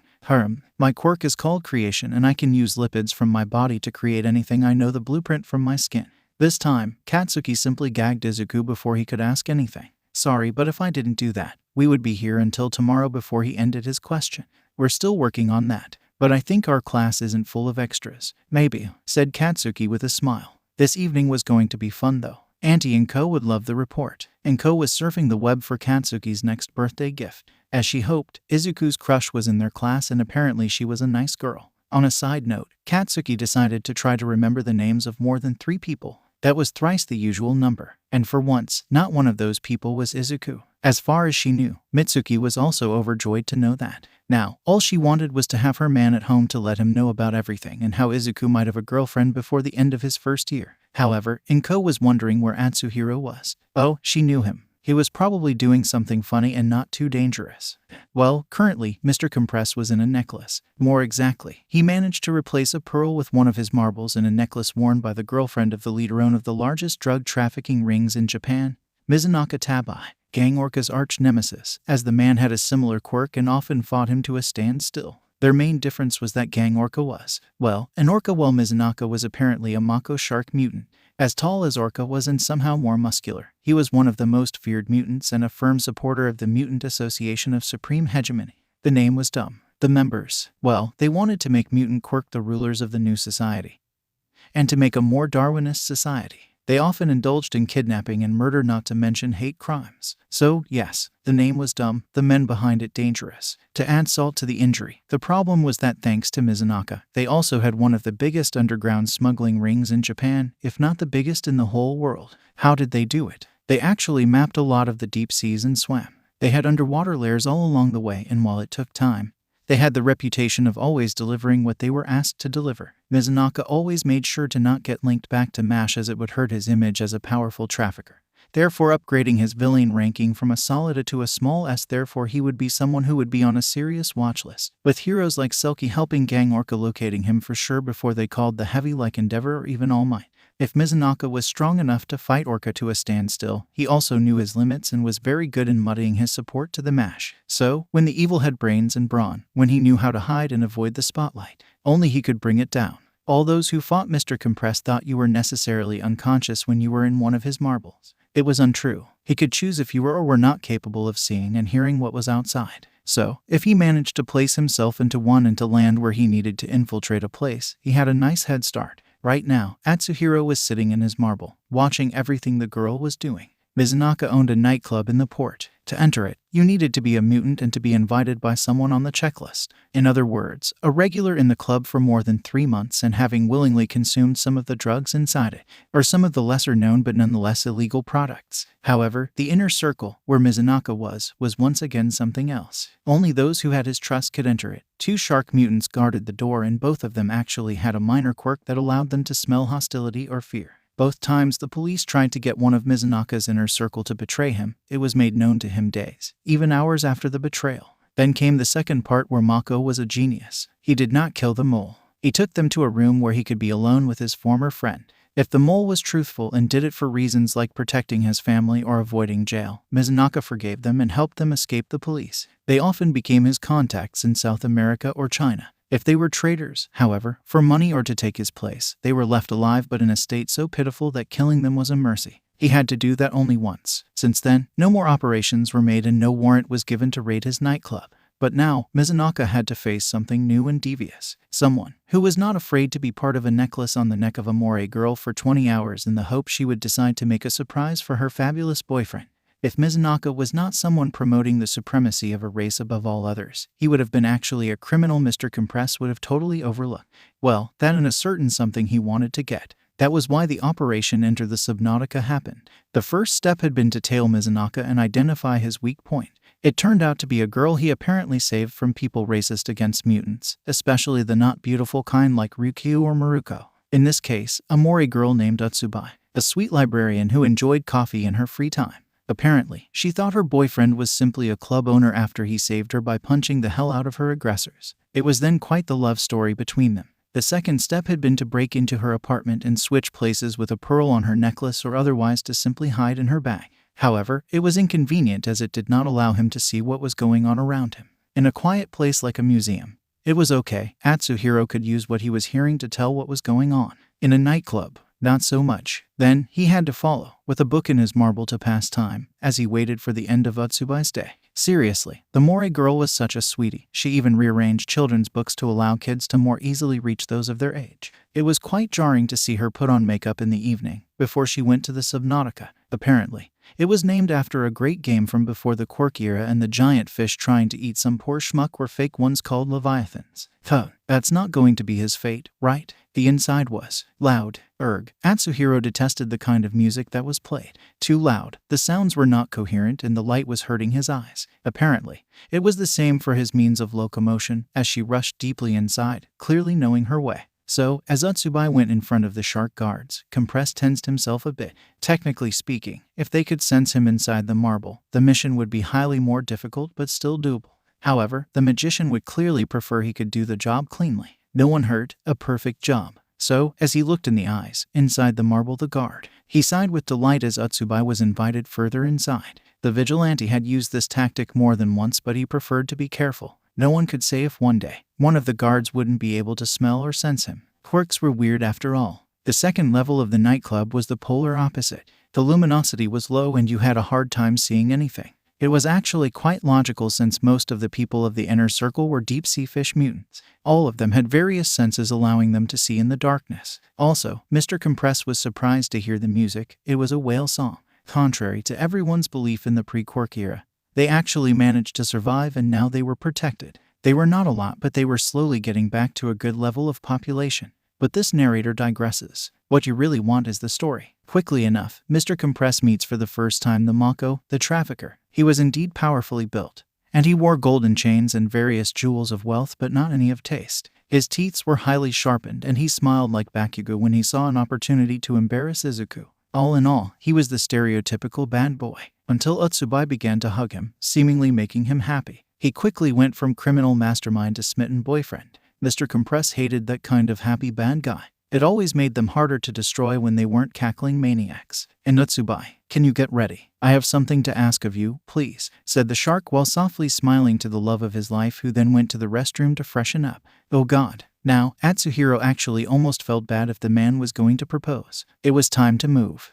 Now at the same time, on the building just in front of the Subnautica, two shadows stand in the night. Before one of them began pouring tea. He apparently forgot it was quite windy, as the tea flew away in the night. Not one to care for such a trivial thing, he asked his sweetheart. My dear La Brava, is that here? Yes, gentle, it is here. This nightclub doesn't respect the sanitary protocol for the food and the various liquors inside. It made some people sick and the owner just threw money at the sanitary inspection. Also, they might be quirkist. Well, I hope the camera is on, because now, it's show time. When the guardian saw an old man in a dandy suit, he first thought the old guy was lost and was going to tell him to F off. He clearly did not expect Gentle to destroy the wall by using him. To be fair, he was a hammerhead shark, so it was actually logical. Since he was busy tying up Utsubai, Compress did not hear the commotion immediately. The loud music helped mask most of it. Still, if he remembered the building's blueprints correctly, If he put his hand just there, he could compress the wall and get into the shark's room. He then just had to get out of the place quickly by simply flushing himself in the toilet. Not the most elegant escape, he knew. But if people did not know how the hell you escaped, it was always better. Not to mention, they would have to first understand his objectives there since he would replace the wall. So, as Mr. Compress was quietly rummaging through Mizunaki's desk and cupboard, the noise outside began to grow louder and louder. Compress corrected himself. It was the sound of people fighting. They were either crazy or strong enough to attack the stronghold of the mutant. Nonetheless, it meant he had a diversion to get out, but also he had to speed up his search. He sighed. He would have preferred to make both his escape and his search as clean as possible, but he wanted to make sure he took everything. So, that's what he did. And that was when he stole the last library that Atsuhiro discovered the proof that Mizunaka was indeed a member of MASH, not just a supporter. Mr. Compress cracked his neck. Usually, he had a no-kill policy for his escapades. But that didn't mean he was incapable of doing it. That also didn't mean he had anything against maiming. So, as Mr. Compress was going to use the battle outside as a diversion to loot from the aforementioned criminal, he saw a squid break the wall, apparently propelled by an insane strength heading towards him. Katsuki roared out in laughter, incredibly happy for some reason. Kaken asked a puzzled Izuku, wondering what the hell was going on, since it was Midnight's class and she actually disliked unneeded noise. Nothing, just, I felt karma doing a good thing, explained the blonde, before taking notes again. Actually, Atsuhiro dodged the barman from the first floor with his usual grace. Well, it was settled. The people attacking the place were strong. Muhaha. Mr. Mizunaka, you are being judged live for the sad state of your bar and the fact bugs were found in the peanuts. Atsuhiro actually thought of just going through the flush. Then he remembered what he found and walked through the hole. So, it was vigilantes with a stream. He could use that. Denjiro Tabata was not the sharpest tool, he knew that. Otherwise, his results when he was in a heroic course would have been better. As for his strength, well, it was the power of despair and because he had literally nothing else to do. So he trained his quirk and his fighting skill to the best of his abilities. Nonetheless, he knew people tended to think he was just an useless grandpa simply because he liked good clothes and he had gray hair. The only one taking him seriously was La Brava. So, yes, quite hilariously, he was capable of trashing a lot of people. However, his name was Gentle Criminal, not Brutal Criminal, unless of course he was against bad guys. It helped him ease his conscience and he had the impression of almost being a hero. However, Gentle knew when he was fighting something stronger than him. Like, way stronger than him. He gulped after he finished trashing live the two sharks inside the building. They actually had a good footage of the insect between the bottles of beer and some of the good wine, something that would have angered a certain tall, dark and cloudy barman. However, as they went deeper into the building, they were expecting a normal owner for the nightclub, hence Gentle calling Mizunaka loudly at first. Then, they saw the giant. The shark was almost 3 meters tall and he was certainly just as large. Mizunaka's arms were almost as big as Gentle himself and it was pure muscle. La Brava behind him also knew the man clearly meant business and tugged on Gentle's shirt. We need to run. Now, he is a class of villain Gentle. She was the brains and she memorized the whole list. If she said that, they needed to run. Actually, they should have never gone there in the first place. Denjiro was quite proud of his barriers now, but he also knew they were not all powerful. Still, he instantly built 3 of them in front of him. Maximum elasticity, size minimal for more resistance, perfectly calculating the trajectory of the shark-heavy punch. Why? Simply because he knew a thing people tended to forget about mutants, especially the big ones. He was right to do that, as Denjiro was not happy to be right. Most mutants are as powerful as they were quick. Mizunaka had blasted through his barriers quite easily, and it barely slowed him. Barely was good enough, as Denjiro had the time to catch La Brava in his arms. Barriers were already made on the ground, allowing him to jump and to find refuge a brief instant on the ceiling. La Brava, we run. Enta, stack. A simple sound, just as Mizunaka was smiling like the predator he was, ready to attack the 2 fools who trashed his bar before he had his grand evening with his sweet Atsubai. A sound, like a cane tapping the ground. Not like, actually, it was a cane and everyone still in the inner circle looked at the origin of the sound. La Brava and Gentle Criminal were then shocked, frightened and excited by the sight. One might even say they squealed with delight. Just from the hole they made with the barman from before, emerged a legend among vigilantes. A lone wolf, and it was a very popular theory that the man in front of them was the descendant of one of the big criminals from the dawn of Quirk era. Mr. Compress, who was wearing his angry mask. Don't end your stream. If you will excuse me, right now, I'll hijack your show, said the man while he was readjusting his gloves. Oh, the magician in person. That is strange. I don't remember doing anything that. I saw your secret room, you sick bastard. That statement cut short the affable Mizunaka, who had the decency to look a bit regretful. Oh well, that isn't a problem if none of you stay alive. However, to be fair, I'm doing it for others. I myself find it tasteless. Mr. Compress believed him. He knew human flesh was really disgusting to sharks. He probably did not like it either. Suddenly, as Mr. Compress expected the two streamers to run away while he was speaking with the shark, he saw the one who was a bit styled after himself, clearly a fan. Well, he saw gentle criminal mimicking a bow, and suddenly the couch he was next to hit Mizunaka on the head. Not that it actually damages the shark, but points for the effort. After all, Mizunaka was used to fighting Orca at his full power, and now he was growling, ready to throw something at them. La brava, said with a smile the oldest, taking his stance against. On it, gentle. The apparently young girl jumped and rolled herself as a ball before being launched across the room. When the shark tried to intercept her, both higher-class fighters were surprised to see her change trajectory mid-air. Clearly, the duo was trained and worked well together. Why the hell Compress never heard of them, especially as they were his fans? These two were the kind of people he was looking for. He did not even need to tell the girl to run behind him to film the room. The camerawoman clearly knew what she needed to film. The magician just hoped she had a strong stomach. He put on his angry mask for a good reason. Mizunaka was massaging his neck. He had a good idea of the quirk of the fool who attacked him. However, Mr. Compress was another thing. A power that was basically a one-hit kill. The user was used to close combat, and for once Compress was serious. Every high-class criminal like him knew Compress doesn't like to kill. However, his angry mask meant he was not just going to reveal the skeletons in your closet. He was going to beat the hell out of you with them. So, it was going to be mainly a fight between him and Compress, because Compress was in the same situation as him. If he hit him, there was no doubt of what would happen. He had the power to destroy all bones inside of him. All he needed was an edge like what he had right in his vial. His personal brand of trigger mixed with blood. Trigger made by a lab he knew in South America who perfected the original drug. Blood, well, everyone knew about a shark's frenzy, right? However, Mr. Compress was not going to let him take the drug. In fact, the magician just threw a marble at him. To counter it, Mizunaka threw at him a piece of the defunct couch. Well, the bigger half who was still intact. Still, as Atsuhiro began to dodge, he had the pleasant surprise to see his marble and the couch slow in a somewhat invisible elastic shield, who then hit full power Mizunaka,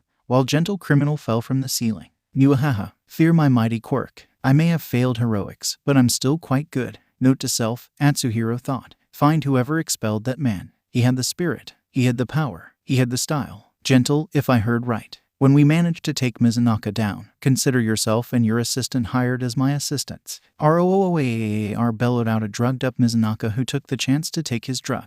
Mr. Compress took a stance. Danjiro did too. I can slow him down, even in that state, told Gentle, before saying his code phrase to a livid La Brava who got back to them. Because I have the power of L. Before he had the time to say anything, he was already radiating with La Brava's quirk, as she was almost crying, her face buried in his pants. Gentle, I know you aren't violent, but that man, beat him please. Gentle did not ask what La Brava saw. She was the strongest woman he knew, and Mizunaka made her sad. The triggered shark and Mr. Compress had a hard time understanding how Gentle embedded him into the ceiling. Usually, when the Mako charged something into that mode, unless it was Orca himself, the target was dead. So how the hell the dandy went from barely blocking one of his hit to suddenly empowered by pink fumes and fighting him to a standstill in his second form? The beast inside him roared even louder as he destroyed the ceiling to propulse himself toward his target with all his might. The impact was hard. However, he did not hit anything, as Danjiro was actually already in the air, dodging easily. Sorry, but I have the most beautiful woman by my side.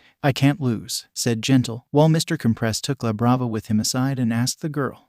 The F is happening. Oh, it's my quirk. I can boost as much as I love my target. Seeing as the man was now beginning to fracture the walls with the club owner, hurting him bit by bit, Atsuhiro openly applauded. Well, that is quite the love you have for him. He isn't too. I'm actually 25 and he's 31. We have known each other for 3 years now, said the woman with a blank stare. Apparently, it was not the first time it had been asked, and it was tiring.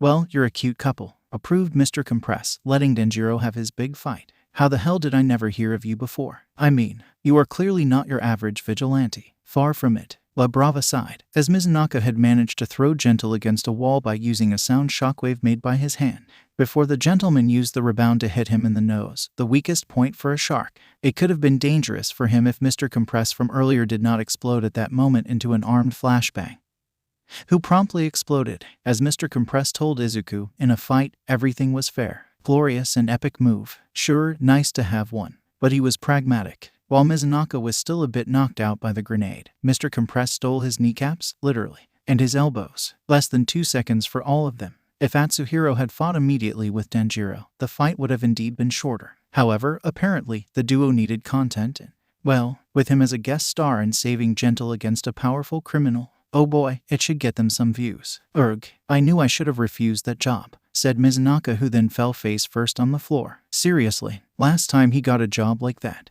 Human meat, seriously. They paid well, said the shark boss in a matter-of-factly manner while he lied on the floor, currently incapacitated due to the lack of kneecaps. Oh, he would heal. Not the first time it happened. Apparently sharks had a really good minor healing factor. If anything, he would have a thicker skin later. However, can I ask for a favor? Since you probably looted my office. Atsuhiro had a good idea of what Mizunaka wanted and threw a small box at him. Seriously, she's wasted on you. The boss was beaten. Both knew it, and Mizunaka had enough chill, even post-trigger, to not rage around with his limbs that were not broken but not functional. Also, are you sure she will, run away with you? Or wait until you end your sentence in jail? Because you're clearly going to Tartarus. The shark laughed. Of course he wouldn't say anything incriminating as long as the cam was on. Oh well, then he got tackled as Mr. Compress got shuffled to the side. Oh, apparently mores can escape ties. It was to be noted for after. So, I will leave you there. Ma'am, I would advise you. Utsubai tried to punch Atsuhiro,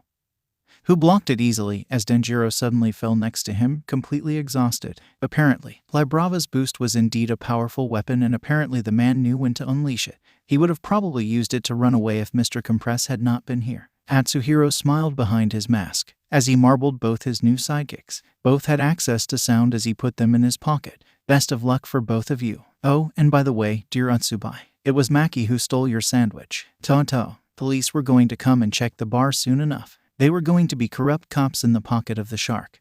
But he will have to relocate all his operations. He had to run away.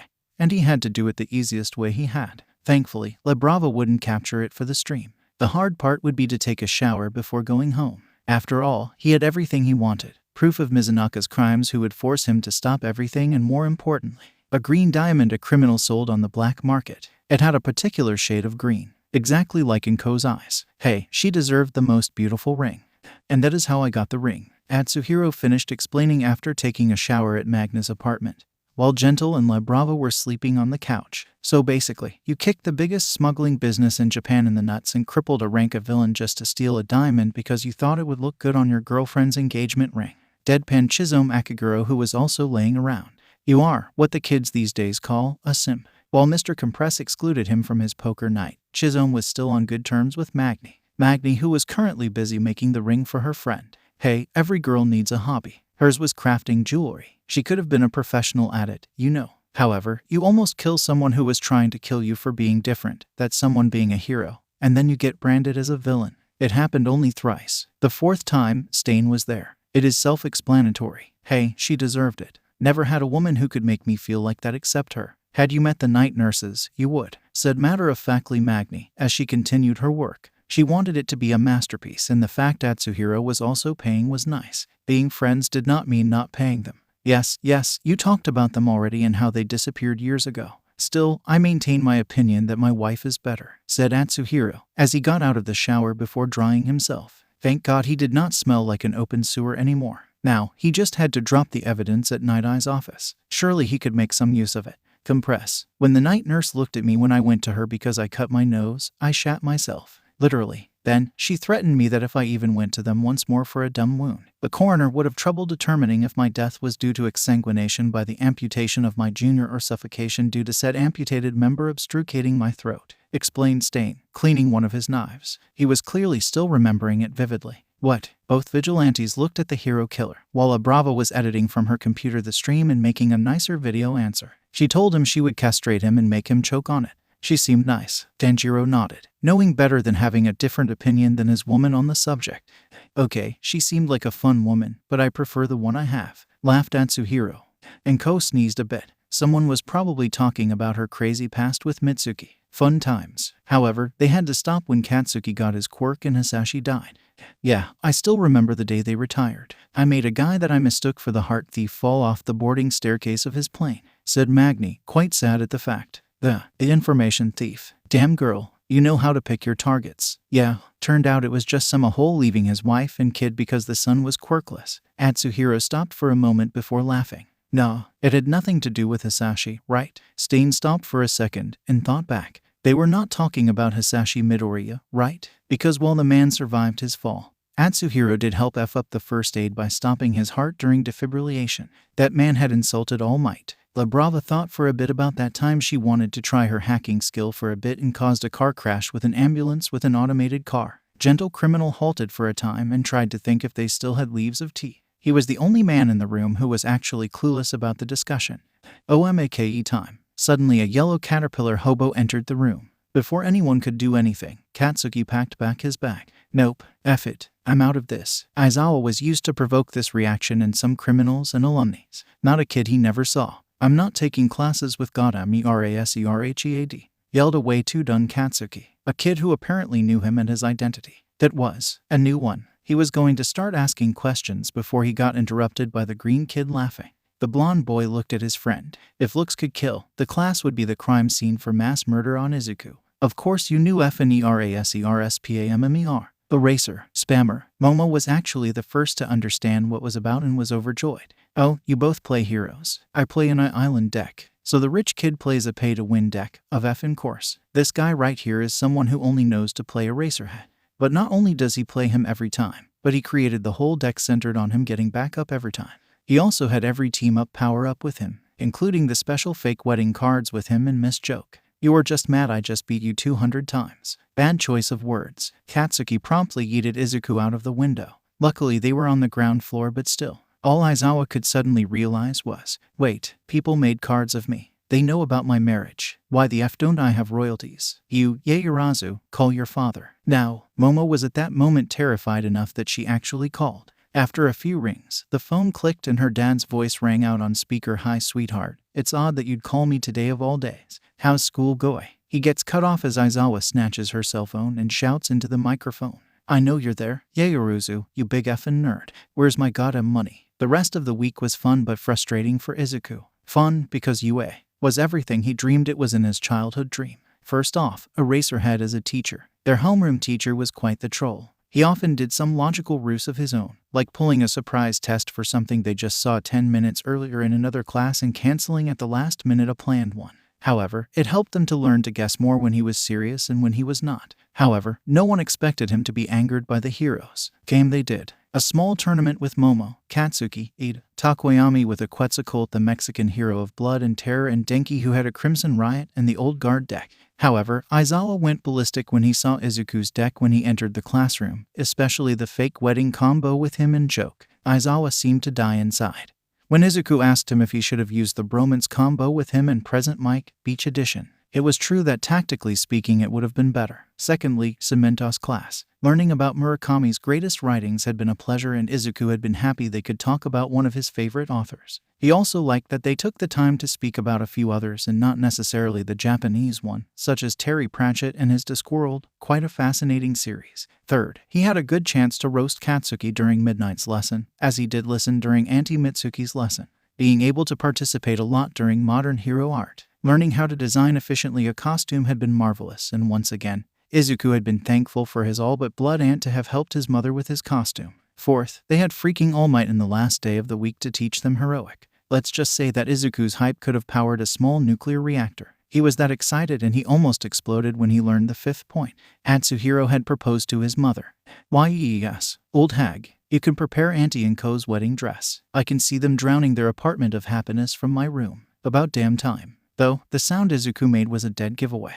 Mitsuki was of course Inko's bridesmaid. Atsuhiro's best man had been a strange fellow of the name of Denjiro Tabaya. Inko had some real doubt on him before Minami Eba showed her ID, proving she was just small and childlike looking.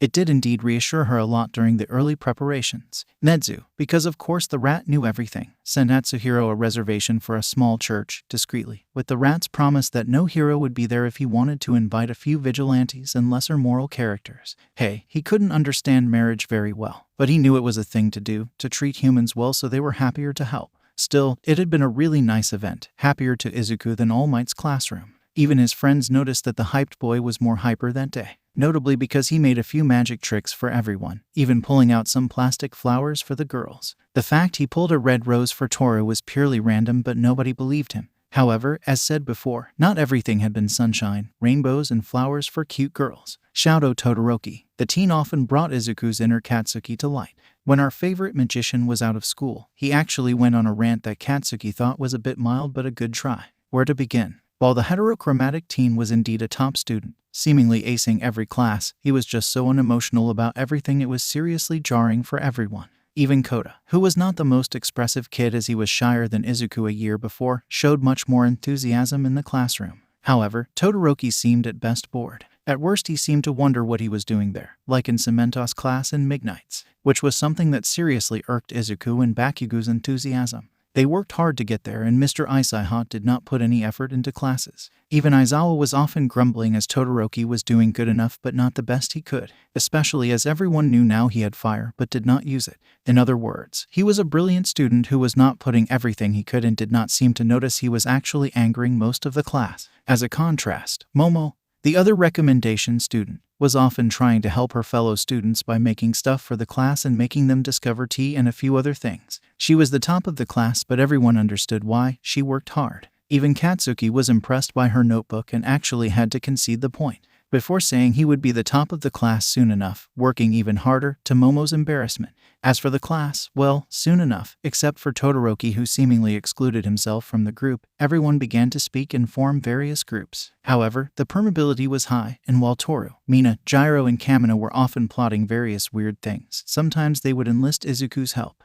Aizawa never managed to prove how they managed to use helium on present Mike but asked for the how. He had years of vengeance to plot and he was not above such warfare. So, let's say when word got out that All Might's various classes tended to be battles among students, Izuku and Katsuki were seriously praying that one of them would get Todoroki, who proceeded to tell them instantly that it did not matter whoever got him, they would lose. That did not help. Meanwhile, Tamura was still planning more and more of his attack. He had to think how he could attack All Might and still make Izuku support his ideals afterward on the off chance he did kill All Might. That thought made him laugh a bit. A year ago, he would have rushed into the fight himself with only Kirigiri in tow. Now, he was seeing the hidden lessons Sensei tried to impart to him. Did Sensei fight his own fights? He did not. He had pawns for that, to be sacrificed if necessary. Pawns he treated otherwise well to make them subservient to him. No, he was certain he was not one, because Sensei loved him as a son. If Tamura had lost, he would certainly break him out just like that shark guy who had paid insurance to Sensei. No, the fight was to be lost. Naomu was strong, it was a fact. However, it was a prototype on a test run. Tamura understood that now. Tamura's future raid was a test from Sensei on multiple fronts. Could Tamura plan an attack? Could he learn to work with what he had? And finally, how does one win by losing? Kirigiri was serving his charge a strawberry milk as he began to laugh maniacally and finished writing a few things. The barman was happy. He had decided that if he could, he would pay back this. Izuku. Tamura did not decay anything except when he truly wanted thanks to his gloves. He actually began to shower on a semi-daily basis. And most importantly, as the cloudy Naomu noted, Tamura was less nihilistic. Did he want to destroy society and heroes? Yes, that was something central to him, thanks Sensei. However, after befriending Izuku, Tamura had a goal beyond simply, destroying for the sake of destroying. Izuku was weak and bullied by society. That gave him one more reason to destroy it, but then what? It had been Izuku who pointed it to him. Let's say that Tamura destroyed everything. Then what? What would happen to Izuku as an example afterward, with villains running rampant and no one to protect him? Tamura had then answered that no one was to hurt his friend, a strange word with a stranger taste. He liked it. Still, he had seen that even Sensei couldn't always protect every asset he wanted to protect, that he had to cut some of his closest ones because of that. So, could Tamura, weaker than his Sensei, be sure he would be able to protect his younger teammate? Tamura was finishing to play cards against himself. He was determined. He had to level up. Then, the day finally came. The sun was rising as Izuku threw a rock into Katsuki's room. Wake up Katsuki. Bakugo's door slammed violently onto the wall as Katsuki exited it. He was angry and happy, which was not a sight for the weak of the heart. I quote, "I'm already awake. Now let's go." And damn, both were more than ready. Izuku was fairly certain he had everything planned if he fought Todoroki, something to bring down the golden frosty student. No one thought, however, how the day would have ended. "I am here, entering completely normally," said the larger-than-life All Might. Yagi Toshinori was a man of many talents. He was smart. He had talent in how to use his quirk. He had the dramatic flair that too many heroes lacked. It was something you could learn to a degree, as Endeavor did learn. However, either you had it or you would always lack something. He had also an excellent situational awareness, which was always useful in his work. But most importantly, Yagi knew his flaws, his limits, and he knew that he sucked at teaching. So, what could he do to be the best teacher he could? Well, he could always emulate his old teacher. To a lesser degree, of course. Mentoring was a difficult job, and All Might was taking classes on the side to learn how to teach better, with way less hits and scariness. So, he did the best thing he knew. He organized fights in a controlled environment, point out flaws in strategy, let the students gather some experience in a friendly yet intense fight. By pairing them randomly, he also let them discover some people they wouldn't have tried to work with. Expect the unexpected. Yagi knew he sucked at teaching and putting what he wanted to teach into words. So, he made them experience what he wanted them to experience. Fight and learn. Grow. It was just a week, but Yagi hoped that this way, even after One for All's transmission, he could create more than one pillar of peace. More heroes to support the society he helped to build,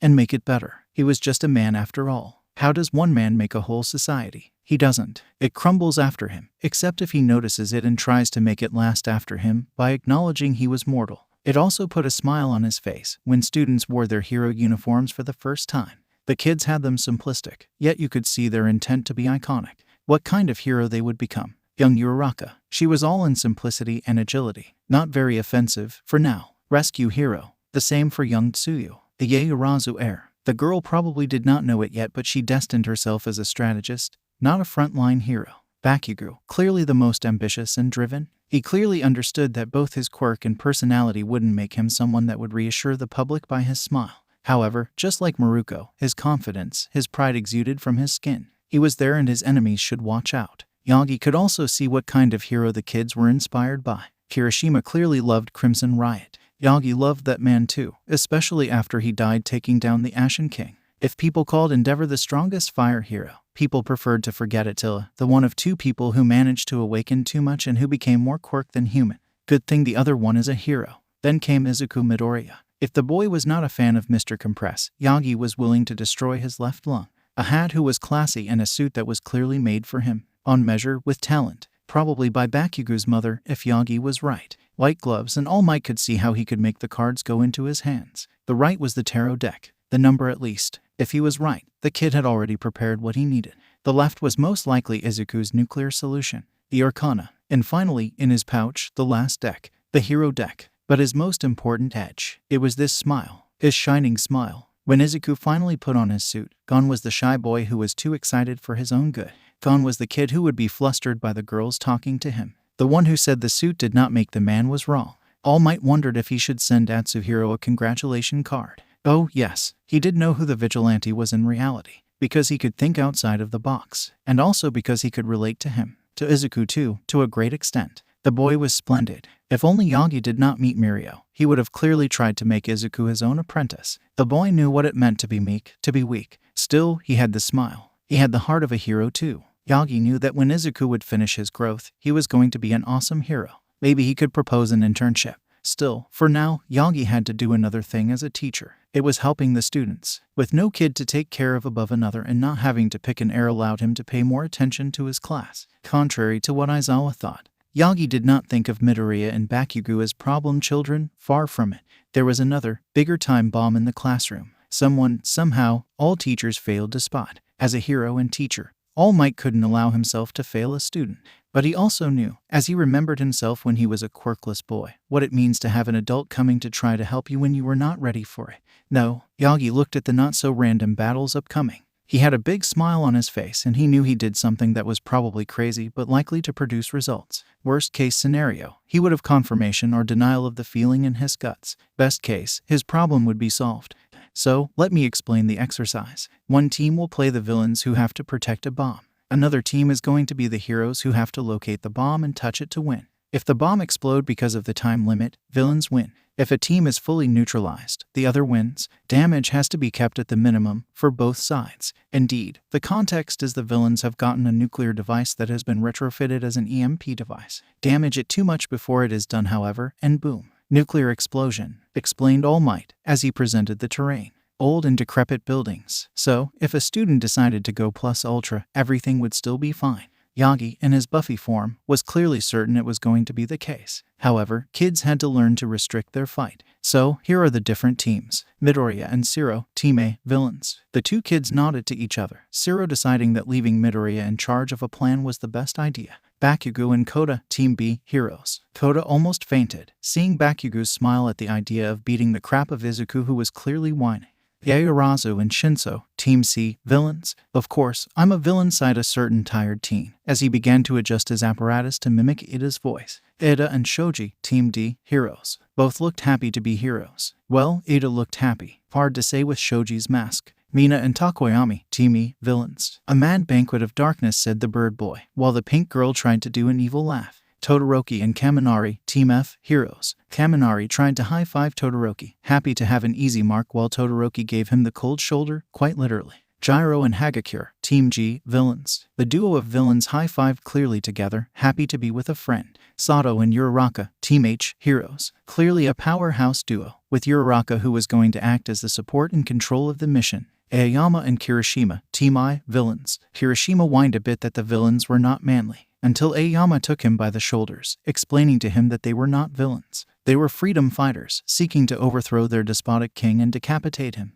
That somehow cheered the red-haired teen to the max. Tsuyu and Ajiro, Team J, heroes. The two mutants simply acknowledged their duo. Oh, my dear students, it isn't going to be as simple as Team A against B. It is going to be Team A against F, B against G, etc., etc. The classroom went silent for a second before it exploded in various reactions. Yes, F ribbit, interesting. Oh god, it's Bakugou. Hold me. Todoroki was simply unimpressed by the whole thing and having to go in first. If anything, it would simply mean it was going to be done earlier, cleanly, properly. There was no way he was going to lose against Duct Tape Man and his fabulous assistant. Cardman, Kaminari was vaguely an asset, though he wouldn't be tremendously useful. After all, Todoroki was going to finish it in one hit, as usual. Hanta Midoriya approached the usually smiling boy who was right now highly nervous. To be fair, he had every right to feel nervous. He was going against the powerhouse #1 of the class who was helped by Mr. Thunder. His acolyte, though he was highly smart, had trouble using his quirk without bleeding from the nose, and he had not used it since the first day, and the implication his quirk was a tad too powerful for his body. Still, Hanta tried to put up a smile on his face. Fake it till you make it. What, partner, do you have a plan to win? Shit. His smile was wavering, and suddenly he saw Izuku's smile. It was not fake. It was a very confident one. A Cheshire one. I don't just have a plan to win. I have several, and Hanta, you are going to be the most important part of them.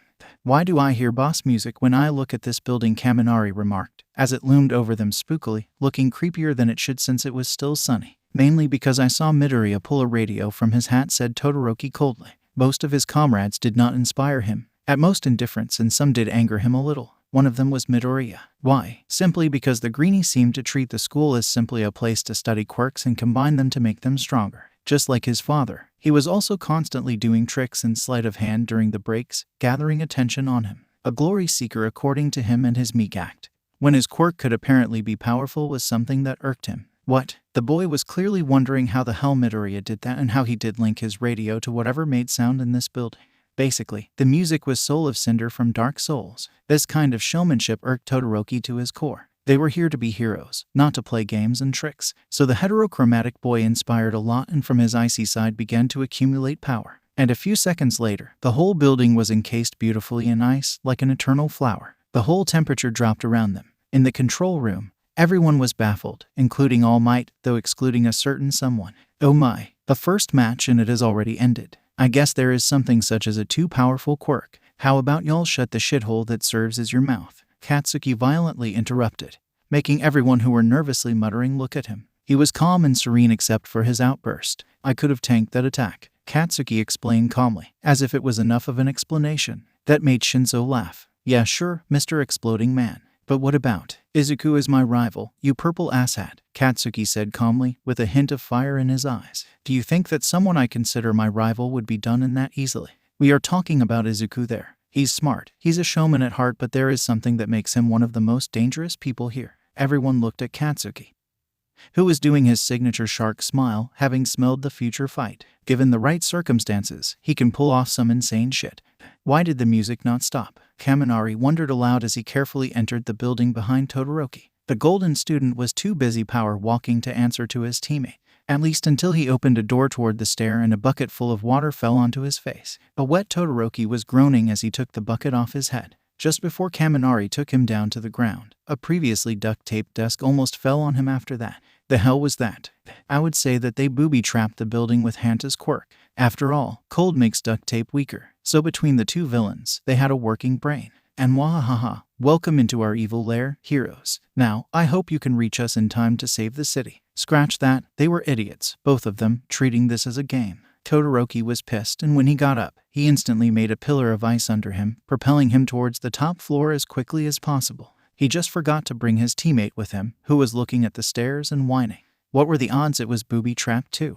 They booby-trapped the building. Izuku isn't one for a fair fight when he can. He will troll, trap, and redirect your attention whenever he can. Katsuki muttered under his breath as he looked at the camera, where Izuku was waiting for his enemy with cards in his hands. He had dodged the initial trapping of ice by being in the air thanks to Hanta's quirk. Some would say that his quirk was great at more than just trapping villains.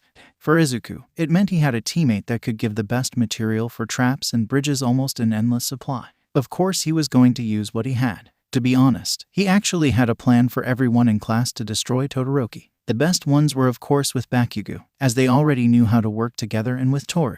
No, it was not because he was often thinking about how her quirk worked and how anything she ate became invisible, implying that all of her body was also invisible. Wait, how was Hagakure not blind? Still, now he had to wait for Todoroki to fall for his taunt. Izuku respected only one thing about Icy Hot. He wanted to be a hero and treated it really seriously. However, everything that was not like him, it seemed to utterly bore him. Finally, hero, you are here for our battle, Izuku crowed, with a smile as Shadow finally entered the room, and proceeded instantly to throw Icy Spiked at him. This sight made Izuku smile. Everything was according to plan B. Todoroki was not using his full power again, either because he did not have the energy for that, or because he refused to use his fire quirk. Sure, his body had an ice resistance built into him. However, clearly it was not ice immunity. Now, Todoroki was wet. It meant all of his body was slowly even colder. Too much of his own power and he would be down. The bucket of water, Todoroki's worst enemy. Still, the attack was way too forward, and we were talking about an Izuku who had been trained to dodge bullets by Mr. Compress.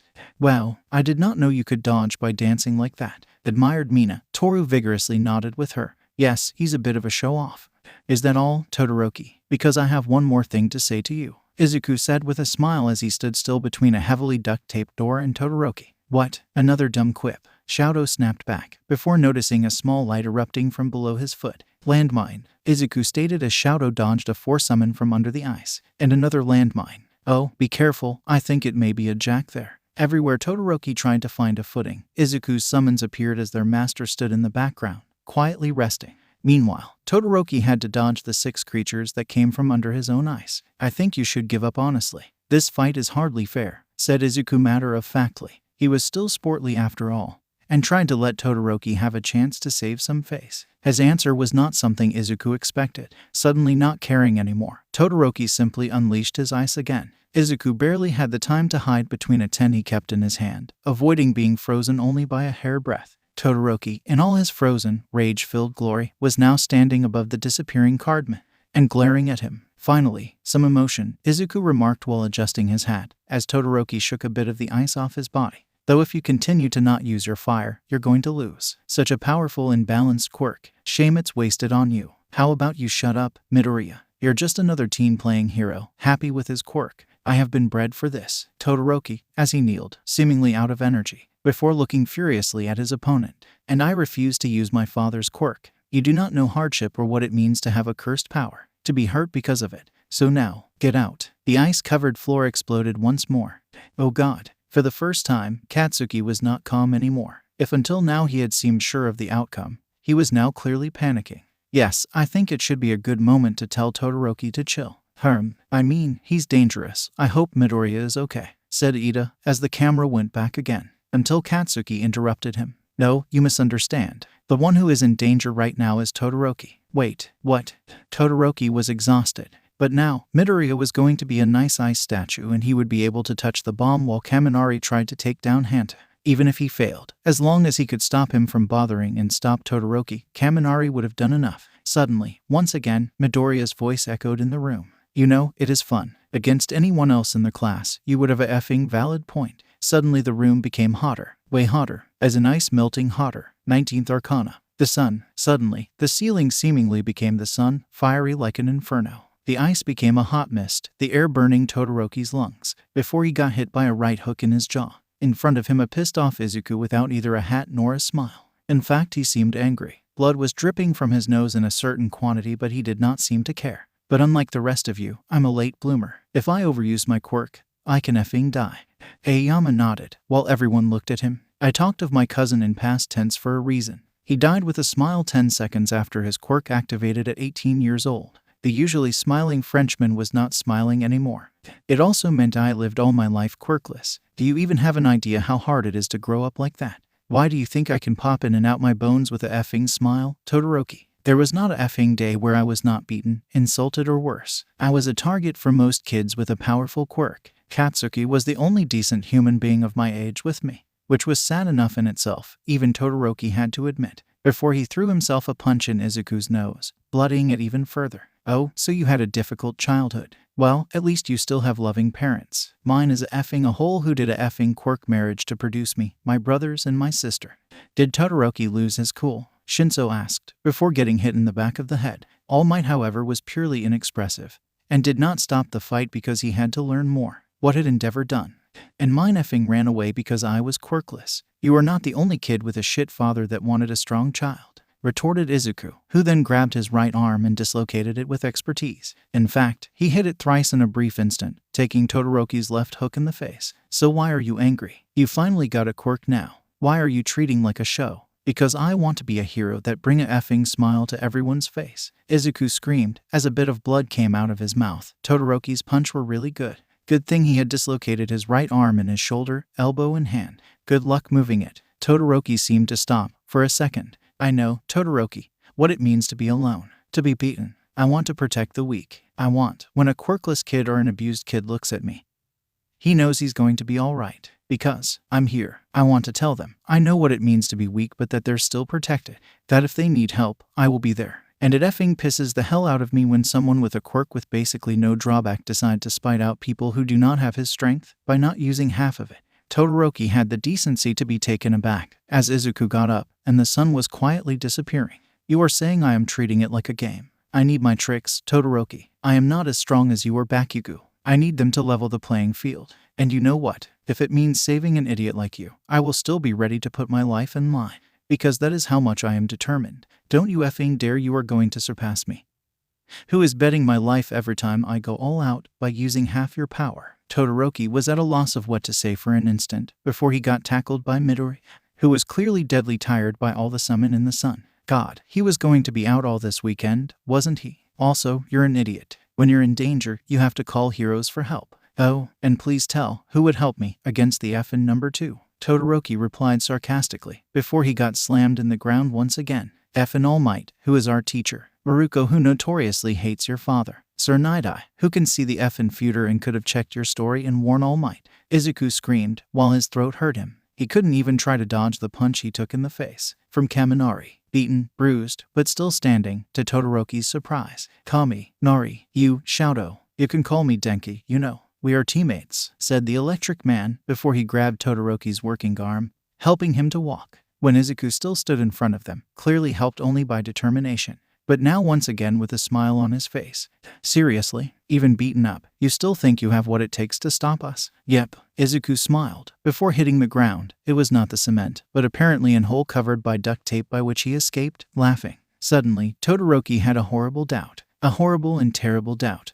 Kaminari, open the door. Wait, what? Normally, the bomb should be here, no. Also, I said Denki, said Kaminari, as he opened the sealed door, Shouto sweating a lot. Oh god, the room was empty. They had fought for nothing. Shouto, not all is lost. Hanta is downstairs. If we catch Izuku, we can beat him, especially with your fire. But, it is my father's. Dude, that is your quirk. Your sick and awesome quirk, not someone else. So, now, let's be heroes, together. Todoroki looked optimistic. Friend, his quirk, not his father. A power with no drawback. To save people. Denki, who was injured but still smiling. Still trying to win. That was heroic. Shouto gritted his teeth. Izuku had a point. How did he dare look down on them? Yes, let's capture Midoriya, tried to say with motivation Todoroki. before falling out of energy. In time out, Team of One. All Might's voice boomed out throughout the building. Then suddenly, Todoroki became painfully aware he just told his whole tragic backstory in front of everyone.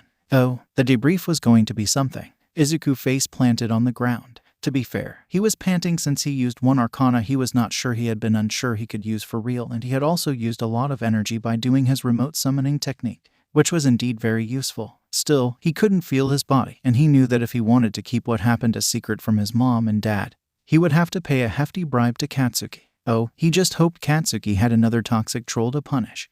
Toru, are you free tomorrow? Katsuki asked, way too nicely. Katsuki, being nice, often hid something, as the class was now used to, especially if Izuku was involved. This explained clearly why, even though no one could see Toru's face was not visible, you could see her suspecting his motive. Meanwhile, Katsuki was doing behind his back assigned to Mina and Kyoka. Both understood his plan and grinned a lot. If it worked, they must find cameras and disguise, maybe enlisting Momo for the plot.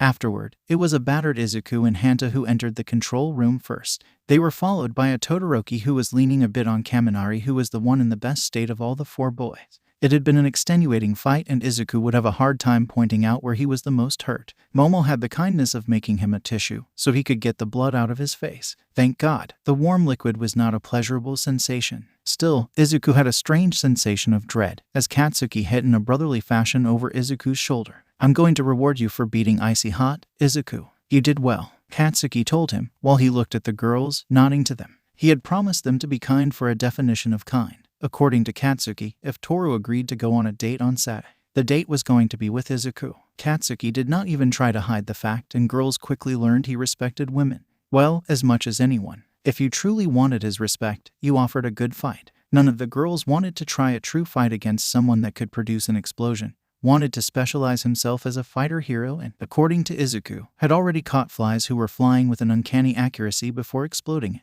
All Might sighed while pinching the bridge of his nose. He was understanding a lot about Aizawa, and it was worrying on its own. He also had to check with Nedzu about how to deal with the Todoroki problem.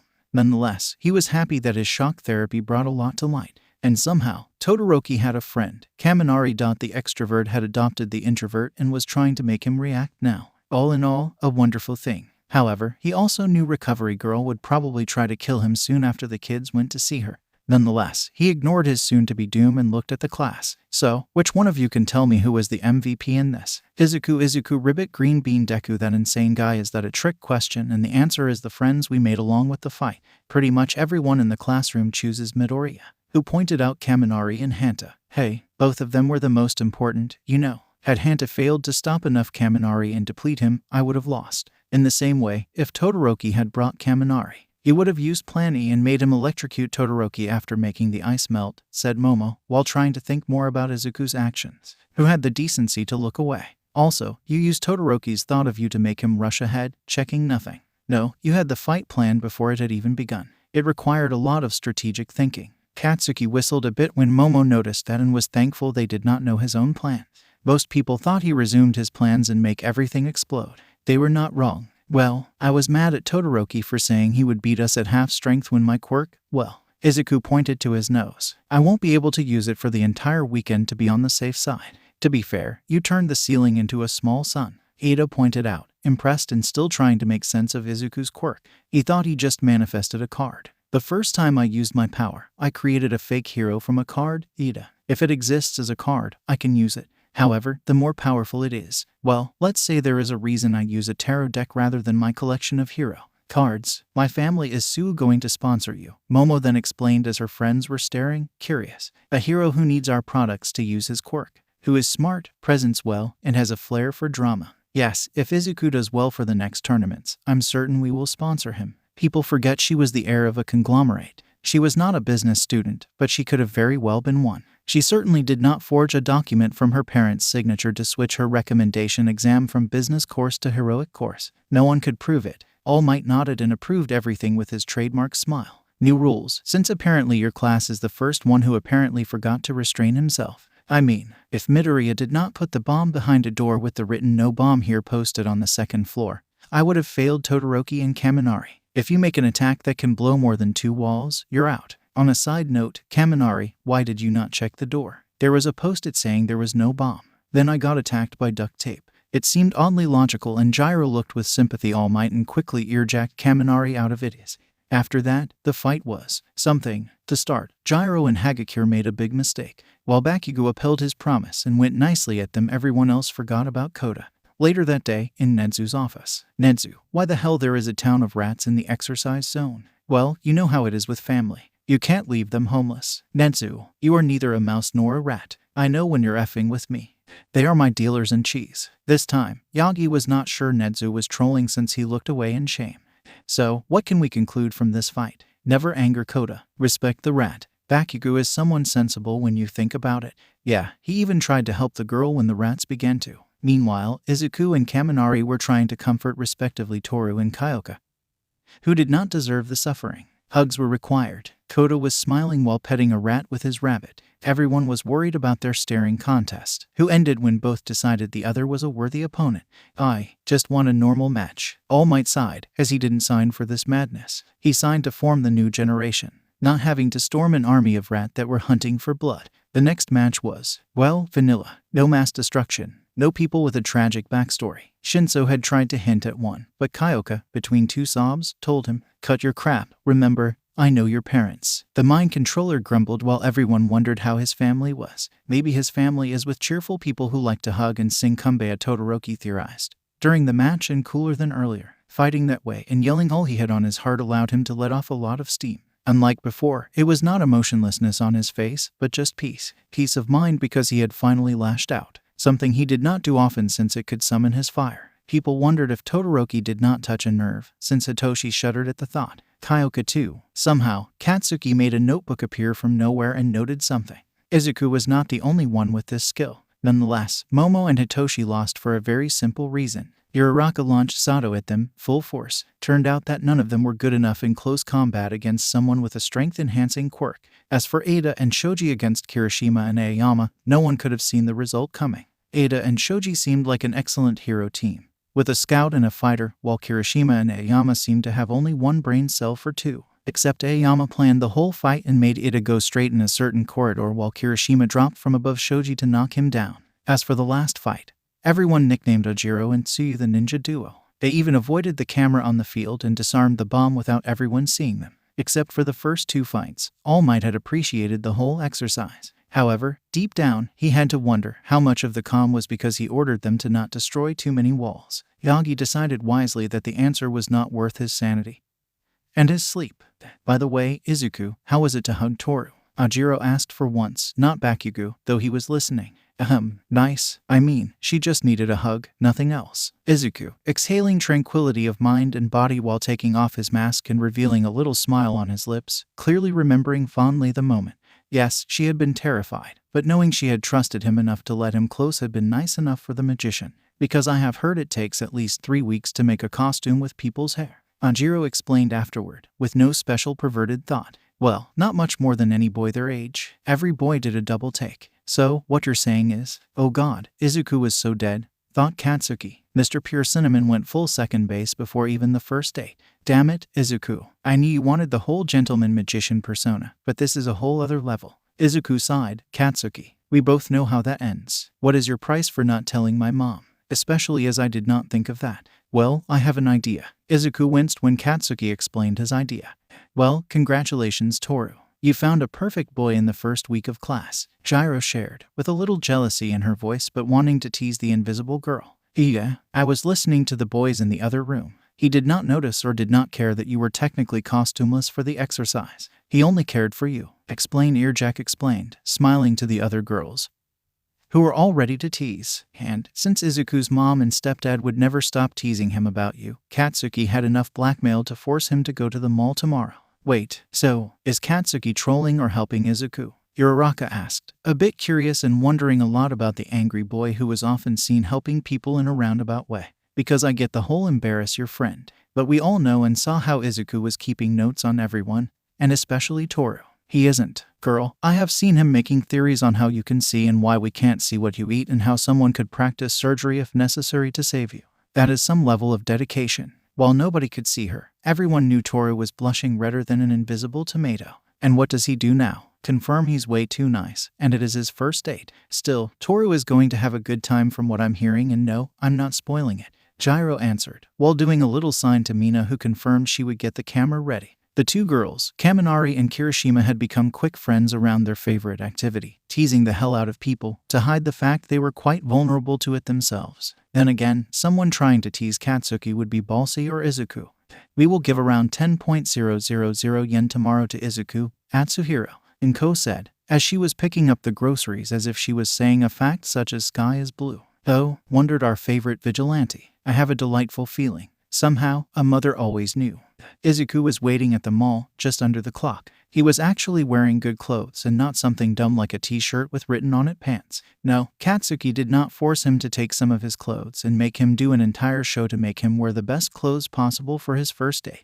Who Izuku was kidding. Of course he did. This, of course, meant Auntie Mitsuki knew, and that meant his mom knew too. Or at the very least, we'll know before the end of the day. Auntie Mitsuki was not someone you could trust with a secret. At least, he preferred that gentle teasing to the whole angriness he would get if he told her the truth. Nonetheless, he was still wondering. Katsuki had promised someone would be here and he would know he had set up for him a date. To be fair, Izuku had a good idea of a girl he wanted to invite on a date, a certain invisible girl. Not only because her quirk was interesting, but also because she seemed nice and loved to talk about magic tricks and what made a true hero. Like the fact she wanted to become an underground hero to protect people while unseen. Sure, she would like more attention, but she had been a bit resigned to the idea no one would see her.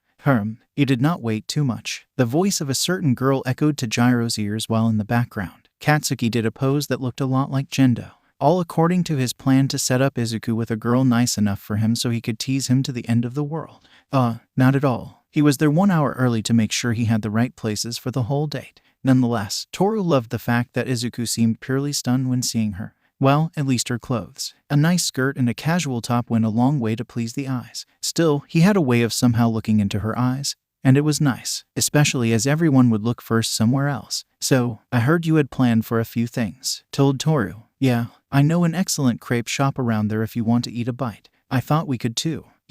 Try a bit of shopping. I also know a place where they sell some old underground heroes goodies. This doesn't hurt them since they retired a long time ago. And just like that, she knew she was going to have a good time. Meanwhile, Izuku had another thought. Was holding hands considered second or first base? Damn, that whole thing was confusing. He had tried to ask Atsuhiro for help, who laughed sadly for a few minutes. Then he explained to Izuku that he had only one woman in his life. It was Inko. And he had failed his first chance to date her years ago because he was too indecisive. So, don't be like him. It had been the only advice Atsuhiro could give him. It was the only time Izuku regretted Hisashi was not alive since, apparently, he was a playboy before Inko. So, yes, Izuku hoped he could hold hands with Toru today. However, did he forget something today? He couldn't stop feeling like he had. In the den of the Drake, GRDMFFF, Izuku better have a good reason to miss our fabled battle. Tamura, it is just the weekly tournament in your own bracket. One of the few neckbeards dared.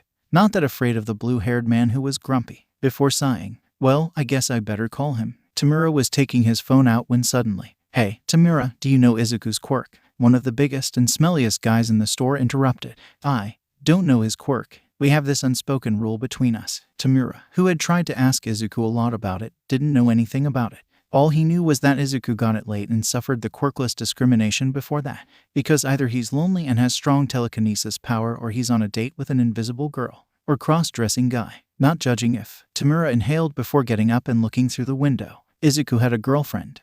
Soon after that, Izuku sat for a second, while Toru was going to get some ice cream for the both of them, when suddenly he heard a raspy voice beside him. So, we are missing the tournament, Izuku. A certain man-child with a few skin problems. The natural predator for unsuspecting Izuku. Well, them in the wild Bakugo. Oh right, that was what he had forgotten, as Tamura pulled him under his arm. Tamura, I know I should have called, but what? You are blackmailed into a date at the very least moment with an invisible girl, said Tamura with sarcasm in his voice, before he saw the look in Izuku's eye. The look showed he was way too done. Yes, in fact, if you have advice. Izuku, have you seen my face? Tamura was conscious now about his look. The only girls I have ever dated are in a video game, and I doubt they're an excellent source of advice. Try to hold hands with her at least, said in a big brotherly way Tamura when they heard the voice of a cute girl who was worried. Izuku, is that one of your friends? Truth to be told, anyone seeing Tamura with Izuku would have thought he was harassing them. Oh yes, Toru, meet Tamura. He is a friend from a card game.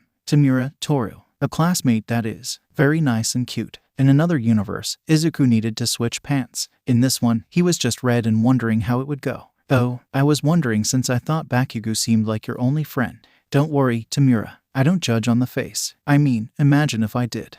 Cute and gutsy. I like her, Izuku. You should come to the shop. People are taking bets on either if your quirk is telekinesis or if she's real. You know, they have never met a real girl before, except for their mom. Tamura was getting up, and Toru seemed interested. Card shop, Toru asked to Izuku's ear, who was smiling at the joyful tone of the girl, and curious. I learned strategy with Tamura. He is actually smart. Well, Tamura seems not too bad. Don't worry, he jokes about how he looks villainous himself. You can say it. He finds it funny. In fact, he's a villain fan. We have passionate debate. It was useless to say that to the local fauna of the game shop. Even an invisible girl like Toru was something absolutely mythical, as in that should not exist, and if it does, the legend about it will exist for years to come. So, while she was looking at the shop, Tamura was shooing every neckbeard back in the back room to leave Izuku and his girl a little space. He remembered his lesson with Kurogiri about it. It was called the Bra Code, written by someone called Barney. Kurogiri tolerated Tamura had almost no rules, but he had to follow them. He was evil, not in a hole. Still, Izuku looked at the shopkeeper and muttered, Tamura will fit the bill. Tell him I call him my favor. I need a card. The shopkeeper, with his quirk allowing him to grab any card his clients could think of in the vicinity. Yes, it was a quirk that sucked a bit, but he liked it and had managed to live from it. Hey, nobody could say this quirk was dangerous at all. It was perfect. Izuku took the card while nodding to the shopkeeper, while Toru simply took a small figurine and brought it to the clerk. Izuku paid for it quickly. He wanted to surprise Toru afterward. Hence why he did not want her to know he just found a certain card. Meanwhile, the shopkeeper was humming because he had found and given a premium collector card to Izuku. Hey, he had to live, and Tamura was an endless pocket of money. Soon after that, both of them were out, buying stuff like keychains of Man-Bat, an underground hero who was now for being quite broody and using an iron bat to strike down criminals. He had a more famous sidekick, the Wing of the Night, who actually operated in the day. He was an angel quirked mutant who was known for his smile. So, now they were retired. They actually thought of marketing their old adventure and lived from their action figures or other goodies. Toru adored them, and Izuku too. My little brother loves them. He has the quirk to project light from his eyes. Nothing like a laser eye, but honestly, this is exceptional for animating a birthday, she explained to him while eating the ice creams she was going to take before meeting Tamura. As for my parents, one of them can produce light and my mother can bend things. Wait, she has the strength to bend things, or? Nope, if she can grab it and it is under 200 kilos, she can bend it as if it is a noodle. Very useful as a worker. So, you inherited their quirk who mutated into a mutant one. That is incredible. Thank you. I don't have to tell you how hard it has been for them. They used to make me wear a bell on a necklace when I was a baby. Mentally, Izuku was, of course, taking note, as Toru, in the sound of her voice, seemed to remember the necklace fondly. He had to find one. And for you, where did you find your passion for quirks or magic tricks? I think I began to love quirks when I was young. Mom said someone taught me a bit of analysis, but I don't remember him very well. No, I truly loved them because, well, late bloomer, extremely. I had mine for a year now, and I still can't use it too much. Ouch, must not have been nice. Izuku sighed. Oh boy, yes, but now, it is way better. I mean, my friends are with me. I have a good new dad and I had a wonderful day with you. I also know perfectly how to end it, Izuku said, while pulling out his phone for a selfie. Is that a way to take my bra in the picture from above, Zuku? Toru said playfully, who knew now that it probably did not even cross his mind. Still, hearing him cooing was adorable, just like the shade of red and green his face was. When Izuku asked her how she was seeing if light could just pass through, she explained her body bends the light. Slightly different, and she was learning. I was thinking of a picture with the both of us. Izuku knew that she was staring at him, wondering if he was serious or not, but saw he was serious. Deciding to humor him on this date, Toru pressed herself a bit against him. Also, Izuku had been nothing but cute the whole date, asking her question, taking her to a place she would like, the aquarium, and finally, making sure she had a good time, never losing her despite being invisible. You could say whatever you wanted, but being in the spotlight for a day was nice. She was almost visible. Then, Izuku did something. As he took the picture, a funny-looking lens appeared in front of the camera. A Zelda card apparently. When Izuku showed the picture to Toru, she promptly grabbed the phone before crying as the lens was already disappearing in ashes, as Izuku's summons did when he was out of energy. Still, you could see on Izuku's face it was worth it. On the phone, the picture revealed two teens with two different shades of green for their hair. Izuku had way darker hair and the girl with him had greenish, very light green hair. She had a cute smile and was currently crying on the phone. To be fair, it was the correct reaction if you saw your face for the first time. What did you do? How? I used a card that can reveal the invisible. I'm not limited to tarot, you know. I thought about using the Hermit, but Arcana always takes a lot, and he couldn't finish his explanation as he felt lips on his. The kiss lasted for a few seconds and tasted like strawberry. Okay, that is it. I'm calling dibs. Now you're mine. The invisible girl of the 1A announced seriously. White Knight saving. Check. Nice. Check. Actually, a nice body with nice abs. Check. Smart. Check. Not quirkist. Even more check. Sensible. And who thought of the most beautiful gift for her? Triple check. Izuku was a pearl, and she was not losing him. Meanwhile, Izuku could understand why Atsuhiro liked a woman who had a bit of authority over him. Well, Toru is calling dibs and has claimed Izuku as her boyfriend. From what I can hear, he somehow took a picture of her. We can all agree we all need it, right? Earjack. I need it for my auntie. She's probably going to smother him. Katsuki was laughing, as he was with Denji, Mina, and Gyro. It seemed a lot like a double date now that he thought about it. Not like it was that, right? Damn, smooth, and nice clothes. Thanks, Katsuki said, proud of a job well done. You decided on his clothing. My parents are designers, raccoon eyes. My mom hinted she helped a few heroines make them but never told names. I know a lot about clothes. Should have seen the first design of Izuku's hero suit. He had rabbit ears, because he tried and failed to honor All Might, Katsuki said, while drinking a soda with his bunch of friends. Shame Todoroki failed to show. Guess the UA talked to him and his father. Denki had thought of inviting him to make him socialize as it was made apparent Shadow lacked that. Katsuki had said nothing about it. It made him remember Izuku's situation way too much. I trust All Might to take the proper actions. He is effing All Might. On a side and unrelated note, does anyone know where I can buy a new deck of cards? My last one had an acute case of combustion. Endeavor. Jaru teased. Endeavor, Jack ear. Katsuki groaned with displeasure in his voice. The shop with the green front. Izuku is a regular there. The exploding boy nodded simply. He would go there the next day. Today, well, he had something else to do. Still, he had been happy to do his good action of the week. Wait, does that mean Izuku has gotten his girlfriend before Katsuki? Denki stated, to the horror of the two girls. Motherfu. Hell, it was freaking hell. Everything around them was burning down, the flame eating their surroundings as voraciously as possible. Meanwhile, a teenage boy was trying to run. Todoroki was trying to lose his pursuer, who, a primal terror, inscribed into him. His father was following him, burning everything around him with just a touch while laughing. His father was laughing as he continued to torch everything around them to cinders. You can run, boy, but you can't run from who you are. No, I will never be what you made me to be. That isn't a choice you have, boy. The moment you were born with this quirk, I knew you would be the one. His father's deep voice resonated around them, when suddenly, Todoroki's brother emerged from the flame, the fires burning around them. His fire, as intense as ever, shoots out to try to hurt their father. The flames got absorbed into him, amplifying the power of their genitor. The temperature was making the air burn around them. Looking at his eldest son, the monster of flame barely gave him a look before grabbing his head and cremating him in front of Todoroki. Ashes were all around them. The teen knew his brother's death was going to be long, as their father was anything but merciful. Add in the fact he actually took some delight in killing his unsuccessful spawn. Adding their fire to his, they were not the first and not the last if Todoroki did not manage to reach his goal. The boy ran away even faster than before, as the forest around them turned into death and charcoal. His brother ran to protect him from their father's insanity. He couldn't waste it. See him, he was weak, not hot enough to burn me, not resistant enough to withstand me, even after all his training. But you have the potential for both. His father sounded happy. He never liked that because it meant someone or something was burning. Soon, it would be him, if he did not progress fast enough. No one will save you from me. You are mine, now and forever. If only you could understand I'm doing that for your good, boy. Liar. He was lying. All he wanted was an heir for his madness, his dream. Todoroki refused to do that, to be that. Still, he ran as fast as he could. Suddenly, he heard another attempt to stop their father. A woman, probably his mother. He had loved her and her kindness in their madhouse of darkness and ashes, even if all she was to be a slave to his father's wishes. Her scream was now ringing in the air, as the boy projected himself into the wall of fire. He was resistant to the fire of their father, to an extent. It was one of the only ways he could continue to run and not look back. Then he felt the incandescent heat on his back and the hand of his dear father on him. Oh, my dear son, you have the potential to be such a great heir that I can't see what else you can be. Embrace your true nature. I want to be a hero. Because you think the heroes want you to be one of them after today.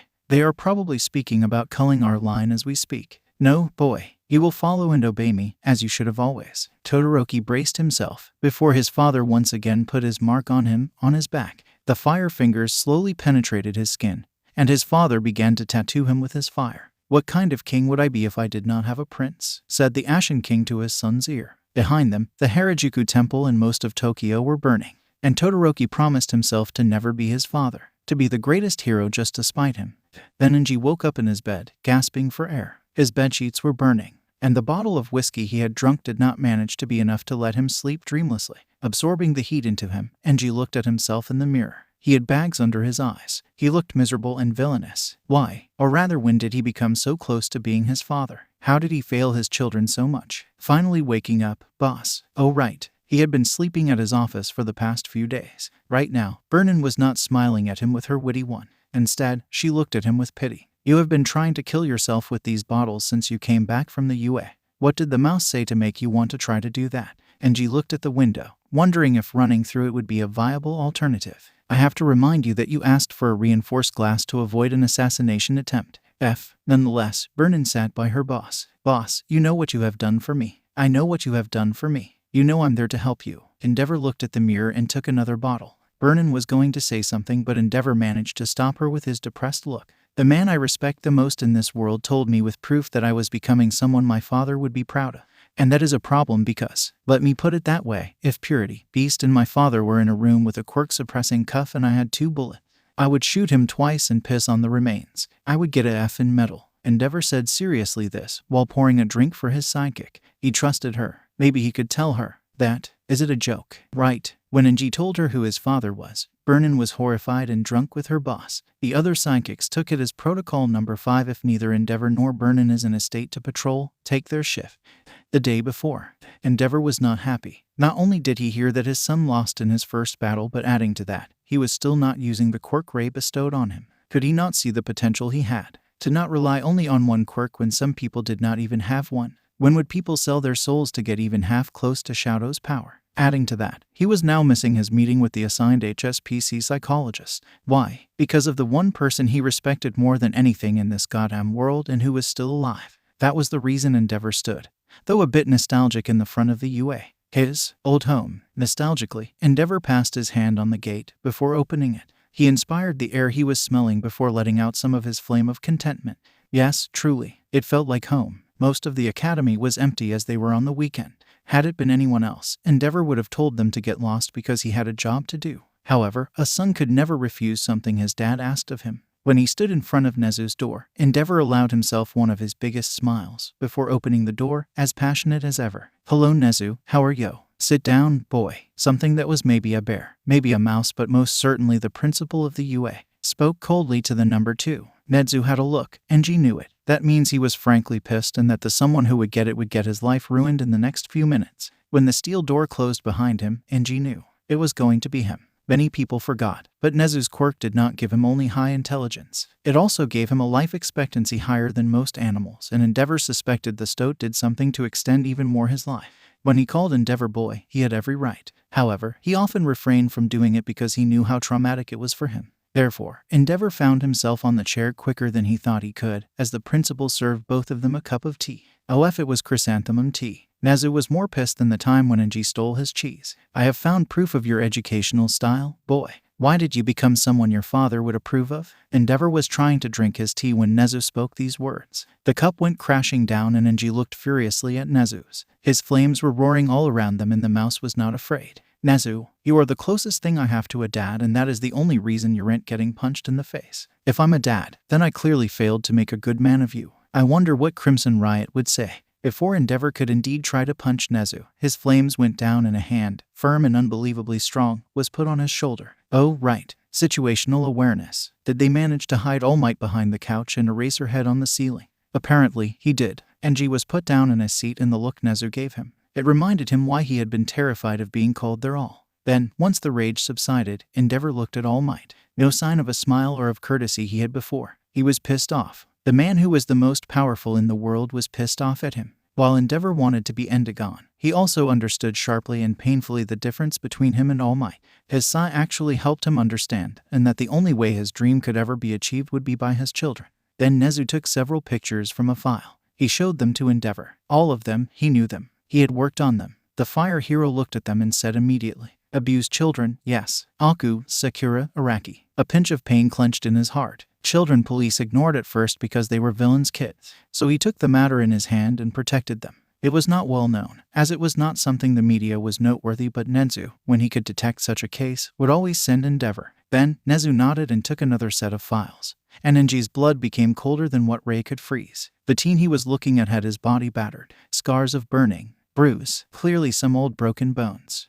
Is that a case I ignored? Oh God, did he fail a kid? Did he ignore one of Nedzu's requests? Did his secretary do that? Because of these burned marks, they were too familiar. Did they fail to find another spawn of him? It is Shadow, All Might explained with his grave and booming voice behind him. Enji's world began to crack. Because he was smart. Those wounds, it couldn't have been from Talia, or Ray, anyone else in his household. It was. Nedzu activated the TV next to them. On it, a clearly younger Endeavor, clearly shaken and with the smile of an abused kid who did not want anyone to worry about them. "Do not worry, Mr. Bear. It was just training. I'm sure my father did not mean to hurt me." Had Nedzu pulled a gun and shot him in his heart, it would have hurt less than what Enji was seeing. In fact, he was trying to see if he could activate his flame to blast off his own head. Nope, Eraser was still working. How did you manage to save all of these kids but fail yours that much? I'm ashamed that one day you called me Dad, because that was certainly not the way I educated you. All Might was a tad bit surprised by how much Nedzu had managed to destroy the man in front of him. He had known the Endgame for a good while now, and he had respect for his mental fortitude. I mean, I even helped you find Ray because you wanted to avoid becoming your father or your children to become him, for heaven's sake. The animal lost his temper and was spilling the tea nervously around them.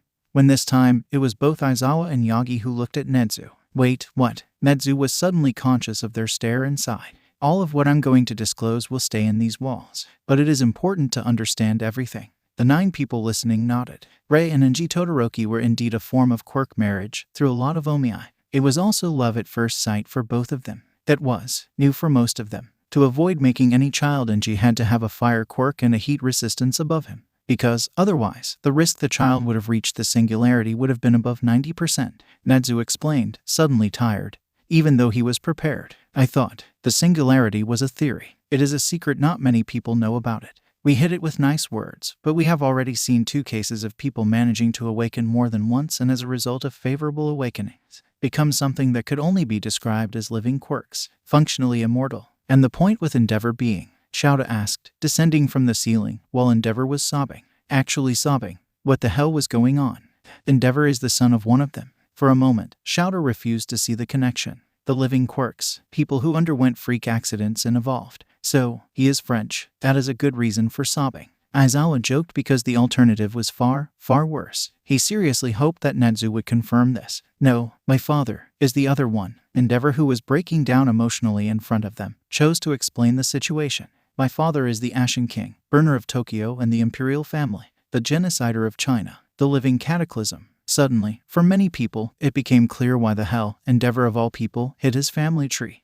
The Ashen King. No one really knew his origins. However, if Endeavor was the strongest hero fire user, all specialists agreed to say he did not even reach half of the level of the living cataclysm. However, he became in a decade a legend among supervillains. Even All for One, in all of his madness, had tried to take him down but not to steal his quirk, fearing it would still try to consume him down. He failed to even approach the living fire. The man appeared one day in Beijing. 1 hour later, nothing was left of the Forbidden City. Then, the blue giant of fire turned his sick smile and stared to the rest of China. In a rare moment of clarity, mafia, supervillains, and heroes banded together to try and stop what was obviously a monster. His whole body was actually made of fire. No heating problem like Endeavor or what the few fire users in the world could meet. He was the fire and had embraced it. The more he burned down, the stronger he became. Wherever he went, only ashes were left. Hence his name. He burned 75% of the whole country. What was left was because everyone united against him. So, the king walked into India and a few more countries. Nuclear fire had been used. Somehow, it made him disappear after a few months. Then, Florida got burned to 1/10 of its initial size by nuclear fire. Then, he came to Japan. That is where he had been destroyed 20 years ago, by a joint task force of a young All Might, Crimson Riot, Nedzu, and many other top 10 heroes from all around the globe,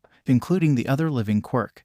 Though he was way weaker than their enemy, for he was a living pile of trash. Yes, one of the French top heroes was composed of junk in part found in a junkyard. You could laugh, but the man was a hero at the core and was always putting his body in the line of the fight. Even some supervillains were recruited for the operations, such as the Amazonian Queen, an actual Ash user who joined for personal reasons. What All Might and many people did not know about the operation was how Nedzu found the location of the Ashen King and his plans for that day, the Great Burning of Tokyo. It had been because he had found a young kid in the street and shared cheese with the crying boy. He had consoled him and promised to protect him. That kid had been Enji, one of the many spawns of the Ashen King. Well, many. As long as you show progress and potential, you lived. Otherwise, you were sacrificed to him. No one wanted to know how that worked for a man who was more energy than a human, and no one truly wanted to understand. The only one who actually knew was Dr. Garaki, since unbeknown to anyone, including All For One, he had been the doctor for the king. Why? Simply because that way he could collect more information about the singularity. And the fact he was right. All Might remembered the fight. Even David had been baffled by the firepower of the villain, as he had almost killed All Might when he began to use his power in a concentrated manner. However, it had not been All Might who managed to bring down the monster. It had been the Crimson Riot. To this day, the only explanation of what happened was that Crimson underwent because of the stress and the fact he was protecting the last member of the Japanese imperial family, a succession of awakening. However, he did not manage to become like the other two, his quirk evolving not to protect its user but to protect everyone else. The man punched fire, as in somehow, he made the fire corporeal and he punched it a lot. David's theory was he had obtained the power to harden immaterial things. Still, the former Endagon had managed to kill the fire user before saving the last kid of the imperial family. He then died of exhaustion. But I don't remember the part where Endeavor was here. In fact, no offense Endeavor, I'm surprised you did not get shot in the head. Shouta, who was used to conspiracy now, had no time for tact. None taken. When the higher-ups discovered my existence, Nedzu defended me, saying he would make me a hero, someone who would do anything to stop the second coming of my father. That is how the UA Ward program actually began, and they just followed Nedzu's advice. Because I'm pretty sure you don't have, even now, that much political clout. All Might was in disbelief, though, had he been there, he would have tried to protect the kid. Yes, even if he knew what he had become now. Why? Because he was a hero. You don't save people because it is easy or simple. You don't condemn a kid for his father's fault too. Of course not. In fact, they were already aiming at me when Crimson Riot asked for me to live, Endeavor said before crumbling. Nedzu continued, for everyone in the room. Crimson Riot patted his head and told him to be the best hero in the world. That he was proud to die if it was to protect even one more person. The Emperor, a child around the same age as Enji at that time, mind you, actually ordered the soldiers to stand down and listen to the hero. Enji nodded. He had devoted his entire life to these words, all of his effing life to become a hero that would be the best in the world, because of his father's sin and because he cost the life of one of the greatest heroes that ever lived. And now, I'm not sure I was worth that sacrifice. Enji tried to continue before getting beach-slapped by All Might, which to be fair, surprised pretty much everyone in the room. And that is why you wanted to become number one. For F's sake, Endeavor. The ranking is a F and made-up popularity contest. I win because of sheer charisma. All Might seemed both sad and angry before pulling up the man. Did you ever check the stats? I'm no slouch, I admit it. But I'm growing old. Even I don't resist the passage of time. But you're already surpassing me on so many things. And I don't even care about the ranking. This punched Endeavor in the gut. Enji, kid, there is a reason why I often give you so many cases of child kidnapping. It is because I trust your brain and your investigation skill. Did you know that if people preferred if it is All Might saving them, most parents would prefer to know you were on the case rather than All Might? Endeavor cracked a bit more at those words. Has he already reached his dream? Then why have I done everything? The meeting went for quite a bit after that, mainly because Nedzu wanted to make sure of many things, such as asking if he took pleasure in beating his kids or if he had anything to do with Taoya's death personally. Enji actually managed to gather enough rage to punch Aizawa in the face for thinking he could kill one of his children. There was the issue of Rei's commitment. This was actually one of the few good moves of Endeavor, who explained he had been worried it would aggravate. Now, he had to live with the fact he was the cause for the one woman he would burn a forest for, to hate him. Nonetheless, the Endeavor that went out of the building that evening was someone destroyed and who went out to his agency to get wasted and try to sleep a bit before getting back home to try to start fixing what could be fixed, which he was pretty sure was not much left. His punishment had been to open his eyes to what he had done. And honestly, it had been only that because Nedzu told him he would pact ties with Necromancer if Endeavor even dared to think of doing the final measure. Oh, and losing parental rights of his kids, for very obvious reasons. Now, Nedzu was sipping tea in front of the three Todoroki left in front of him with All Might and the detective Naomasa. Aizawa had been sent to make sure Enji did not try a funny business. Nedzu had required the presence of the detective to be sure of what Enji had said before. Learning that one of your adoptive sons had become abusive despite coming from a similar home had been hard. Learning he did that without noticing it was even harder, but gave hope he could change. The F have we learned? An angry and disturbed Natsuo said that. Seriously? All they had to do was to ignore that one a hole from the HSPC they tried to talk to and just ask Nedzu, and their father would have crumbled like a little beach. Fayumi was even more hurt as suddenly everything made more sense as to why their father never raised his hand against them. No training, no hurting. He was just ignoring them most of the time. Well, except that time, when she thought about it, when she had cried about a teacher that had been excessively harsh toward her students once. That teacher had been way more considerate afterward and seemed scared quite a lot after. Maybe. As for Natsuo, it was a rage that was icing his tea. His power had never been enough to be a hero or a vigilante. However, he was good at cooling liquid. Nonetheless, it had been the realization they could have been saved earlier. Finally, Shadow. His father did not know he was there for everything that had been said. Now he was having his world destroyed. His father was still an abusive a-hole and the cause of his mother's breakdown. However, apparently, while his father did engage in a Quirk marriage, he had loved Rei, and the meaning of the marriage was to avoid another living cataclysm. Nedzu confirmed there was an actual imperial edict about who Enji could marry. So, yes, that explained why Endeavor did not simply marry someone with either a salamander mutant quirk or a fire resistance quirk,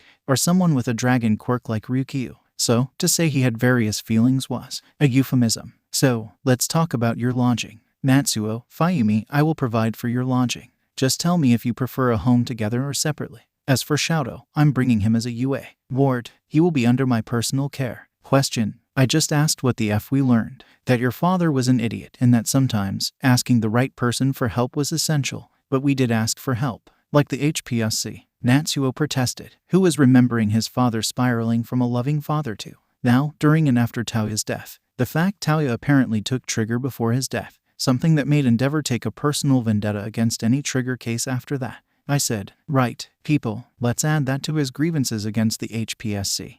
All three children were staring, surprised. The HPSC isn't full of them, which was now raising more questions to Nedzu. He would have to ask Mr. Compress for a service or two. He would probably pay him by making sure his wedding was undisturbed. Nedzu wondered when Atsuhiro would notice that his wife was a former vigilant-ish doctor. Hell, even Eraserhead had been terrified of her. Still, it was going to be a long debrief for them too.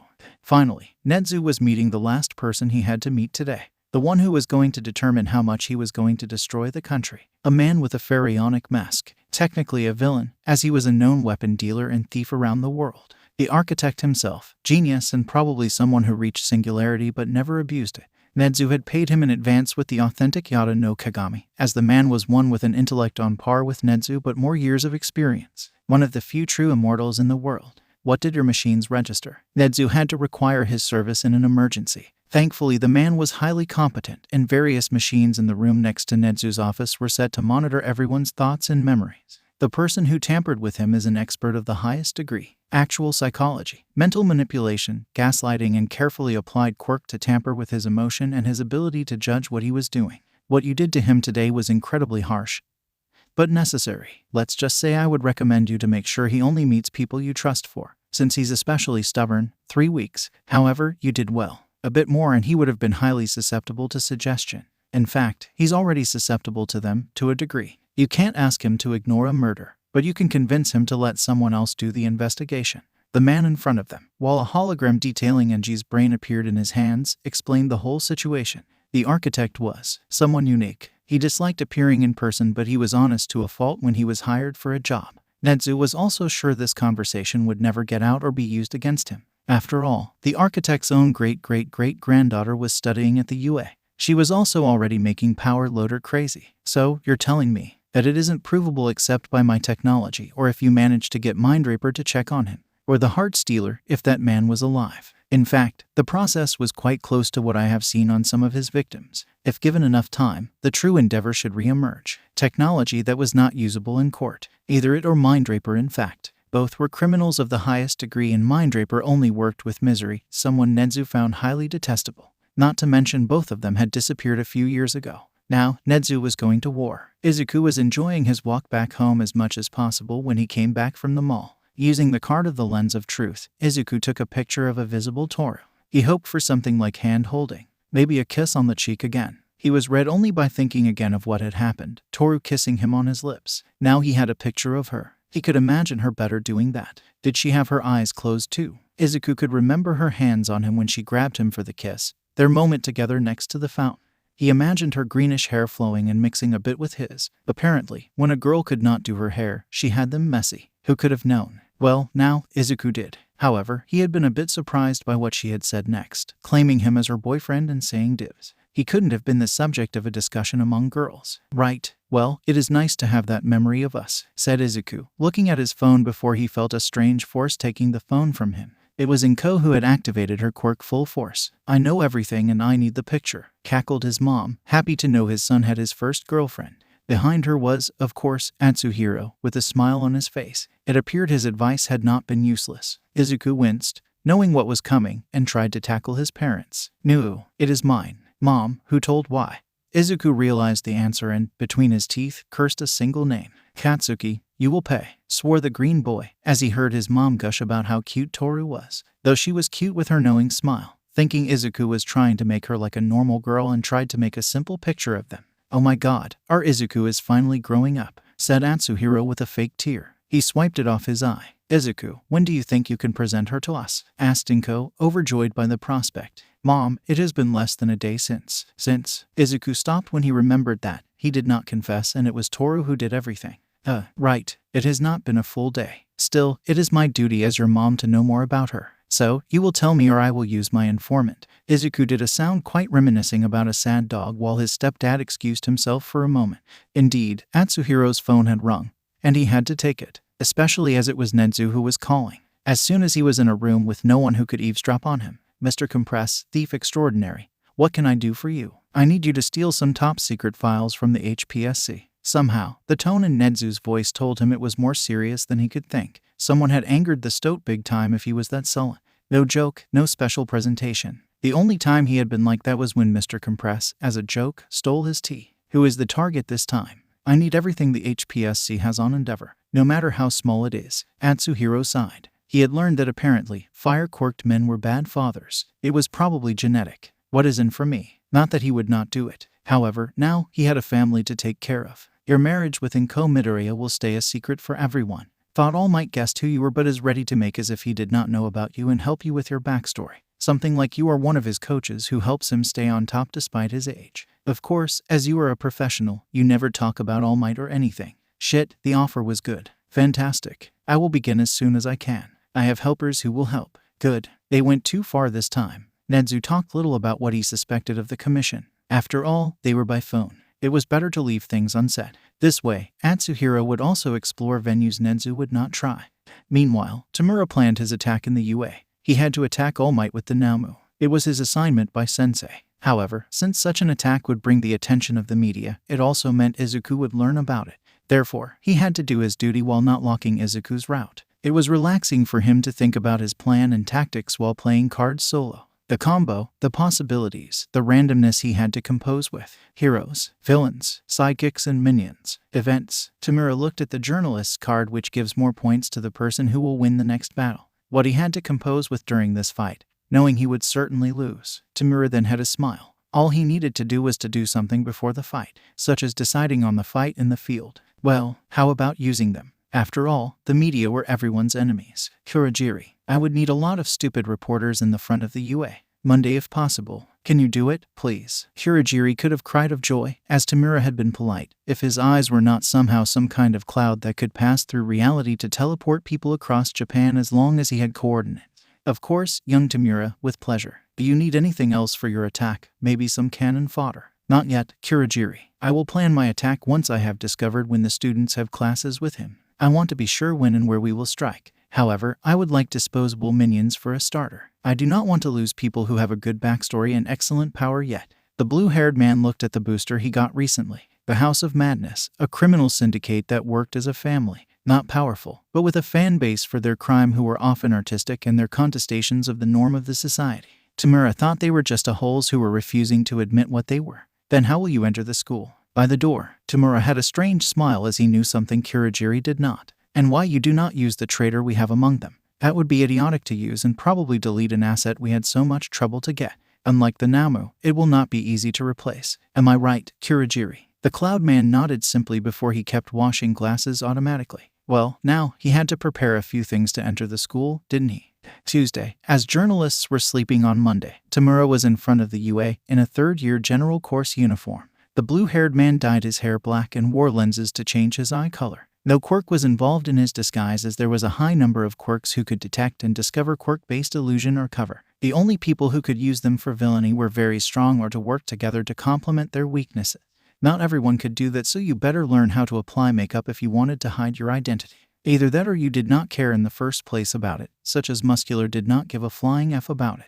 However, Tamura cared about his civilian identity, hence his disguise. He even worked on a special suit should he ever do the villain in public, so no one would know his true identity.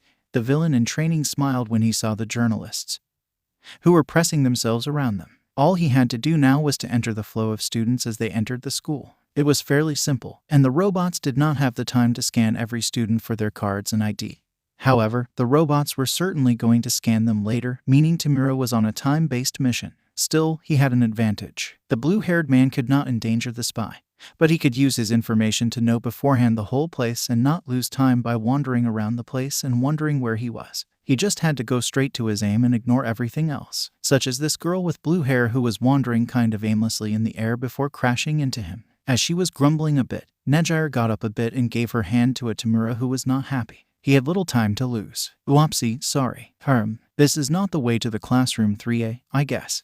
It is on a whole other floor and in a whole different corridor. Tamura had the map memorized. Hard to beat a From Software game if you could not remember the map yourselves. The cute girl was smiling at him and he gave her his hand to get up. Wait, why did he think she was cute? She was most likely a hero. He was a villain. Tamura could not think like that. He had to make her go away as soon as he could. He explained to her the path she had to take when he noticed something very quickly. You are an airhead, aren't you? Heh. Yes, as you can see, I fly around a bit. Yes, KSSS. I don't like people like you. A hero who doesn't even know her right from wrong. You meant left, right? You were funny, you know. I didn't mean to be funny. I tried to say you were spineless. This was the moment Tamura noticed the girl was spinning on herself, smiling cluelessly. Oh, for sensei's sake. They did not pay the boy enough for this shit. Yes, technically.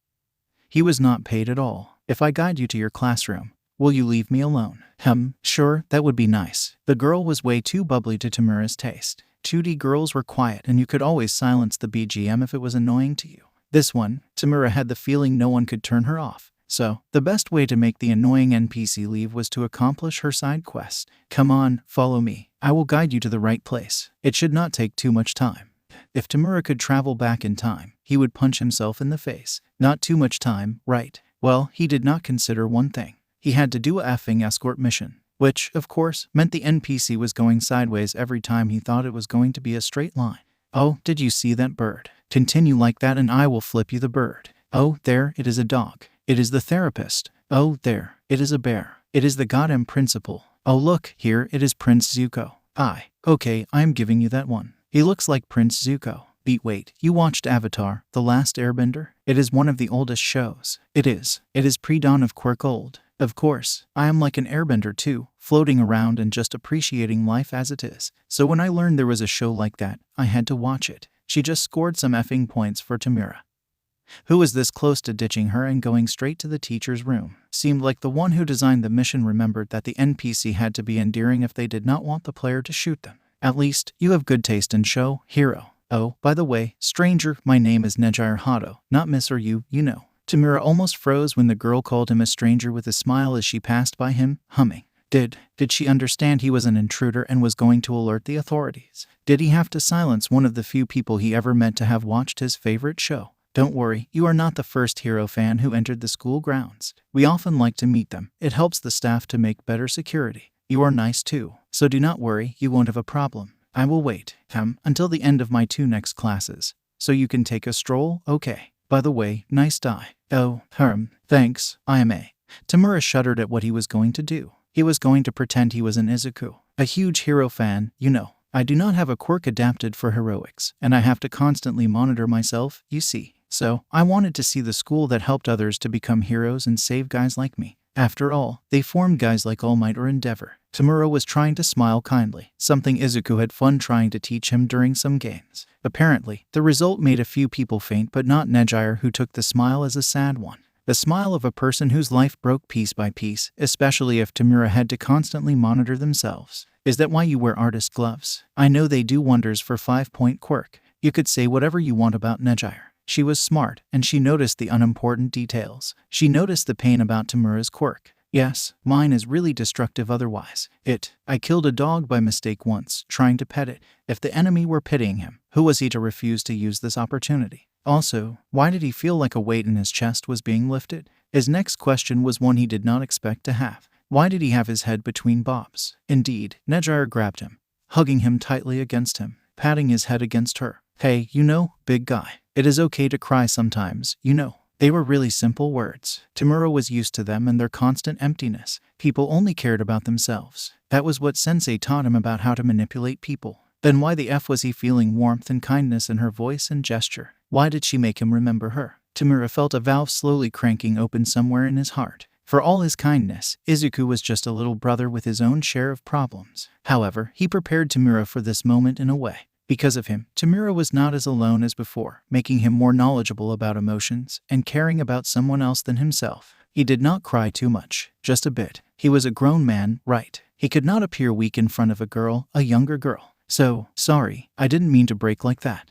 It's just, I learned about the gloves only a few months back then. I did not know how much I missed human contact, I guess. Let's not tell her she made him remember the sister he killed inadvertently with his quirk. Nedzu's smile was super effective against Tamura's darkness. Do not worry. I am just happy to make you happy. What's your name? I am Tenko. I am Tenko. All Might attack. You had to keep it in mind. If they asked her your name, you would be toast instantly. I mean, my friends call me that. Tamura began to intensively think of how he could have got All Might planning. Oh, and I think we are in front of my classroom, Tenko. Oh, right. His side quest had been to bring the NPC back to her spawn point. His reward was the hug, guessed Tamura. It was nothing, Nedzu. You would not know how to spot All Might by pure coincidence. I am sure he probably doesn't like to be bothered for an autograph, but I am sure it would be nice to see him from closer, That is fairly easy. You should know his fan club in the school has established his planning, and it is easily accessible, It did not bother Nedzu, as Mirio was part of it and he often spoke about it. Tamura suddenly felt dumb to not have checked the student groups on the internet for information. They were accurate. His exasperation fueled his facepalm with the strength of 1,000 exploding suns, making Nedzu laugh a little. Well, I have to go. However, if I were you, I would make my way to the exit. I am pretty sure the systems will soon spot you. This was not untrue. I hope we will meet again, Nedzu. It was a pleasure, said Tamura with a little smile, fueled by a new emotion and awkwardness. Hey, this smile is not bad right now. I hope you will watch me for the next festival. This is how Tamura's big adventure in the UA ended. When Tamura was back at the bar, Kirigiri quickly noticed something was wrong with his charge. He seemed a bit more at peace, exactly as if he had been to the card shop to meet his friend Izuku. Young Tamura, everything is fine. Yes, got All Might planning. We are going to attack Friday, most likely. We should have the time to amass enough small fries for it. Still, Tamura seemed to have something to ask, being suddenly awkward in front of his guardian. Young Tamura, I am here to help you, whatever is eating you. Okay, how to ask that? There was this girl, and she hugged me, making me feel weird and somehow I did not want to hurt or destroy anything around me. Kirigiri suddenly stopped what he was doing, looking at his charge, who was indeed a bit red now that he looked at him closer. Well, I would recommend you to look at the correct walkthrough to get her rode correctly. Kirigiri dodged the chair thrown by Tamura. I am not talking about a 2D girl. You are not talking about a cute girl in a visual novel who tells you she loves you when she tumbled on you. Tamura stumped Kirigiri. In his dead heart, which was moving only thanks to some unholy machinery and drugs, he felt pride. His boy was finally grown up.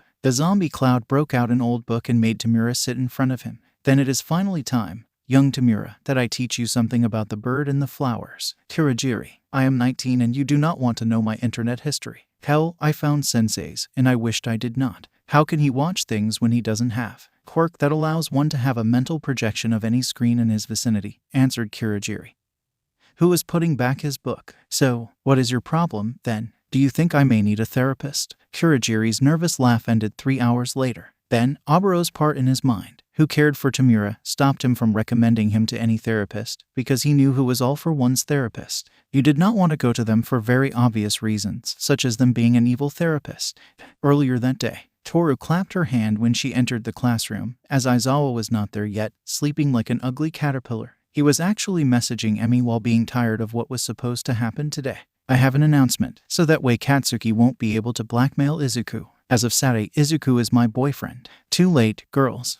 Wait, what? Wow, manly ribbit, why are the good ones always taken fast? Effin' normies, die. The day began and Izuku was already hiding his face in his arms as his girlfriend patted his head kindly. Katsuki was fuming close to them, as he had planned to drop the bomb later that day. Hey, I bye. The look in Izuku's eyes made Katsuki change his words. That and the card in his hand. He had it bad. And Vissy girl, I was supposed to tease him about that. Sorry, Bob, but I have to protect him from you. Now, making him blush is my privilege, she said with a burst of hearty laughter.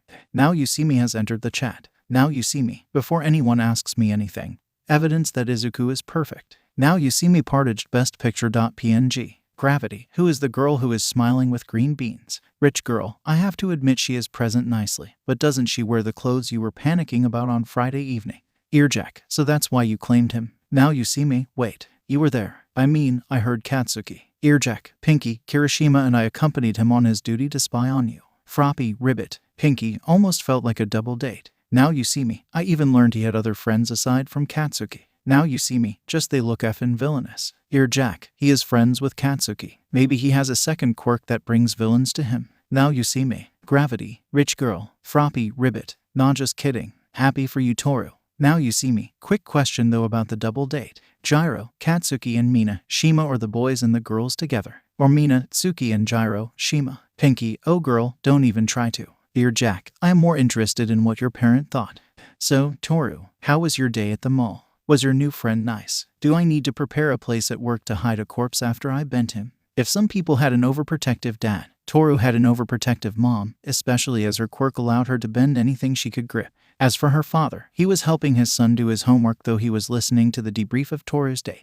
Mom, Dad, I have a boyfriend. His name is Izuku, and he is extremely kind. On a side but related note, I have a picture to show everyone here. Toru quickly showed her phone to her mom, happy to show the picture that made her so happy. Well, at least he has a delightful shade of red and green. Also, he is not bad at all. Quite cute indeed. You got yourselves a good one, girl. The photo was a selfie Toru tried to take soon after the good picture as Izuku was still red from her kiss. To be fair, now she was thinking about it. Had she appeared in this picture too, she would have been as red as him. It is the wrong pic, Mom, please. The red boy is, well, certainly really fun to see, but seriously, you will see why he is an absolute perfect boy. Her mom wondered what he could have done for Toru to be this excited as she could hear it in her voice. She was overjoyed, and it was rather simple to hear it in her tone. When her mom realized who the girl in the picture was, she almost made the phone fall. The girl in it was almost the perfect image of her husband's sister, but with her pale green hair. She had intense eyebrows and big emerald eyes. She was her daughter and she could see her daughter for the first time. Sure, sometimes with the right spectrum from her brother, they could see Toru, at least the shape of her.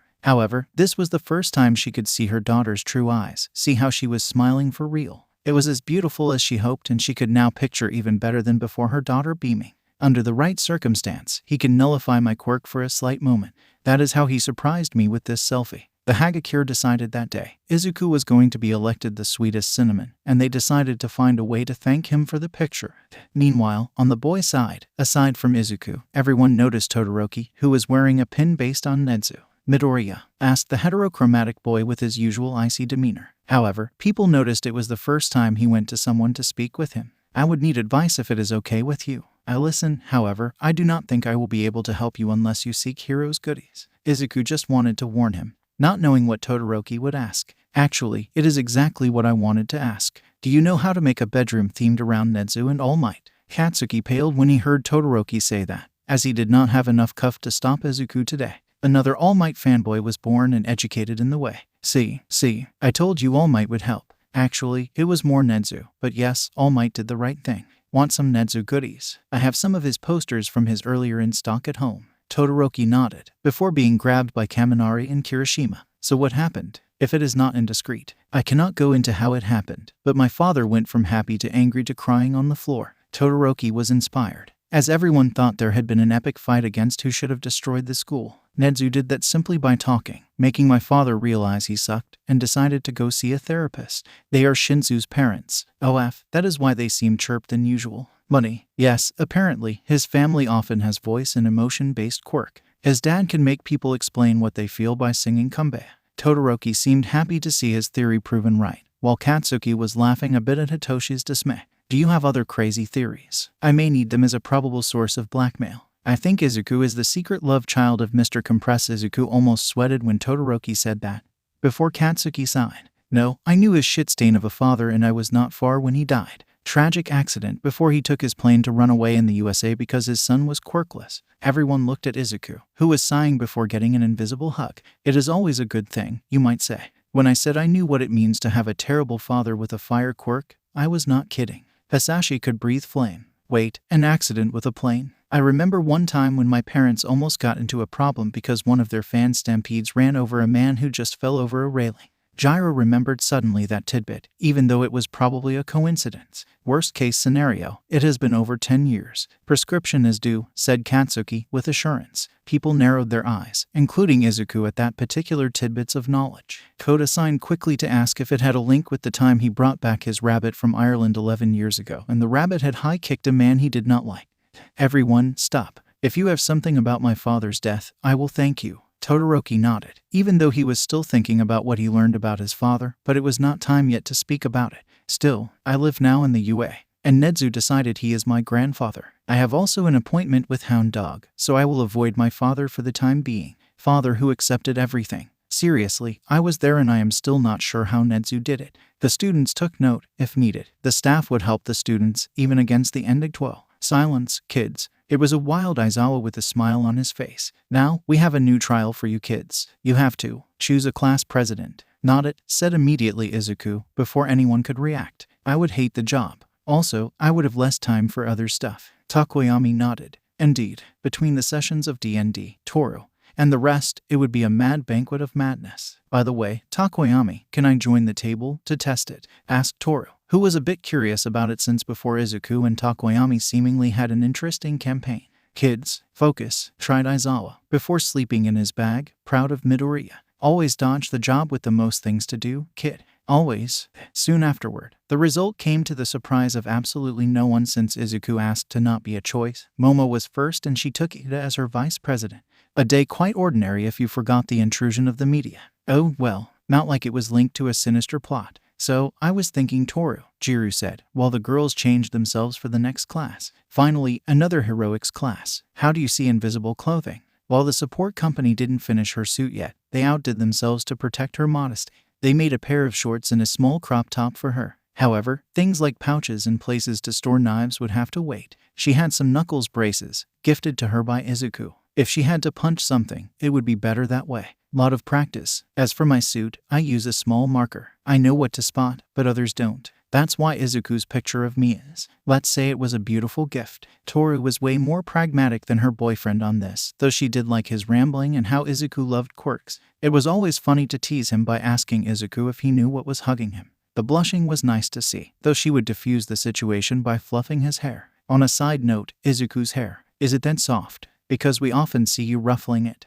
Well, something is going through his hair. You have no idea. His mom makes killer shampoo. I asked for some, and apparently she was thrilled at the idea. I am pretty sure she already wants to meet me, and I am worried. What if I don't look good enough for him? If what I heard from Katsuki is correct, you don't have to worry on that side. The worst would be her trying to plan your wedding. Nina had a small discussion with the exploding man on that subject, and Inko seemed like a fun mom to be fair. I hope you are right. Izuku planned for us to go on a date near Dagaba Beach. Some people cleaned it, and it was there his new father asked for his mom's hand. All of the girls could picture the romantic scene perfectly. And how did you talk about Izuku's mom and new dad? Ribbit. I asked him if Izuku's father had been sent to Aldera General Hospital when he had his accident, because I remember my quirk activating for the first time while we were there. I had a lot of fun sliding on acid when I bumped into a guy who seemed like he was having a rough day and who had the same mushy hair as Izuku, sending him flying down some stairs. Twice, everyone stared at Mina, who felt her cheeks turning red. I was 4. It was an accident, honest, and it is not related, right?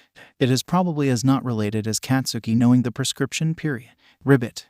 While the girls suited up, the boys were also talking. So, nerd, what cards did you bring this time? This time, because he has more than his tarot deck. He began a freaking collection. He has as many cards as All Might goodies. Hey, you know that isn't true, Kaken. You are right. You have enough All Might goodies to turn your bedroom into a museum for All Might's glory. I am also certain you reactivated the hologram to have it in your room by asking that crazy girl in support. May is not that bad, you know. Just a bit eccentric and crazy, but she has a lot of ideas and her stuff is top-notch. Kaminari couldn't stop the next comment from coming out of his mouth with a playful little smile. I admit her stuff is top-notch. Does Toru know you check other girls' goods? Kaminari, I have a Katsuki who owes me something. Don't make me use him. The blonde man thought it was a joke at first until he saw Katsuki, who had his makeup on and the biggest smile on his face, looking like he was ready to leap. You have some very interesting arguments there, Izuku. You have to admit she is a tiny bit explosive. Maybe she is related to Katsuki. I mean, crazy, no common sense, explosive. Kirishima was one of the few bold enough to banter with him. Being explosion-proof was also a big factor in his confidence that Katsuki wouldn't hurt him. The kids had fun and had forgotten about Aizawa's first lesson. It was easy to forget that being a hero was not always sunshine and smiles. Assistant Instructor Tamura was going to do a reminder about real-life heroics. Aizawa was tired, as usual, since he was a teacher at the UA. He had way less time for sleeping if he wanted to assist the police in local cases, not to mention because of Todoroki's case. He had to do a whole background check on all of the students in his classroom. Thankfully, except for a bit of bullying in Izuku's past and his father, who wasn't a nice person, the class was clear of problems. You didn't reach his age and have generally good health if you don't learn to trust your gut instincts. The children were playing in the background, as most teenagers do. It made him remember the old times, with Mike, Obero, and Midnight. That made him sigh heavily. Most people didn't know, but hero therapists were a thing. It was a highly confidential profession and most of them worked for the HPSC, sadly. It often meant they yeeted through the window any patient confidentiality once you learn more about their business. That is why his therapist was Hound Dog, so he knew who knew about his activities, which meant Nedzu. Aizawa was still on alert, as his guts told him something would happen. Though, to be fair, while he did not agree with All Might's method of teaching and he would have words with the former mentor of the #1 hero since he was emulating him, but, well, Aizawa was reassured to know All Might would be there. The man, though aging and with a time limit, was still someone reliable. He changed his mind when 13 welcomed them. Alone, without the giant blonde oaf who was supposed to be waiting for them to arrive. What the hell was he doing instead of being here? Texas smash, yelled All Might, punching the ground in a very controlled way, making the ground shake enough to destabilize the villain just before drop-kicking him. He promptly threw the villain at the police officers before jumping away, knowing he was going to have a problem with Nedzu for being late. All Might excused himself. He will join us later. 13 was a nice person, but seriously, it was annoying to have to take up his place for this course, especially as All Might was indeed good at rescues. Aizawa was not a slouch either, but his knowledge was mainly first aid and correctly redirecting people to the real helpers. All Might knew about how you should lift, destroy or maintain a structure to allow evacuation, for example. Knowledge Aizawa did not have on the same level due to the difference in experience. Aizawa knew the old man had to get his priorities straight if he wanted to form the Pillars of Peace. It was now time to form groups. Well, we will do without him for the... And at that moment, the lights went out except for the natural light around them.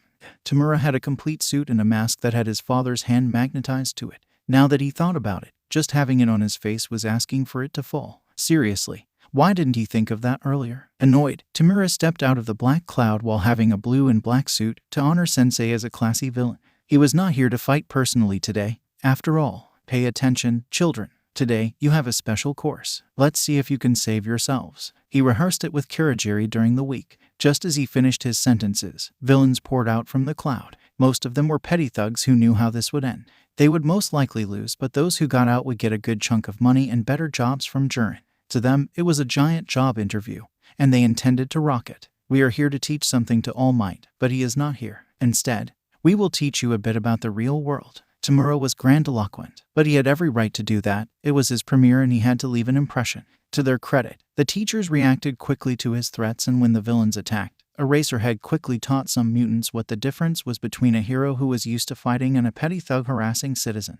13, not suited for battle, made the students retreat in a calm and orderly fashion. Not bad. At least there might be hope for the next generation if you have teachers like that. However, I said it was a lesson, and students should do their practical test. Then how about you shut your effing trap? An angry blonde man threw himself at Tamura, who looked at him for an instant, just before Kurogiri's fog covered him and threw him into one of the special zones. Another red-haired man threw himself at Tamura, before also disappearing. Yes, the first part of the lesson. Effing spatial awareness. I am a villain with a suit who infiltrated one of your buildings. I am above your level. That is why I prepared villains for your teachers and some for you. And what about All Might? Since he was supposed to be here, you know, taunted Kaminari with bravado. Naomu, as he spoke, a giant black thing emerged from the fog behind him, muzzle bulging. Naomu, protect me. If anyone tries to attack me, you smash. Oh, by the way, 13, is that right? You should prepare to block the villains on the right. The casual tone of Tamura was offsetting while 13,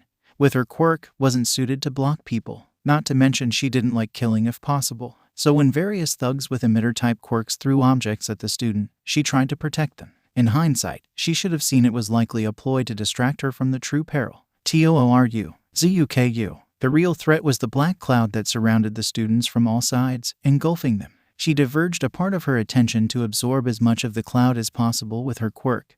But it was hard. First, they limited her hands by attacking one side. The second thing was the fact the cloud attacked the student, engulfing them, which limited how much she could safely suck up with her quirk, which is why most of the students got warped somewhere else. Student, I authorize you to defend yourself. This was the cue for most of the villains to attack Eraserhead or 13. Students had the choice between being there and being attacked or getting taken away and having villains who were waiting for them and ready to attack. Tamura had explicitly forbidden murder, to most of the thugs' comfort. Killing heroes and cops while working is a risk and something you would try to avoid. Killing children on purpose, that was the best way to ask to get shot in the head by mistake. Not to mention only crazy a-holes from the Creature Rejection Clan or the Smash would do something like that.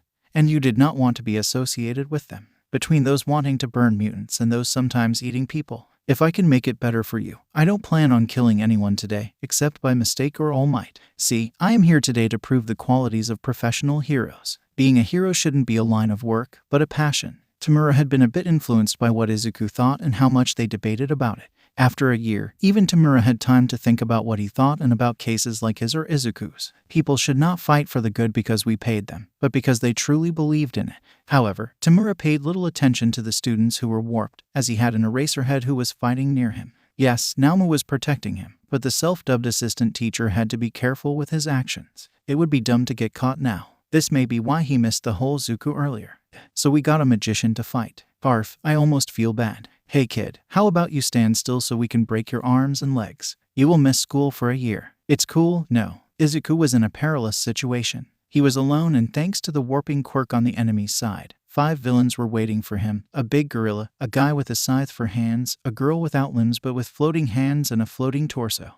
Interesting. A man who looked a bit like a bull accompanied her. The last villain was a villain who had a baseball bat. When he tapped the ground, it produced a small purple shock wave. How about I balance the fight? Said the young magician. Izuku smiled as some cards appeared in his hand, making the villains ready themselves because of the playful tone in his voice. When a piece of loud music and a voice filled the room as he threw his first card and a face of the old time attacked with a lariat the gorilla man to the surprise of everyone. And his name is John Cena. It even had the air horn sound effect, noted Izuku. It surprised him as well, as he had a few humanoids cards ready to complement his tarot cards such as old WWE. Scythe Man began his attack on Izuku, who entered inside the range of attack of the villain as most people forgot that bladed weapons had an effective range and someone inside of it had less to worry about. It was especially true with a cool-looking bladed weapon like a sai.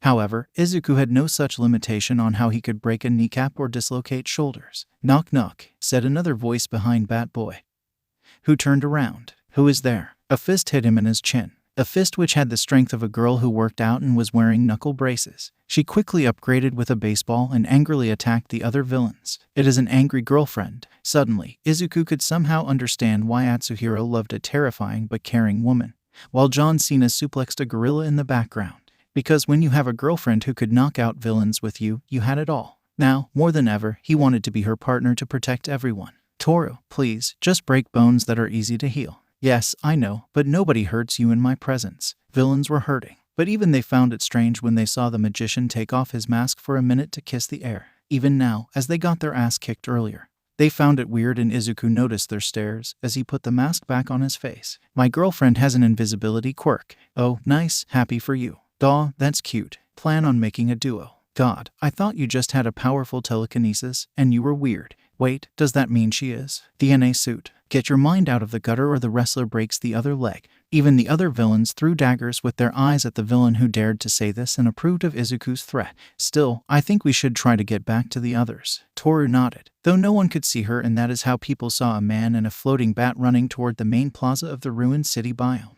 The water biome. Todoroki was as cold as usual about his situation as he appeared above the water and promptly made a platform of ice, so as to not fall into it. The villains present in the water thought about their chances to take on a student who could freeze the whole lake. We avoid him, right.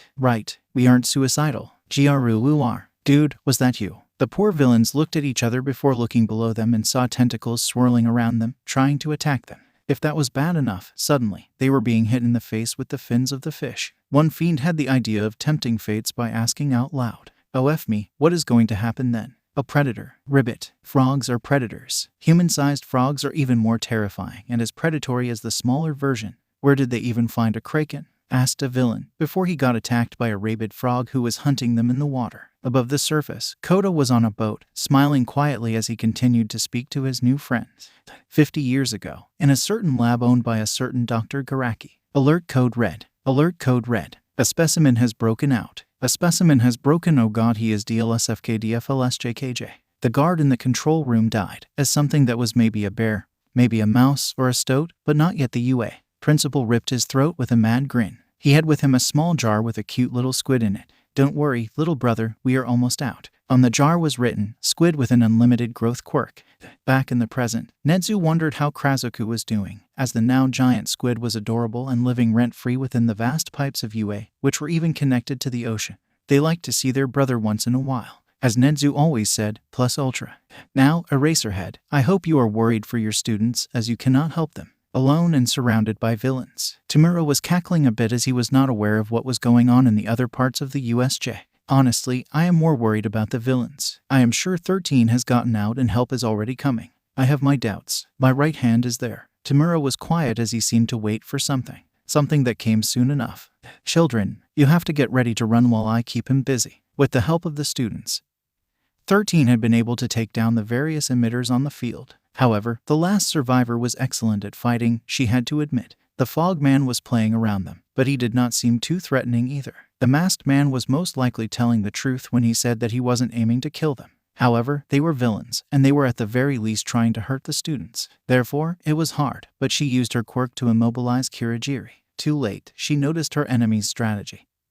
Her destruction turned back on her suit when the door opened. They felt a breeze all around the students and 13. As her suit was destroyed progressively by her own quirk but not yet her skin. Now, the rescue hero was safe in big, heavy, and powerful arms. Everything is going to be fine. Because I am here. Kirigiri noticed All Might and disappeared to rejoin his charge, as All Might sped to the main plaza to support Aizawa. The tired underground hero did not smile when that happened, because All Might had been there earlier. They would have handled the situation already. With a quick sign, he asked how much time All Might had left. The big blonde oaf made the sign for half an hour. More than enough for the situation. NOUMU. Attack All Might. All the others continue to attack Eraserhead.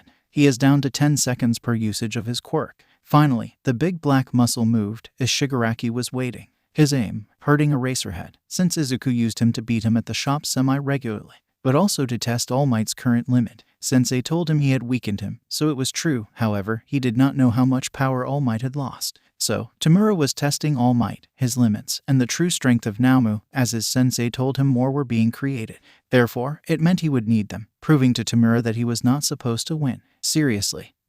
He wondered if he had been that dumb before, because the old oaf was fighting pretty much as an equal against the Naomu. After all, the big guy was relying on what instinct they left in him and All Might knew how to fight after all. Tamura noted they were roughly equal as the regeneration allowed the Naomu to follow the rhythm. However, calling Namu alone an All Might killer was a stretch. Tamura began to stretch. If All Might had trouble with simply Namu and if Aizawa was too occupied to focus on him, who was he to waste such an opportunity? However, Tamura was suddenly hit in the back of the head, to everyone's surprise, by a now disappearing John Cena. Izuku, in his full masked magician suit, was staring at an angry Tamura. Okay, he had been nice with the students until then, but this one was going to get his ass kicked. In the name of the justice, you are going to get punished. A little earlier, prior to this scene, Izuku was running with his girlfriend, taking down villains as they went. Apparently, according to the explosions they could feel from their position, Kirishima and Katsuki had a few villains to fight, and it was difficult for them because they were in the icy zone. Katsuki would have a harder time sweating, and they needed Kirishima to take down the most powerful physical villains.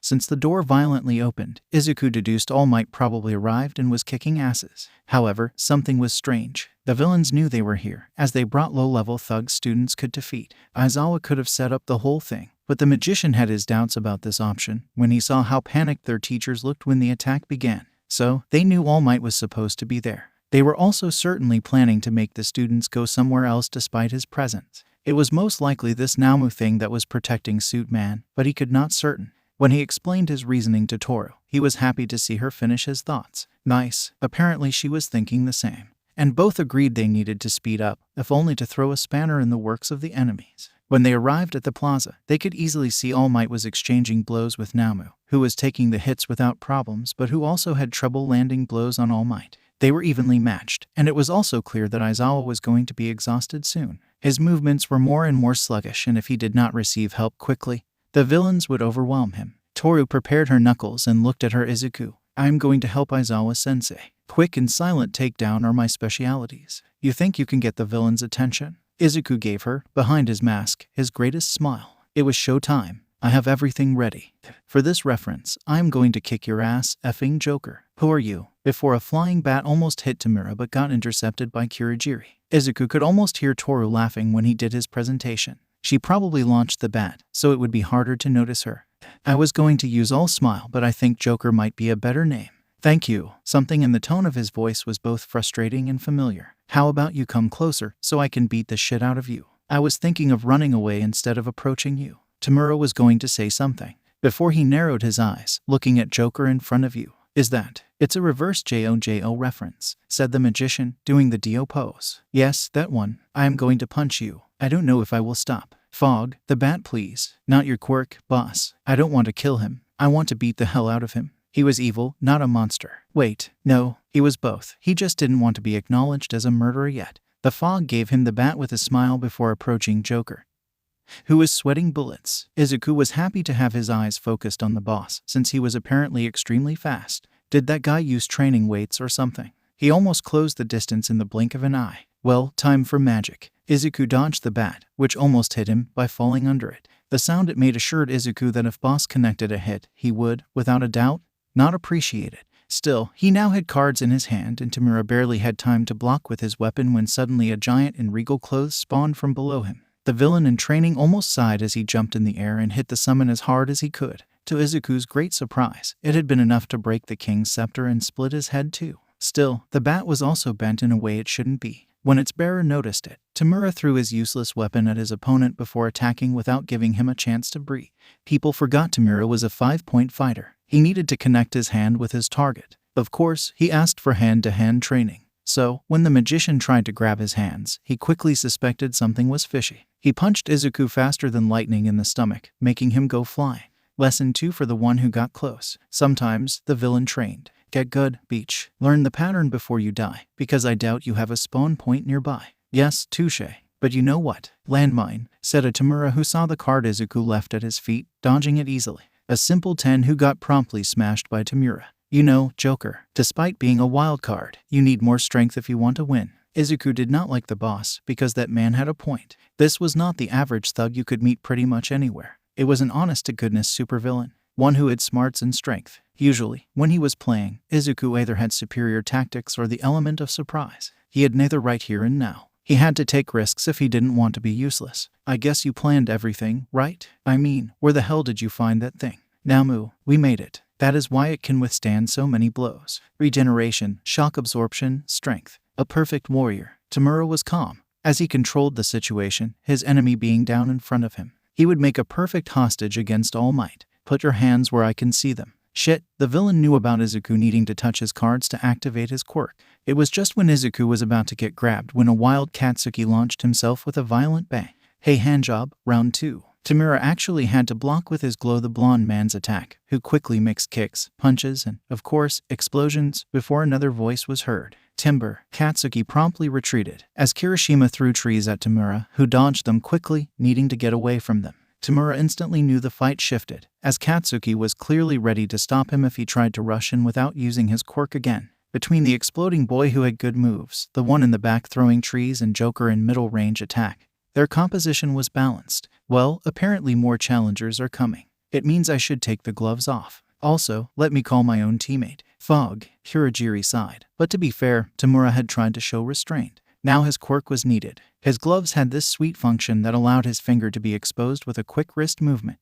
The three students quickly realized things would not be easy as the Cloud Man and the boss approached. However, it was at this moment that everyone could feel a shock wave and a good old yelling from a shonen protagonist. If this beast is equal to me, I just have to be even stronger. Plus ultra. The wind pressure blew away everyone around them, including some poor villains. Tamura grumbled as he watched enough anime to know how it was going to end.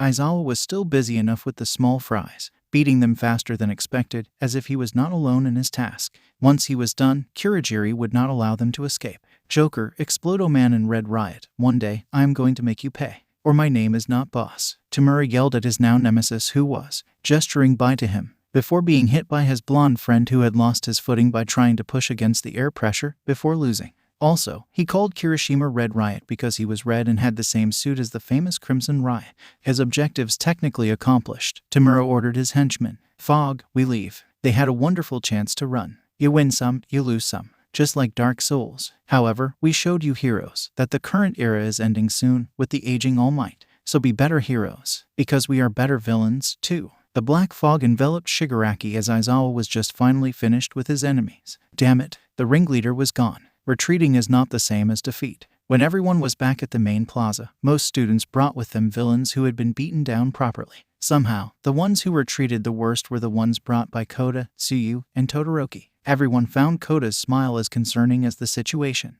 To the fighters of the main plaza, it still didn't feel like a victory. In the bar with no name, Tamura laid peacefully, a pad in his hands. His current aim, to kill time while Kurogiri brought a candidate Jiren chose for him as a congratulation. The USJ was a success. Sure, a lot of small fries got caught. No one with much information, because of something called preparations and making sure everyone knew only what he had to know. Jiren found out who tried to rattle what they knew and now had a list of people who would, shortly, be free and in his papers as potential minions to recommend to bigger groups and syndicate. The broker wanted to thank Tamura for his input in this plan and therefore promised him a top-notch lieutenant, which explained why Tamura almost dusted his controllers despite his gloves when he saw the candidate. It was a cartoonish female rabbit. Somehow, she looked as if her skin was drawn and was not real. Quiet smile, a little giggle, and a small frame. Jiren, Kurogiri told nothing but good about you and honestly, the minions you provided were excellent.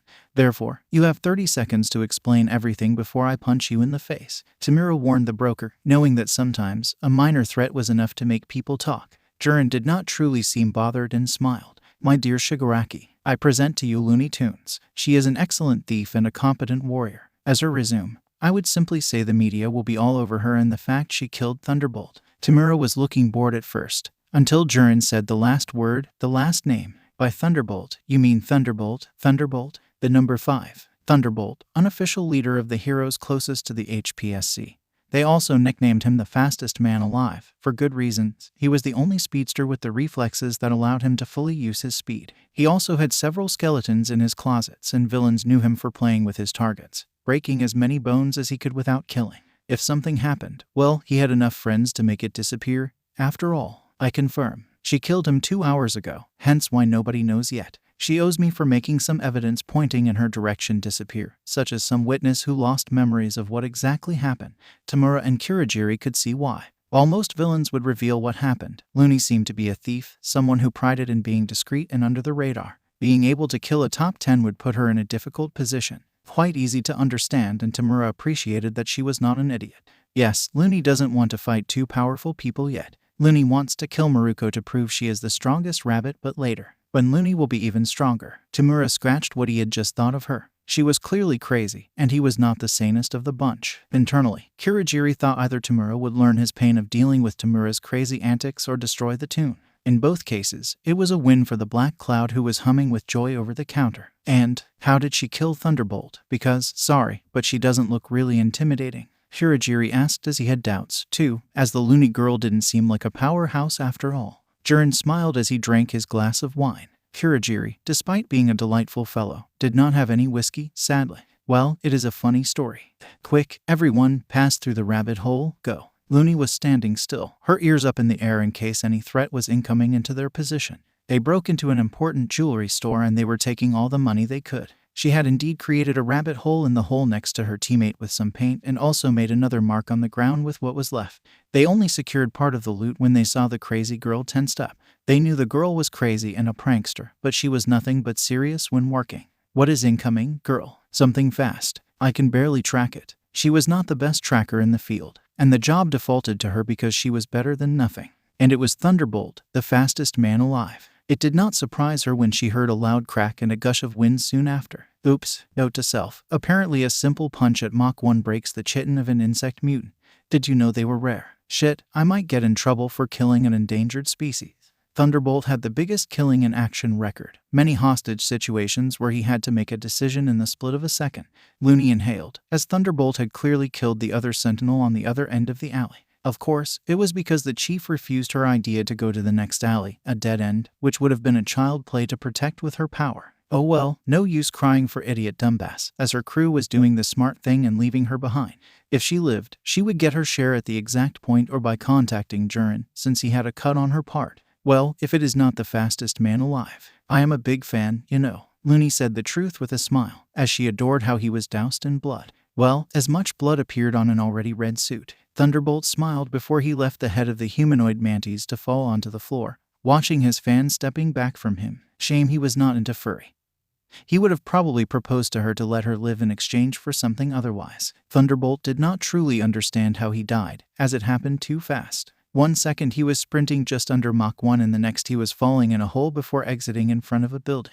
And he could not stop since he was still having the momentum from the fall and his feet were not on the ground. No way to slow down, and Thunderbolt could only protect himself with his arms. Astonishingly, he was still alive, even if he felt he was in a world of pain, when he heard a voice near him. Ah, the classy hole in the floor. It never failed me, but you know what they say, right? That's all, folks. She smashed his head with a comically big hammer just after that, smiling before joining the hole her teammates were erasing. Hey, you effer, don't you dare block my hole, otherwise I'm going to smash you. Also, I get the dead guy's share.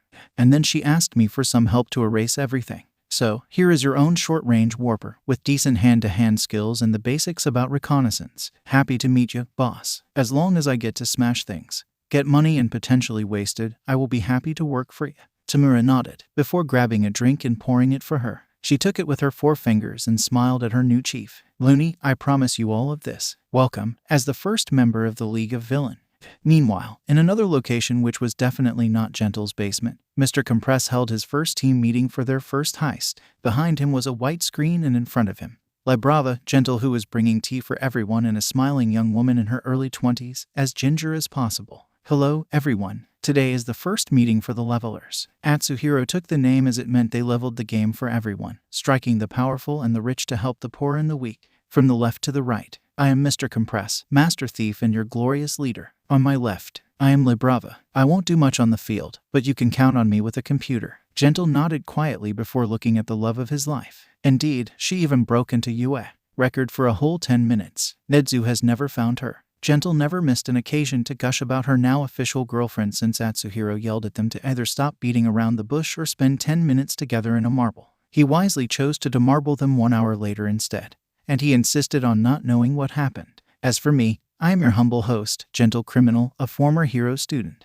Mr. Compress saw the look given by the ginger girl and nodded. They don't look much like that, but they actually took on Mizunaka and held their own very well. Well, in this case, I shall present myself. I am Sophie Devereaux and my speciality is fake identity, making fake papers and charming my target. Nice to meet you. As you might have doubted, it is a fake name. Sophie is someone who was part of various groups of vigilantes, be they retired, disbanded, or killed. She is quite the legend about the number of things she survived. Some Yakuzas thought they killed her and then 3 weeks later, they found her on a beach, drinking martinis with their money. Then, some heroes busted them thanks to a local tip. Mr. Compress explained as both amateurs clapped at this introduction. Therefore, we have now a complete team for our first heist, stealing records from the HPSC. A source of mine got recent intel. They did shady things in the dark, big surprise, but gave us a name specifically. Endeavor, the number 2. La Brava and Gentle almost spitted their tea out, while Sophie seemed fine with the revelation and the idea. Apparently, the duo did not expect that joining Mr. Compress would involve such crazy things, or rather, that fast. I can understand if some of you are getting cold feet, but honestly, from what I gathered, it might be dark. We need to help. My only question is, we are attacking the physical files, right? I thought they had a heavy security around them. Between the guards, the system and everything they did not bother explaining to the public. I tried to go there and failed. Sophie had her own doubt, though she was highly more professional about this than the two on her right. Mr. Compress nodded and hit the white screen with his cane. Indeed. However, we have something you did not have that time, Sophie. Someone who already infiltrated and got out of that place. Me. The board changed, with various information appearing on it. Access points, ventilation, guards, and some profiles were on display suddenly. Also, we have the perfect balanced team for this. A face, a hacker, a hitter, and a thief, mastermind. Let it be our first show. Our target is on the 20th floor. Too many people have a burrowing quirk nowadays. They use an AI system who learns of every attempt made against it. I cracked it once, alone. It was 10 years ago. But I am sure they did not fully lock what I did. Everyone was on a rooftop, drinking while looking at the HPSC. They recently lost Thunderbolt, which is making a big hole in their security. Sophie, you will enter the building with La Brava. You will attack the AI. Currently, they are making a big audit to make sure they can hide what happened. Really, probably something embarrassing. Sophie nodded, with a smile, as she was covered on that side. I have some fake ID that might be useful. However, I will need to disguise La Brava quickly. How do you like blue hair, little lady? La Brava groaned. Oh, and don't worry. I am ready to die if it means saving a teammate. She is not kidding. She often takes crazy risks for her teammates. It didn't reassure them a lot, but it was good enough to proceed. However, they will jam our communications with a quirk. Gentle is our emergency exit. Worst case scenario, you are to use your full power on the building to bend it. It won't kill anyone, but it will give me the time to evacuate the girls if needed. However, your true purpose, Gentle, will be to make me enter a building taller than 30 floors and with no one noticing it. Gentle gulped.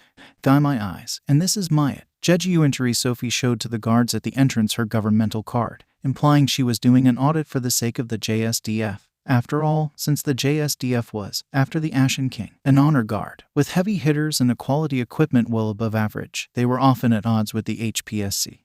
Then, the army taking a chance to audit their enemy after losing their second best hero was likely. In fact, they would worry more about the army not trying to send a team to discover things about them. Of course, everything to help our dear and respected army helps us, the lady at the reception desk said with so much honey in her voice the trap was obvious. Before she checked their ID, of course. La Brava was with blue hair now, covering her eyes and wearing a burner laptop she prepared for such an occasion. She hated the disguise and only managed to wear it because Gentle thought she was still cute in it, while Sophie did her charm operations to the guards so they could have an isolated room for interrogations purposes. They brought the duo of girls and then assigned them an empty office, with little points of interest. However, all La Brava needed was a connection, and she had it.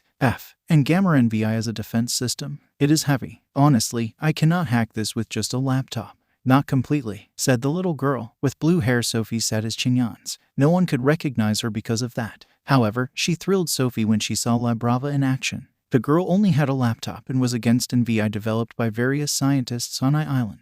She still hacked, with no one noticing, a few systems, like the heating on certain floors. Suddenly, the 26th, the 27th, and the 28th floor had their temperature set to 33 degrees Celsius. You think she will be able to open us a way, Gentle? Sir, with all due respect, La Brava is the brain between us. Yes, I often made our plan, but she is the one who irons the kinks. Even if there were difficulties, I know she would find a weakness in their system. It seemed so. I hope she does. They were on another roof, with a sniper, further than 300 meters. Gentle was in position and ready to shoot the marble Mr. Compress was in. How did you learn the art of sniping? They refused me into the special units of the JSDF because I was too noticeable, not because of my skills. Gentle was awfully casual about what he said, while his boss was in a small marble, in his trusty rifle. What? Hey, I needed a job, and the army seemed like a good idea. I did not mesh well with my hierarchy too, and maybe I exposed a lieutenant for sexual harassment. Oh, a window is open. Godspeed, boss. Gentle took a few seconds for his aim before he shot. Mr. Compress was still processing what was happening when his marble landed in a pot of flowers. Roses, pleasant choice. It was less nice when he got out of the pot wet. A few minutes later, Mr. Compress was now in the place, at the 28th floor, so the one above where his target was. The master thief looked at a small plan he had as a memo. So 2 rooms on the left, 1 below. He was currently in an office, where the man who was working there left a few moments before. Hey, if someone opened the window, they were in the room. Of course, Mr. Compress had a timetable. He had to make sure they did not see him, or at the very least, after he did everything he came to do. The thief kneeled, hand on the floor. Vibrations quickly told him everything he needed to know, that the room below was occupied, probably a meeting. If he was correct, the room next to his was not good either, apparently. And the second reason the man before him in this office get out was that someone was really busy with someone else in the other room, preparing someone's retirement party. So, the HPSC was cutting some people off in case Thunderbolt had a few files on them, in case they cut their losses with him. He should try to get them later this week. Still, one thing after the other, trying to do too many things at once would accomplish nothing. However, the Master Chief had an idea, and he needed to tell La Brava. So, he did, by trying to open the computer left on the desk.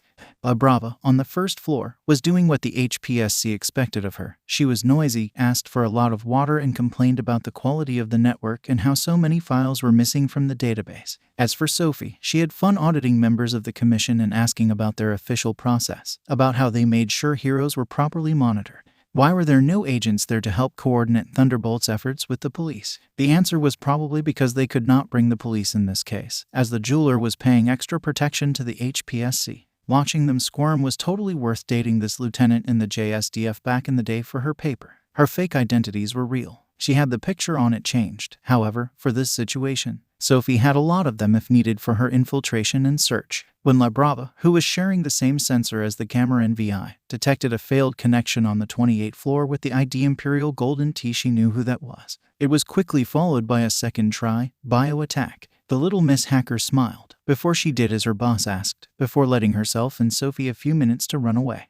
Mr. Compress hummed a bit while he waited. Soon enough. Alert black. Alert black. Everyone should locate themselves according to the procedure. A decontamination team has been warned. Everything will be fine. Soon enough, people moved with panic all around, while he stayed calm, as he knew there was no menace except the fake one La Brava created. It also meant the VI used its resources to locate the origin of the virus. Mr. Compress, without a noise, marbled part of the wall to pass through like butter. The second room after that was the room of the server, to Mr. Compress' surprise, as he entered the cold room with a lot of things with a lot of light and electronic stuff way above his level, protected by over one password.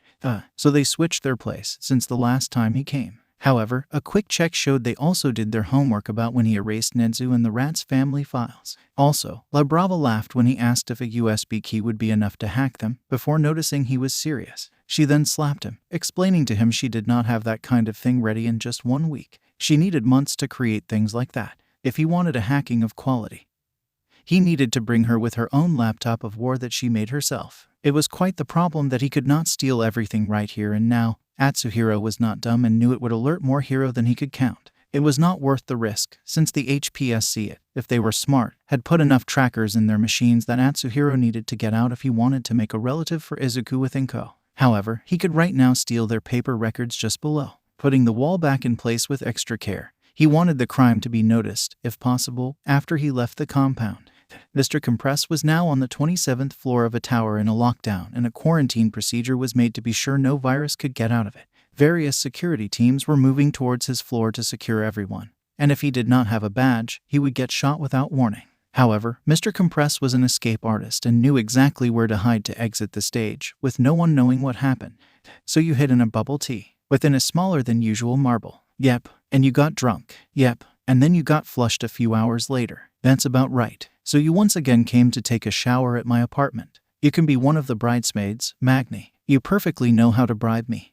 A few hours later, in Gentle's basement. What do you mean we have nothing about Endeavor? Well, except that apparently his therapist clearly made him channel his grief into his job, which is not a bad idea if done well, and it is not right there. I see nothing especially wrong, except maybe the fact they had a file on Taoyas, but apparently they did the investigation on his death. La Brava was doing the work of a small team by separating various stakes of papers, all about various arrests, or reports of investigations done for heroes. All clean, Taoya Todoroki, corpse found, and the identification done, thanks to his perfect teeth, trace of trigger in the bones, so he was probably using it for a while. Meanwhile, Sophie was looking for something on her own. It was her own condition for joining Compressed Team. She was to be free to pursue a target of her own, something about finding someone specific who disappeared a long time ago. Right now, she was checking juvenile cases done during the last year. Harana, Marumi, Antoko, Himiko, Tanko, Himura. Names that brought nothing to her or to Compressed job.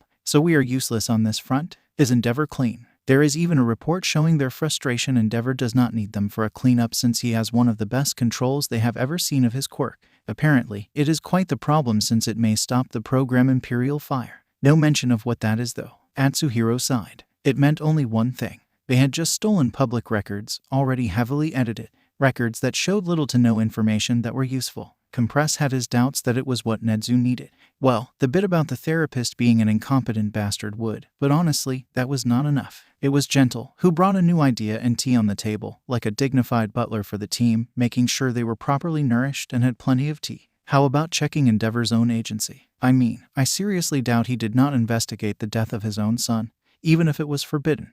Endeavor sighed. It had been 2 weeks since his discussion with Nedzu. He switched therapists, as his rat father recommended. Endeavor learned they had badly advised him on how to deal with his son's death. To his great surprise, he honestly thought his decision about spending his sadness and anger on his work was the correct solution. The same with how he treated his family, trying to switch their regret to ambition, no matter the cost and the price. In hindsight, Endeavor had been an idiot of the highest order. When he came home, something he hated more and more, the silence only greeted him. Not even his daughter's meek salutations were there. Nothing but him and the weight of his mistake. As a result, he decided to live in his agency. Oh, sure, for the media, he acted like he went home, but in reality, he used a backdoor to get inside quietly, no one seeing him. The only people in the known were his sidekicks, and all of them knew it was actually for the better. Like this, Endeavor had something to do instead of just thinking of the past. His nightmares were enough to haunt him, especially now Vernon burned every bottle in the office. So, now, Endeavor was now spending his evenings working on cases, connecting dots in various cases to help the police and planning more intervention where they needed him, while he was eating some noodles, his hand quietly cooking them.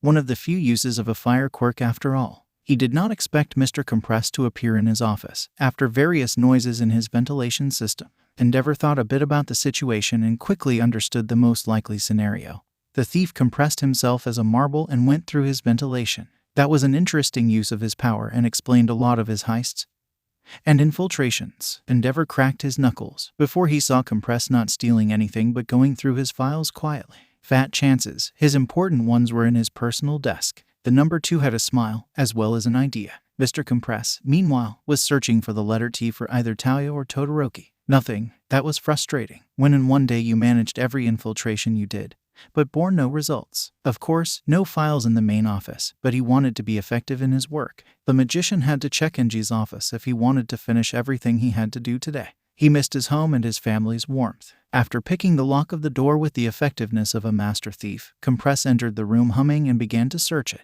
Was Enji brainwashed and he did not check the death of his own son? If something happened to Izuku or Enko, Compress was pretty sure he would destroy the city in a week in the search of the responsible. Now, can the thief explain to me what he is doing in my office with? Mr. Compress sweated bullets as he felt something hot in his back and Endeavor took the files the thief consulted a few times just before. Talia's death report. Endeavor inhaled before exhaling a small flame. What are you doing? With this, intense but calm, Compress knew he better not press his luck with Endeavor. He was the number 2 and the few times they fought, Compress had the edge because he attacked first or from afar. Endeavor, in his back, finger already against him. Nope, it was not a fight he will take. I am currently investigating every hero who has a strong link with the HPSC. Since the file seemed too clean, I wanted to compare it with your note. Endeavor felt it was not everything but accepted for now, while he took the file. Taoya, his firstborn. Not one day went by without him remembering his son, too driven for his good, too driven because of him. I have not even read the file. Compress felt a bit of compassion for the man in front of him.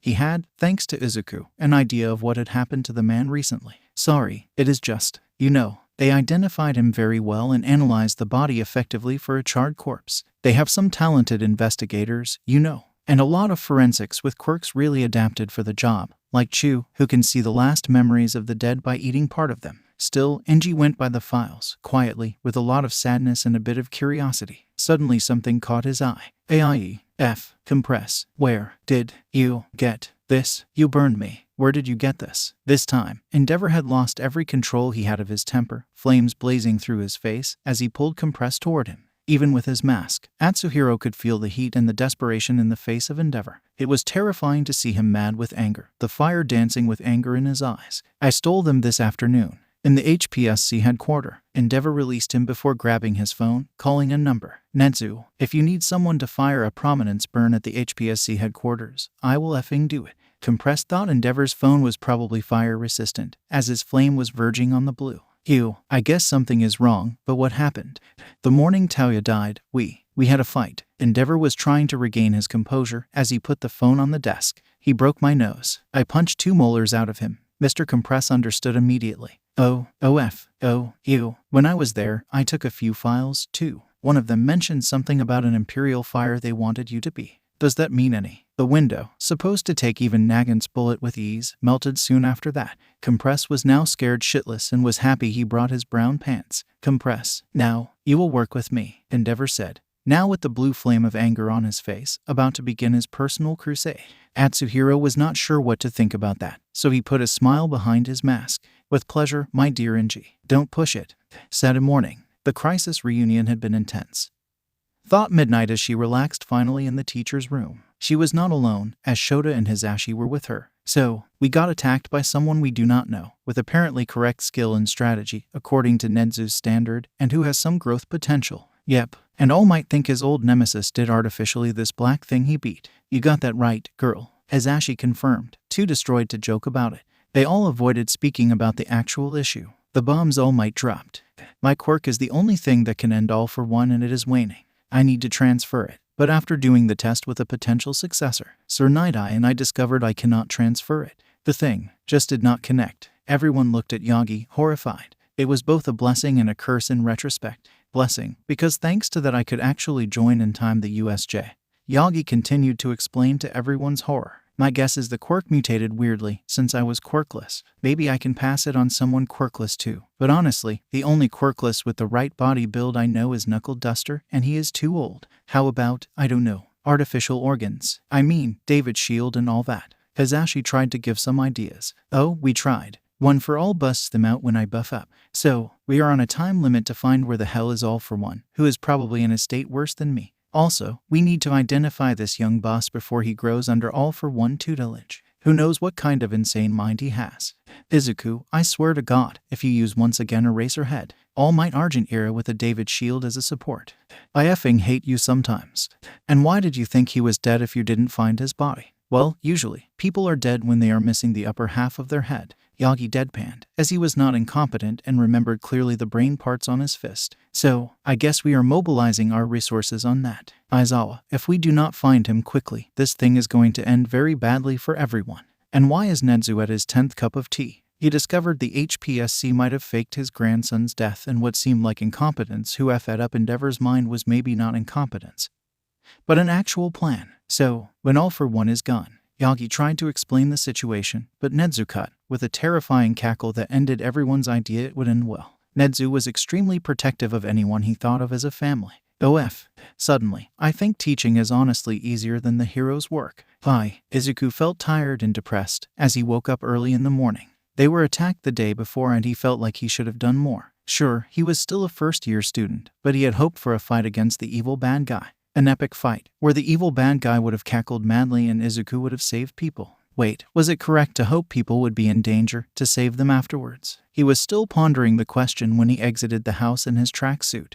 Katsuki was waiting outside for their morning run. Katsuki was apparently in the same mood as Izuku since he had increased weights he wore for their training 3 times. It was clear Katsuki took their loss against the evil villains as badly as Izuku. They didn't even say the name of their group. Still, if the villain's aim was to make them remember the realities of being heroes, it was a success. So, how did the two friends deal with it? They trained harder. Both of them had their weights and both of them ran even further that morning. Plus Ultra. A few things made Toru happy. One of them was making her first arrests yesterday. Punching and smashing villains was cathartic and the police congratulated her. As someone who sometimes cursed her invisibility, being in the spotlight was something she liked. However, when the journalist took a picture of nothing as a picture of her, she pouted a lot. It took a lot of hugs from her boyfriend for her to stop being moody, along with the promise they would spend their Seta together. God, she loved how easy it was to get Izuku to do things for her. She also loved their private lessons together. Well, more like she will love them this afternoon. Haha. It would also allow her to meet the famous Inko. Someone, even Katsuki, dared not to cross. However, for the morning, she would do a bit of shopping with Izuku and a brief visit to the card shop. Who knew? Maybe they would have another card allowing them to have a moment together. Thought it was nice to hug and hold hands with Izuku, especially when they went on a date or at school when they ate together. They enjoyed having a bit of alone time too. with Toru gossiping with her friends about everything she heard around the school. As for Izuku, he enjoyed talking to Takoyami and Katsuki and his band.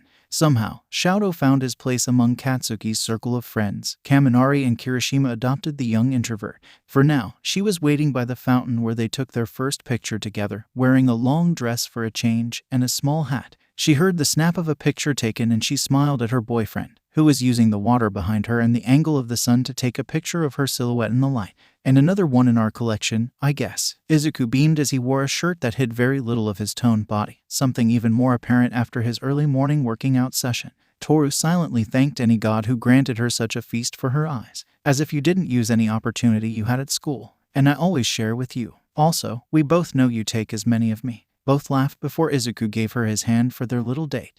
The shopkeeper smiled as he saw the young couple entering the shop and took a few cards out from his stock. They came from various games and were all, according to Izuku's request, magic canceling or seeing the invisible. The merchant had a decent idea of what Izuku's quirk was, but he respected his choice to not speak about it. Some people were shy about it and he was not speaking a lot about himself. He was also old enough to remember the day when quirkless people were more common. It was still an awkward moment when you talked about quirks. Izuku, cards. I want a challenge and none of these losers can give me one. How about FUTOMURA? One of the neckbeard in the back said playfully. Everyone knew Tamura now and was used to him. Tamura, I am on a date, Izuku tried to explain, not wanting to cut his time short with the invisible girl, who laughed at them. Hey, Zuzu, you can play with him. That way, I can learn a bit about it, so I can understand when you play with Momo and Katsuki. Tamura stared at her with a radiant smile, one that was not totally creepy. Yes, I like you, Invis-girl. You know what? Take a deck, whichever you like. Tamura was happy and, as Sensei told him, he should do what he likes. Right now, he felt generous, so he would be generous. Tamura is one of the rich kids, like Momo. However, he knows he is richer than everyone and just doesn't care. Though you seem to be in a good mood. Well, I had an enjoyable week to be fair. I met a few people, and my first serious work for my dad went nicely. So, yes, quite happy. What did you do for him? My first offensive on a target, to get intel and assess the resources he gave me. I did better than expected and he was happy about it. Izuku thought, like everyone else in the room, that Tamura was talking about mergers and buyback, as finance can be quite cutthroat. Honestly, it would be the best for him, as he had the cunning and the threatening aura of a great future CEO. However, Tamura noticed during his game that something was wrong with Izuku and Toru, something that depressed them, despite them being together and having fun. Okay, what's wrong, Izuku? Someone bullied you? Are there kneecaps to break? No, there was an incident yesterday at my school, and I felt useless during it since we couldn't do much, and the teachers ended up doing most of the work. Then it isn't you being bad, but your teachers being good adults and doing their job properly. Also, an incident. Toru and we attend a prestigious school, Tamura. We have an NDA and all that shit. We cannot talk about it. Izuku wasn't lying. They signed an NDA with Nedzu and the police to not say anything during the investigation. Tamura growled a bit. Fine, but I will learn what happened. Not once did he consider that he was the culprit for the circumstances.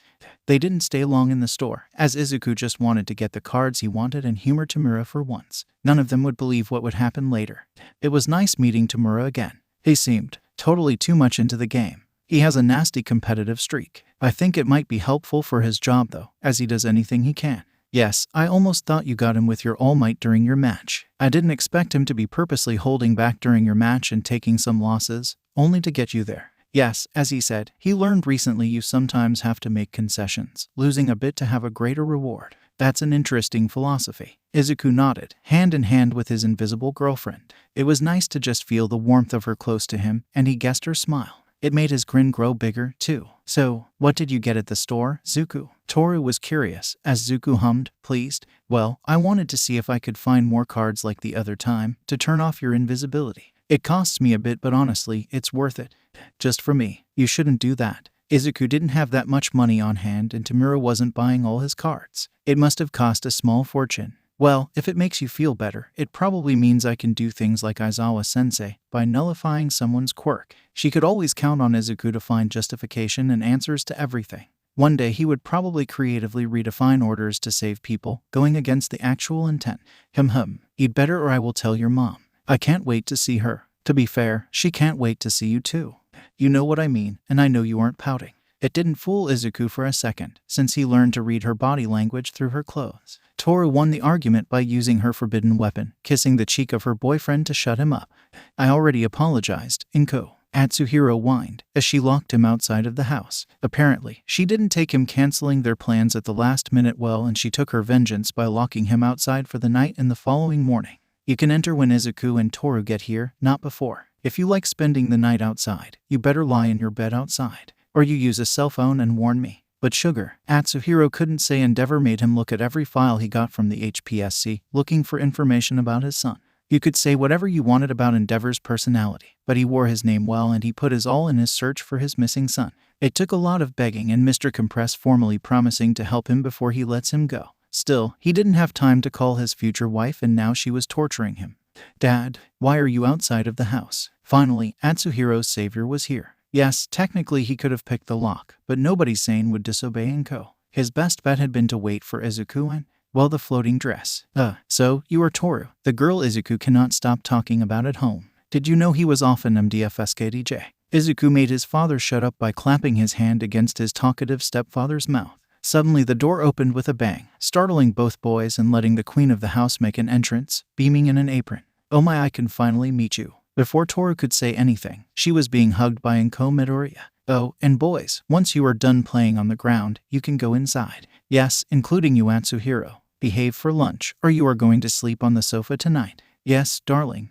Toru had heard a few things about Inko. The fact Bakugo respected her was enough for everyone in the class to respect and fear Inko. What mad woman could make Bakugo be reasonable and raise Izuku to be a perfect gentleman? What kind of woman could, according to Katsuki, stop a kidnapper that sought out an apparently quirkless Izuku because teeth are small objects and she pulled them without mercy? Katsuki explained she was actually merciful that day. Eyes and other organs also counted as small objects, and Katsuki was 75% sure their mothers were vigilantes when they were younger. It is safe to say Toru was not expecting a small and a bit chubby woman smiling at her. She radiated joy, and Toru knew where Izuku got his smile and sunshine outlook. However, Toru quickly noticed the woman asked questions about herself and her eyes were playful and appraising her son's girlfriend. And, can I ask what you plan on doing this afternoon? Toru glimmered a bit at the idea, making Izuku think about the answer while hinting about what the girl expected to happen. Oh, well, I asked Izuku for a study session. I mean, he is one of the top students, and I think I might need some tutoring. It didn't fool Inko for a second, but her smile reassured Toru. Clearly, the mom knew what she planned and approved, probably as long as it stayed relatively pure. Yes, tutoring. It was at that moment Izuku noticed a grain of rice on Toru's face, and removed it from her face with his finger before eating it. Sorry, Toru, it's just you had something on your face. Somehow it made her even more dazzling. Inko and Atsuhiro guessed it was her way of blushing. If she wanted to be a star, she had to stay with Izuku and she would shine brighter than the sun. Thanks, Izuku. Was he a natural at this? Sometimes, Toru was wondering as Izuku went from doing cute and flirty things like taking her picture with him, to cluelessly doing things like that and sometimes ignoring her flirting with him. Anyway, soon, it will be something else that was going to be on her face. Inko was happy to have prepared snacks for the afternoon already. Invisigirl has entered the chat. Invisigirl, SDKFKLSMJFOQKJ. Alien Queen, weren't you supposed to study with Izuku? Froppy, study being the operative word. Invisigirl, oh, we are studying. We have actually completed the homework for the week. Gravity Girl, is that a code for something and you went far with him? Invisigirl, no, I am effing literal here. We are actually studying. And I am dying as I want to study. Froppy, then why you don't? Ribbit, Invisigirl, you have a point. You want to continue with the break, Toru. Izuku took more notes, happy to tutor his girlfriend and helping her when she had trouble. Nah, I'm okay, though I would like to study more anatomy with you. Toru had a different idea in mind, especially as she was now leaning a bit more against him. MMH, I don't remember an assignment on anatomy, though. I am pretty sure, Izuku, we have some homework to do on fluid mechanics. Toru hoped she was getting through his thick skull. Isn't that physics, though? Izuku said to the girl sitting next to him, her legs on his under the table. If the green boy had been flustered at first, he was fine now, a bit too fine. So now, she was clearly pushing her body against Izuku.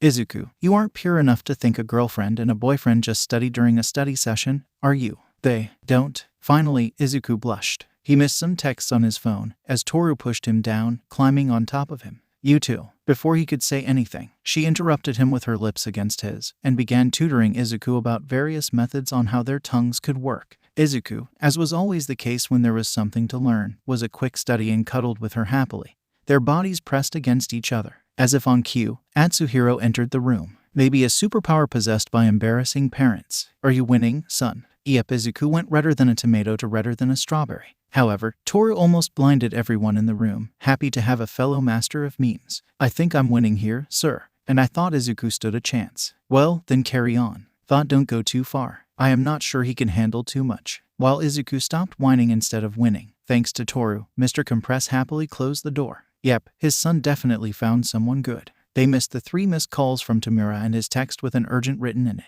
When Izuku read it later, he answered, not believing what he saw.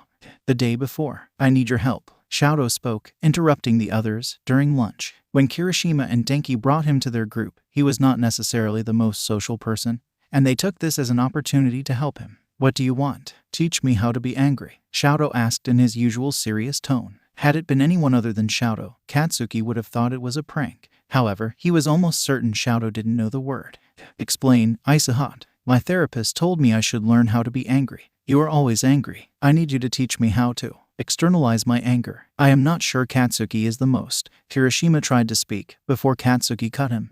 Tomorrow afternoon, my house. Most of the students still had trouble grasping a key element of Katsuki's personality. Never tell him he can't do something, otherwise he will do it out of spite. This time, though, he also did it out of a sense of duty. Someone needed to yell his anger but didn't know how. It was his job to make sure he learned how. Kirishima, Kaminari, and Todoroki arrived at Katsuki's house the next day.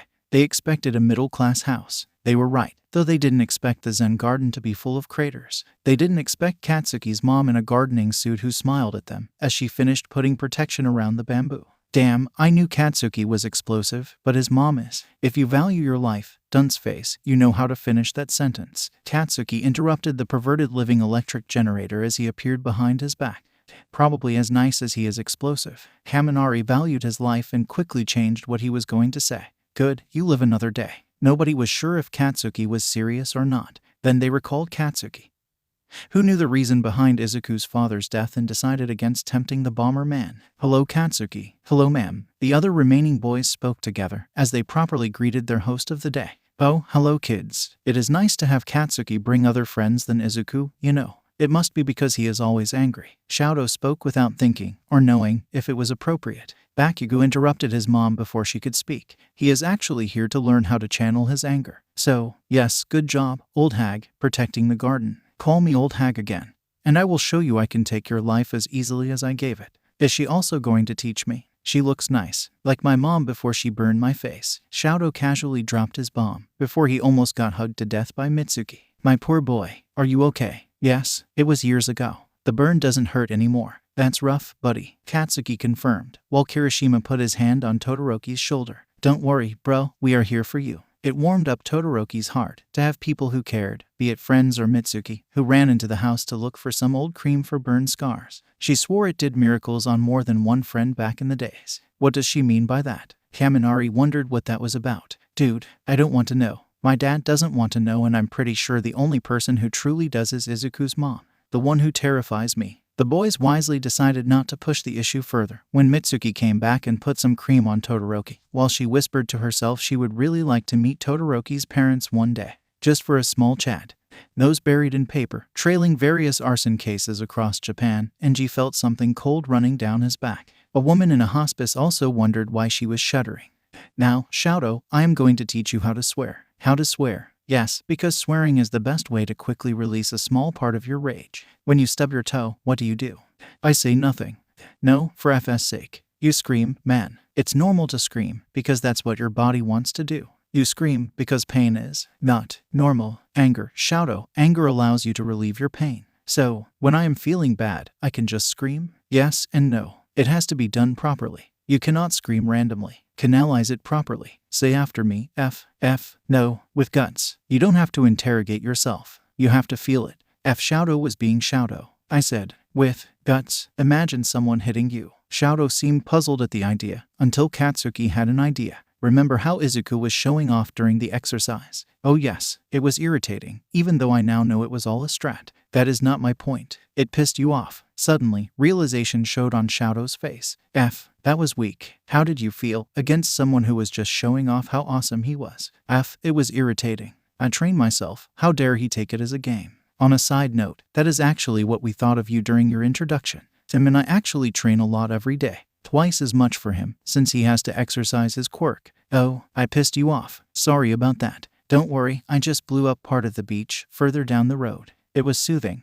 In the house, Kaminari, Kirishima, and the 2 adults in Bakugo's family were watching the lesson with tea and cookies. Are you sure it is necessary for us to stay inside the house for protection? Wait till he teaches him to destroy things to unleash everything kept inside. Katsuki's father knew better. Point. Kirishima approved, as he loved to train with Bakugo, who never pulled his punches against his rocky friend. He knew what he was capable of, and he estimated Shadow to be pretty much on par with him.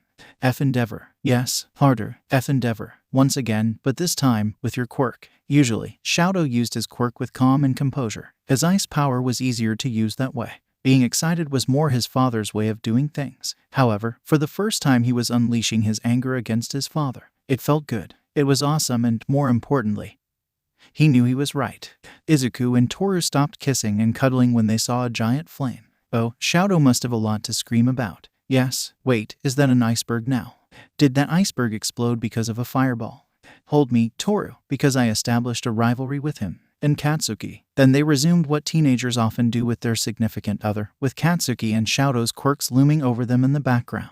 7, 5/10. Honestly, for a first try, Isahot, it's a really good one. Shadow was currently on the ground, out of breath because of all the yelling, and smiling as if a lot of weight just disappeared. Thanks, Katsuki. Always a pleasure, Isibetch. F you, Katsuki. Shadow flipped the bird to Katsuki, who smiled happily. Hey, see, you figured out the third step by yourself. You flip the bird or you hit them in the balls. You should try that on your old man, if All Might or Eraserhead is there. Katsuki offered his hand to Shadow, who took it, getting up. So, I just have to yell F and just act? Why did nobody tell me before? Well, you can actually vary. F, die, go to hell. If you want some ideas, try Yuga. The French are good at finding some very long rants when they want to. I asked him once for fun. He is good when he wants to be. Does that mean I have to call you Katsuki-sensei? How can I thank you? Don't mention it. Seriously, I have a reputation to uphold. Meanwhile, at a certain mall, our favorite crusty man was enjoying his ice cream alone. Sure, he looked like a junkie out of his rehab center, and when he smiled, he sent children crying and made security guards wonder if they could throw him out. However, he was also someone who was technically just enjoying a delicacy. Oh, Tenko, can I have an ice cream too? Suddenly, the only weakness against the dark type that was Tamura appeared, the fairy type Nejire, who suddenly appeared. Wow! Tamura actually fell on the ground, his ice cream hitting his face, causing Nejire to laugh. I knew I recognized your hair from somewhere. Ew, I am it who you think I. Tenko, you are smart. Of course you changed your hair and your eyes color. You still have a unique face. Tamura whined a bit. He knew he should have worn a mask and pretend he was sick, but he feared the IV inside Yue would have picked him up faster. Also, people often forgot Nejire was smart because she was also an airhead. Don't worry, I just saw you and decided to see how you were doing. I am fine, except for the ice cream. Nejire giggled a bit, something that caught Tamura's eyes, before she pulled him up easily, once again, reminding him that she was top 3 of the best students in UA. Here, I will buy you another one, okay? No, it's okay. I can do that. Ew. Remember, young master, if you are with someone, propose that they eat with you, otherwise you are being impolite.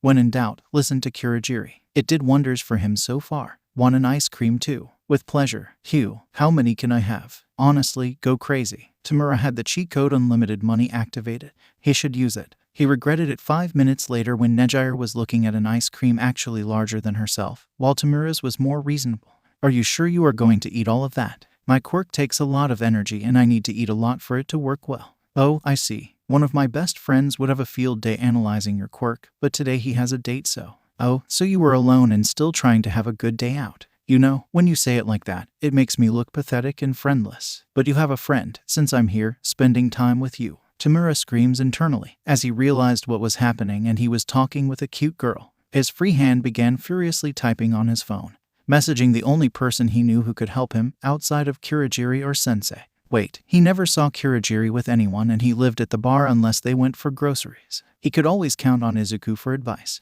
So, is Zuko winning Atsuhiro? I would say Toru is, but honestly, they were both happy. The phone in Izuku's bedroom stayed desperately unanswered. Note to self, put Izuku under the Joker in my shit list, Tamura thought as he walked with Nejire through the mall while she was happily eating her ice cream. So, why are you here by yourself, Nedzu, since you seemed quite how to say, popular? Well, I was supposed to come here with a friend, but he cancelled for extra training. He was particularly excited about it, so I think it might have something to do with the agency he is interning at.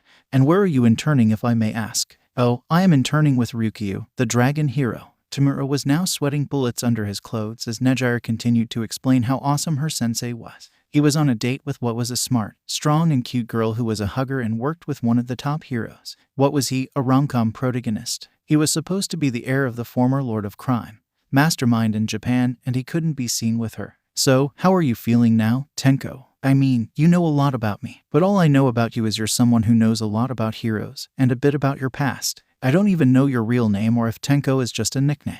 I work for my guardian, and my job is to perform hostile takeovers. Apparently, I am quite good with strategy. I have a chaperone, Butler, and I like strategy games, like video games or card games. Why couldn't he stop his damn mouth? Was it because he thought of Hana? Stupid Tenko. He was pretty sure Toru was interested in the game simply because Izuku was. There was no chance she could like it. Card game? Oh, like tarot or things like that. Actually, one based on heroes and villains. Is there a Ryukyu deck? They do. I have a friend who even has a special edition of her. Why? I need it. Where can I buy one? Roll with it, Tamura. Well, there is this shop I know, where I am a regular. Maybe I can teach you there. The local population of the shop couldn't believe their eyes. First of all, Izuku's girlfriend was there in the morning. They knew it would probably happen again, but it was still a rare occurrence and it caused a huge discussion between them about how he could have found someone. Tamura, bringing a girl who wasn't underdressed and who was smiling as she asked for a Ryukyu deck, was pretty much at the top of the unexpected things to happen. Tamura's face showed he was just as panicked as they were, and he was trying to avoid doing something dumb. Tamura getting wrecked by a newbie wasn't even on the list. Their first game, Tamura won despite giving himself a handicap and teaching her how to play. The second, Tamura's smile clearly showed he was done with the training wheels and he tried to crush her and make her understand his might. But somehow, the blue-haired girl won with ease. He wasn't able to use his combo. A last one, Tenko, or Tamura. What do you want me to call you, Tenko? I would really prefer it if you kept calling me like that. Tamura wondered how many issues he had and why Sensei never made him see a therapist, now that he was thinking about it. Meanwhile, the part of Kurogiri that was still Oboro quietly sleeping in his subconscious felt thrilled that he was able to convince his master why brainwashing his designated vessel was a bad idea and could cause problems once AFO took control of his body. So, should we tell Izuku to call you Tenko? He's pretty much your best friend. Maybe next time, I will tell him. Hey, Tenko, how about a bet for the last game? Tamura was upset about his consecutive defeats and groaned. What? If I win, you have to come to UA Festival. If I lose, how about I owe you something? Tamura thought about it and knew he could ask her to stop bothering him. Deal. Now prepare to die. I won't hold back anything. Yes, more fun. On a good day, Izuku, who had a few decks and strategies made to counter Tamura, could win twice. A newbie who had a vanilla deck and only 2 games under her belt. She was going down. Nedzu won. So, are you asking me for dating tips? I am not dating her. Yes, sure. So, you are telling me a cute fairy girl is trying to breach your inner darkness and somehow you got ice cream yada yada. Don't forget to save and tell me what game this is from. It seems like a nice one. She is real. You can ask pretty much anyone at the shop. Okay, wait a second. I'll ask a professional. Izuku stopped talking through his phone, still in shock. Toru, how do you talk to a girl you like? Izuku felt the silent stares from pretty much everyone in the room. Zuko, realization dawned on his face before he blushed like the green tomato he is. It is for a friend, I swear. Tamura sighed. Of course Izuku was useless. Oh well, he lost on purpose against Nedzu. That way, he could infiltrate the school festival and find out more about the heroes, their weaknesses, and maybe even find out who Joker is. Of course, he didn't tell that to Izuku, so that he could make him green with jealousy afterward. When Kurogiri got the story from his charge, he simply said, I call bullshit. About me speaking with a girl or me losing on purpose. Yes. Okay, sadly the chapter is over. And if you enjoyed the video, just leave a like and subscribe with post notification. So when the next chapter is ready, you will be notified. Okay, see you in the next video. Bye.